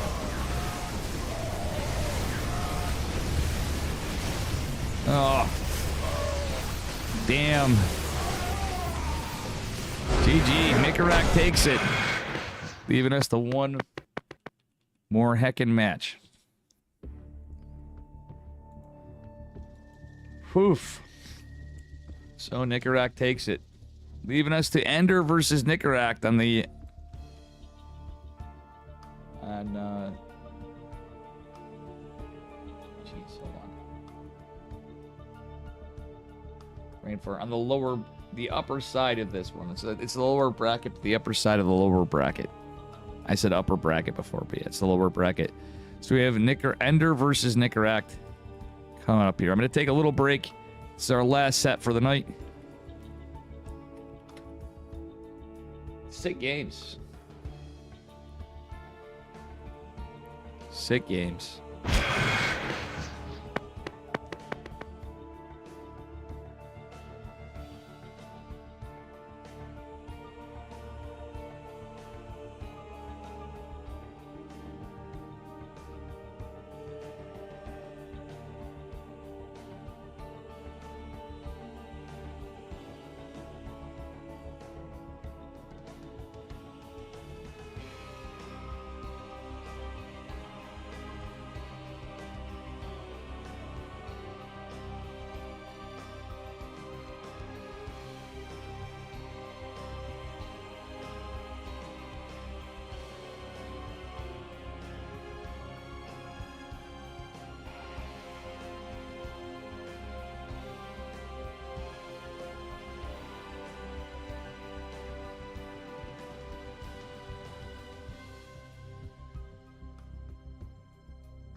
Listen, I'm sorry that I had ads. I run a lot of ads. Because, I don't know, I do a lot of streaming. And, you know, it be what it be. It's how, keeps me going, I guess, a bit. It actually does. So, I'll run less ads when I don't know. How you doing, King Stark? It's our last set. I mean, I do set it up for an ungodly amount of ads, and by rights I should do it like everybody else, but it's just how my channel works. And I don't plan on changing it until things change, and I really do apologize for that.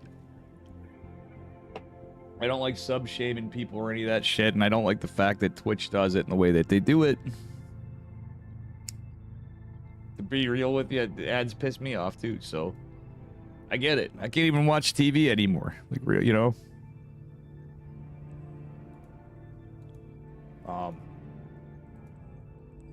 Pisses you off when you're watching stuff you want to see and get a bunch of ads. But it helps support the channel. So thank you. Anyway, last set. Ender versus Nicarac. We got a TVZ. You have my follow, have my sub on YouTube, and I watch the ads. Need to be tight with my money. Yeah, hey, I appreciate it. YouTube, I don't make any money on yet.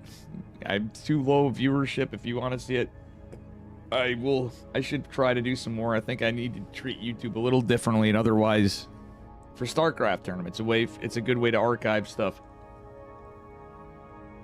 Obviously, shorts. But yeah. All right. Ender versus Nicarac, game number 1, our last set. This is the OSC Masters Cup again. Consider supporting OSC. I appreciate you guys. Hope you're doing good, King Stark, by the way, and Crash and Hedner. And all the rest of you, CDN slot crew. Sorry, I didn't say hi earlier. Let's get into it. Last set. This is a decider match. Spawning in the upper left-hand corner, Pylon in the red. Yeah, CVs, we got our Russian Terran man. It is Nicarac. His opponent in the bottom right in the pink Zerg Thrones. We got Ender. Big fan of both these guys. Ender is such a cool Zerg player, to be honest. He's a cheeser, but not always. He can play a solid macro game too. The best Filipino player, to my knowledge. By the by. And Nicarac has been on a tear overall. He's been improving a lot. He's been given good standings. See what happens.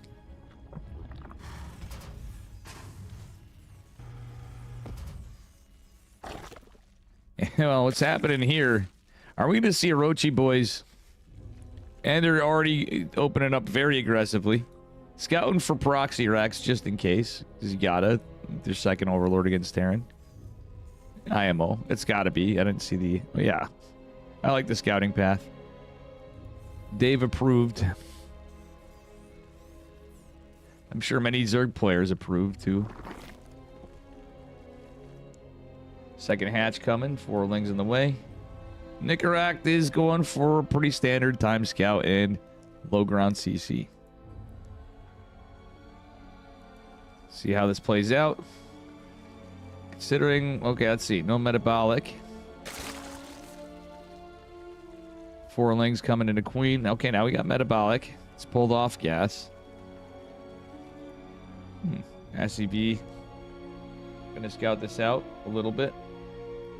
Doesn't quite see where the hatch is at. A Reaper making its way across the map. So essentially we have faster metabolic boost so far. And 1 on gas. So we do know Ender likes some Ling Bane cheese. But okay. Ender doing his alright. I haven't seen him in a bit. I gotta keep my eye out for more Ender streams. He's going for the macro hatch instead of a third base. The Ender style reminds me of my buddy Angelus. Angelus has a timing where he usually builds a hatch up here before his natural, and then he takes like a really fast third. But Ender, this is like bread and butter of Ender. So effectively, he's just getting some lings up and camping out, waiting for that metabolic boost to finish, which will be right quick. 5 seconds to go. All right, now he's starting his queen production. All right, now we got link speed. So, zippity doo dah. Speedlings versus a Reaper. My money's on the speedlings. Well, Reaper gets the high ground cliff right there. It's going to be a decent amount of lings for a bit, but otherwise it's a layer. And truth be told, see what damage gets done by these speedy lings. Oh, the other Hellions going to pop, though. Ender coming in, trying to get us around. The lings get disjointed a little bit. Ender splitting up, wants to get that heckin' Reaper. Honestly, that just ended up being hella scrappy all around. Ender thrives in chaos. Loses 10 lings for just a Reaper and an SCV. Forcing a repair, though. So I guess it's lost mining time, obviously, and all that. Distraction from the build does mess with the pace of the Terrence build. He's getting 2 more gases. Not 4 gases quite yet, so it's not... I think he's just going to take a base. Oh, no, Ender, you're killing your creep tumor. Actually, of all things you can lose, I wouldn't hate a creep... No, I did. It was intentional with the deuce.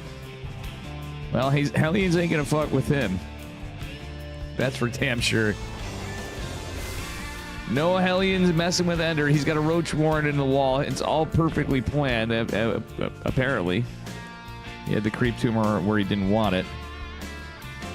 And it is gonna be Mutas, but is the Roach Warren there? Maybe for Psycho, maybe not. Stem is well underway, though, so Nicarak did follow up with a 2-1-1-3. It's a 3cc 2-1-1. So he decided not to go Cloak Banshee. 3cc 2-1-1 against 2 base. Well, this isn't even... It's 2 base, 3 hatchery. Kind of ends up being like 2 base Muta, real talk. With the ability to make roaches, potentially. It's not too bad. And honestly, there's a gap right here, so... That is one issue. He's going to have to pull the other queen and park it like right here, right before that gap. All right. Hellions sharking around. Going to see the hella late third base timing at 6 o'clock.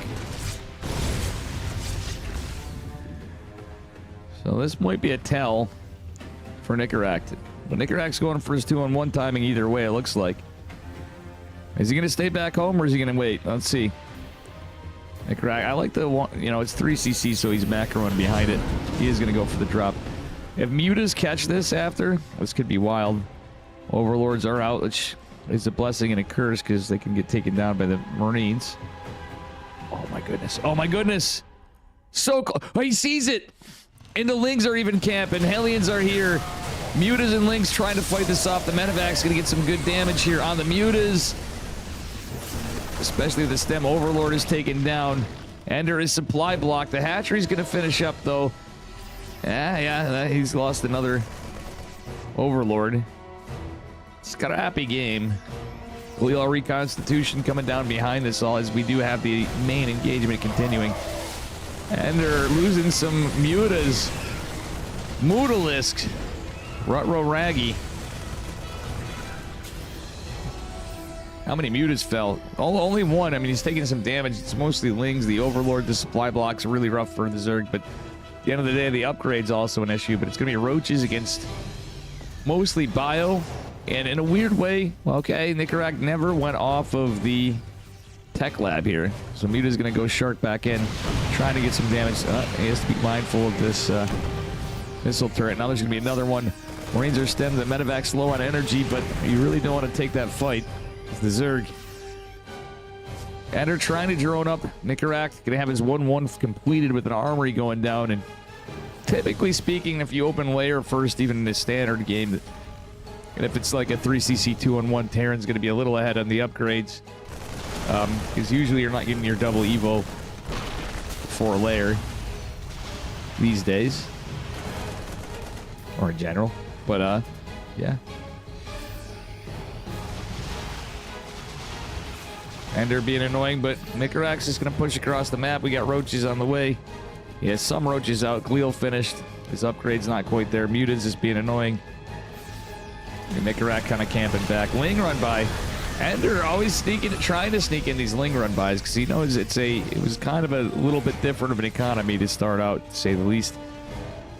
The issue is with this is we don't have Banelings, so Ravagers could be decent. Not hating that.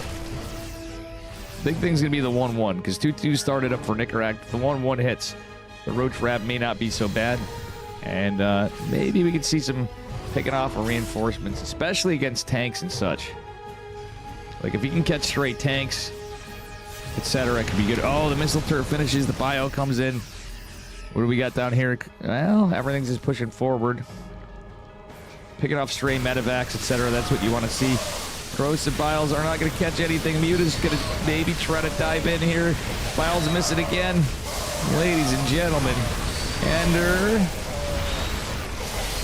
Honestly, the combined DPS of the Mutas and the Roach Ravager doing okay, but wave number 2 of Marines coming into medevac still have a little bit of energy.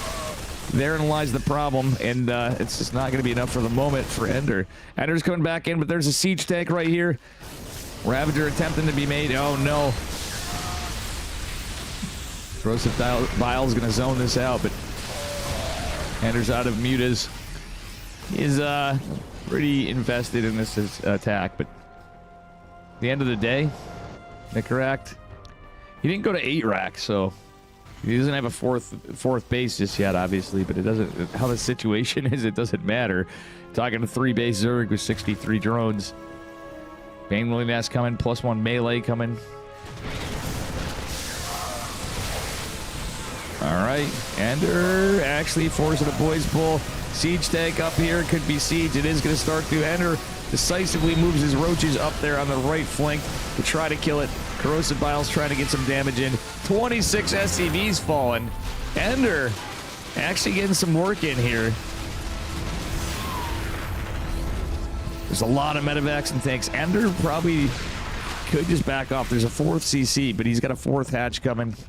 Centrifugal hooks coming. The infestation pit coming. I wouldn't have hated +2 carapace in some of this, honestly, but he could have went back.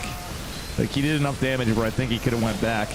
But he is trading out all right, I guess. It's just that a lot of this is medevacs, but he needs to have some stuff back home to defend. Should Nickerack push, because Nickerack, though he lost that many SCVs, 37 have been lost this game. Holy moly. And Ender did lead a little bit in there. It was kind of a jank economy, so it's a little rough. How you doing, first timer?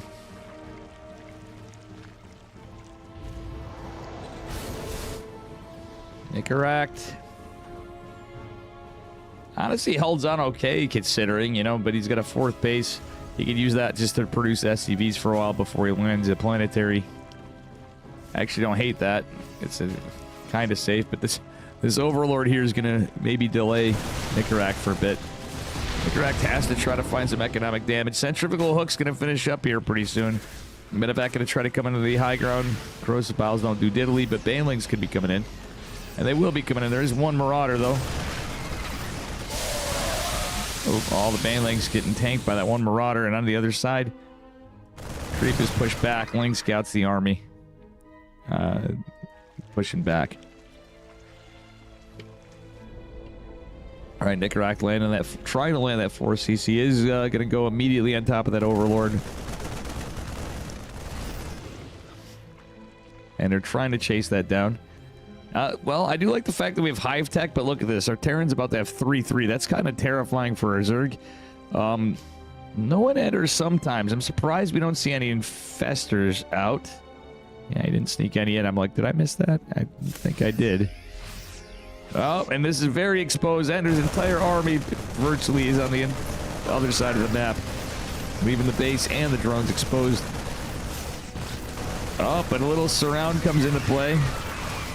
Could have been way worse for Ender. Is not, however. Ender's got such a different play style. So I'm not 100% sold, even with the 3-3 Nickerack, 100% has it, but he's looking like he's in a pretty good position now. They're equal on workers. Yeah, it's 5 hatch econ. It's the upgrades.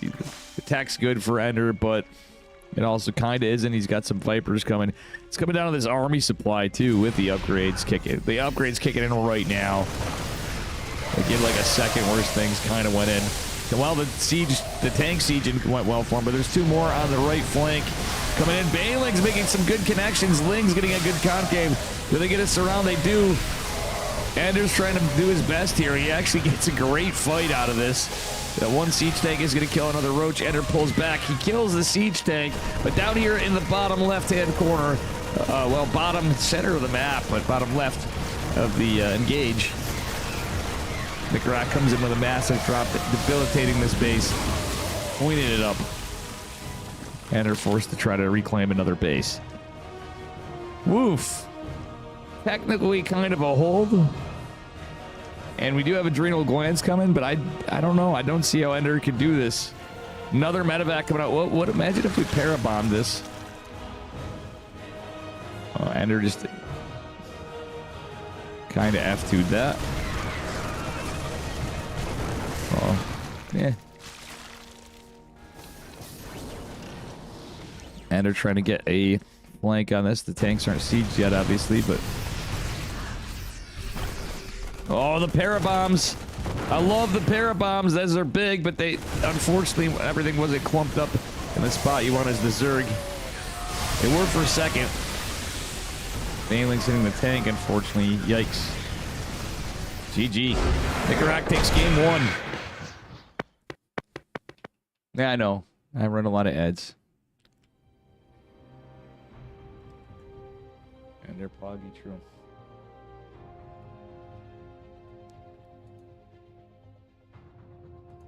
Well, a spicy one.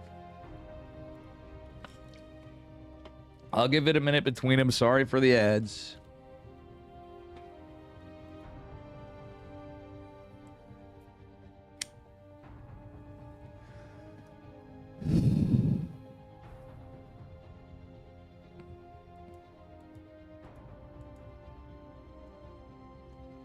Gonna wait for game number 2.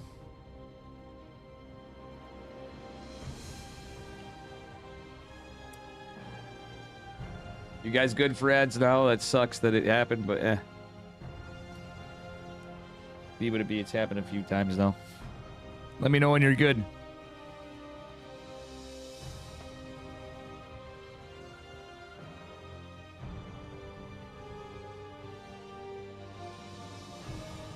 But yeah, other than that, we got a Creator Gerald upper bracket side. Lower, basically the winners of this go on to fight Solar and Gerald, respectively, in the lower bracket round of 4.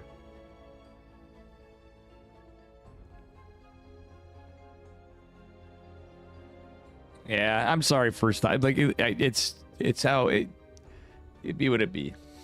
We'll put it that way. It's supporting Starcraft in a weird way, even though I've been running all sorts of shit as I was for a bit. I always end up back to it. In the same way. Diamond tourney next week? Yeah, Vale's thing, if we can get the signups. I gotta go in and look at it more. Vale's kind of put me into it, but I don't have for him, that's like his investment, but for me, it all depends, you know? Like, he kind of just assumed, like, I would do it, and then I'm like, okay, but he was asking, it's whatever. We'll talk about that later. Anyway, this man is up a point in the bottom left-hand corner. Persephone, representing Platinum Heroes in the red. It is Nickerak. And his opponent in the upper left, in the pink, we got Ender. Thanks for reminding me to look at that stuff, Sibba John. I didn't know when. I honestly forgot when it started even. So it's mostly Vales. Vales wanted to do some casting with me and stuff, and I'm like, yeah. I felt a little bamboozling into it. Vales is alright and all, but I kind of don't like when people just throw me into stuff. What's up, Infester? Howdy, howdy. And this is our last game of the series. Is that a uterus emblem on Nickerak? No, that's the Platinum Heroes logo. Brother, Platinum Heroes has been around for years since you've been watching StarCraft tournaments, Sida John. And even on the ladder. Oh, you just caught like that? Was it an angle or something? They were like, I happened to be going by. It's pretty funny. Oh, from far away. Yeah. It is funny, though. All right, Ender again, opening a little cheeky. That's the Ender opener. The Ender, if you will, is what he's hoping, but we'll see how this plays out again. Funnily enough, how Ender plays this, I'm spoken as my Terran side of me, right? I feel like Ender could potentially get wrecked by Hellbat Marauder situationally, depending on how he handles it. I mean, he could drop a roach if he scouts it out. He can drop a roach warren, mind you. But Nicarak dropping a. It's the same build. Oh, that's actually big for Nicarak. Doesn't get a kill on the drone, but delays Ender's shenanigans. Ender. Nicarak's just not sure, so he's building a bunker. That really messes with the Terran. Nicarak even gets another gas, so like low key, and Nicarak's side, it would be a good time to do something to that effect.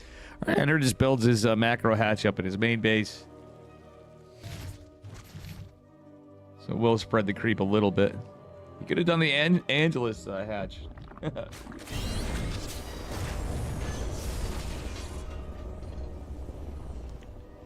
All right, I'm curious to see what Nicarak does now. Ender's got his lings out. The Reaper's definitely going to go down. Well, on this map, I think these lings won't make it. Sans Hellions, we'll see.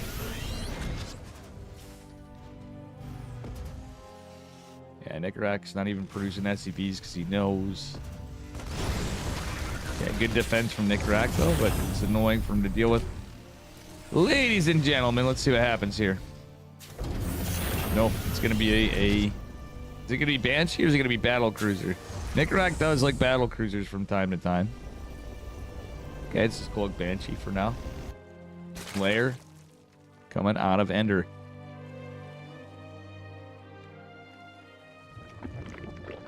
So, let's see what happens.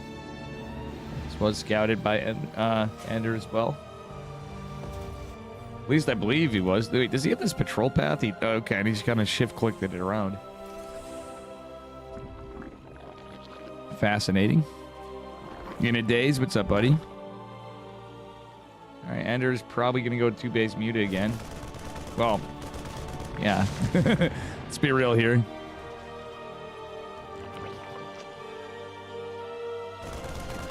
Look, Banshee's going to scout it, though.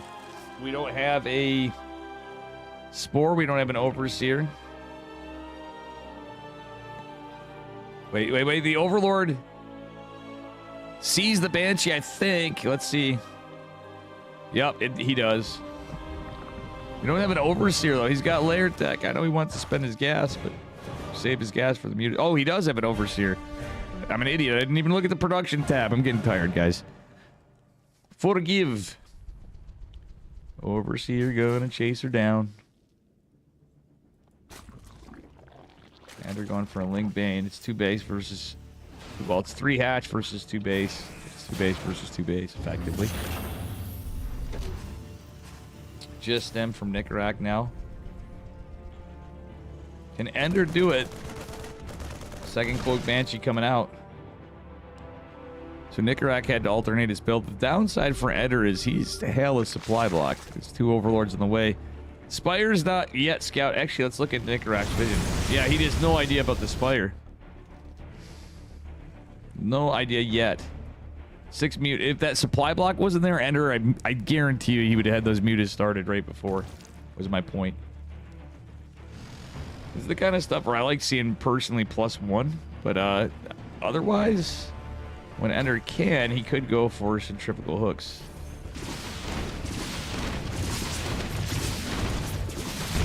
Loses a queen. Mutas a popping. Stem is done. Marine's just kind of camping. No medevacs in production just yet. Overseer like menacingly staring down those guys, but I think the mute. Oh, the mute is scouted, but guess what? It's a drop. If he gets concussive shells, that's big. Or I said concussive shells. I meant combat shields. God, I am getting tired. It actually is pretty big, especially if he doesn't lose a single muta. He could theoretically transfuse. We could catch the banshees too. And they're just being annoying with these mutas. If he caught the banshees, that'd be another thing. Yikes! Now he's got to just be careful in general because there's medevacs for these marines kills. I think we did lose a muta. We're gonna maybe lose another muta. Overseer tanking for the mutas. And are going for tanks would be big, but there's marines down there in the low and the ramp. Yeah, using mutas to pick off reinforcements would be good. The downside of this is there's centrifugal hooks. Right, that's a pro. It's one eBay for our Terran man. The muta's coming in behind to distract for the tank.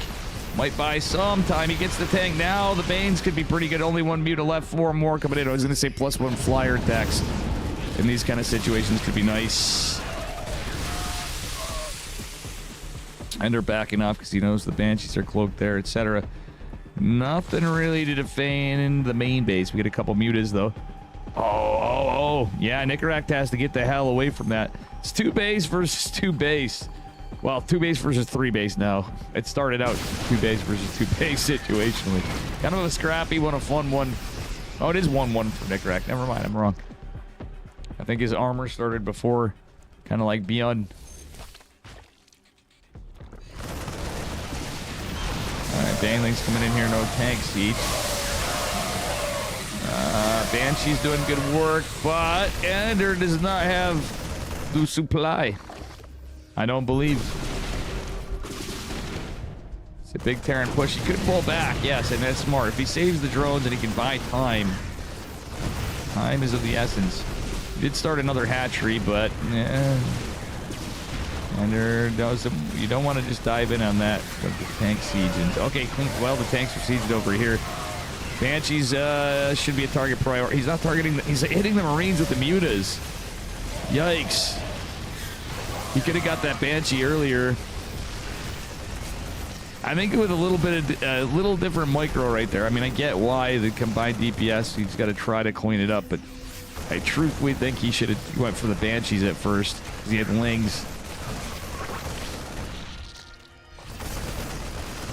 It's he's between a rock and a hard place.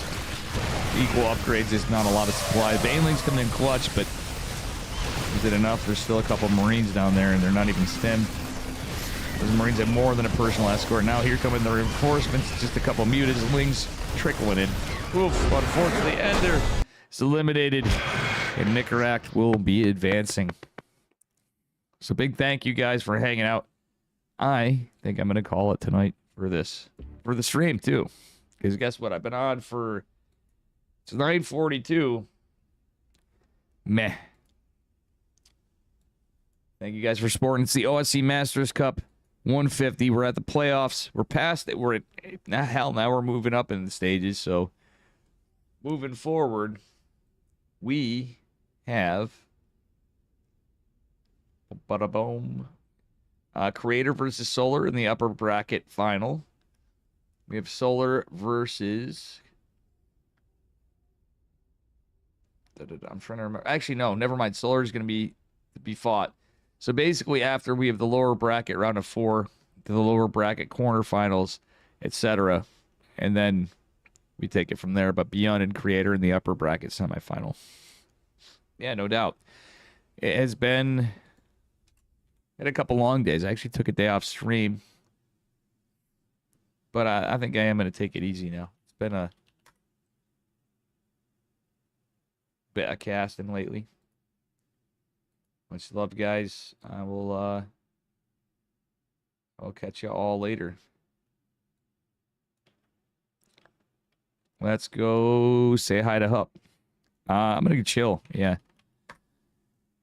See ya, Happy Stan. See ya, Sibba. See ya, Infestor. See ya, Inunday. See ya, Sibba. See ya, everybody. And, again, support OSC. And see ya, YouTube as well. Bye-bye.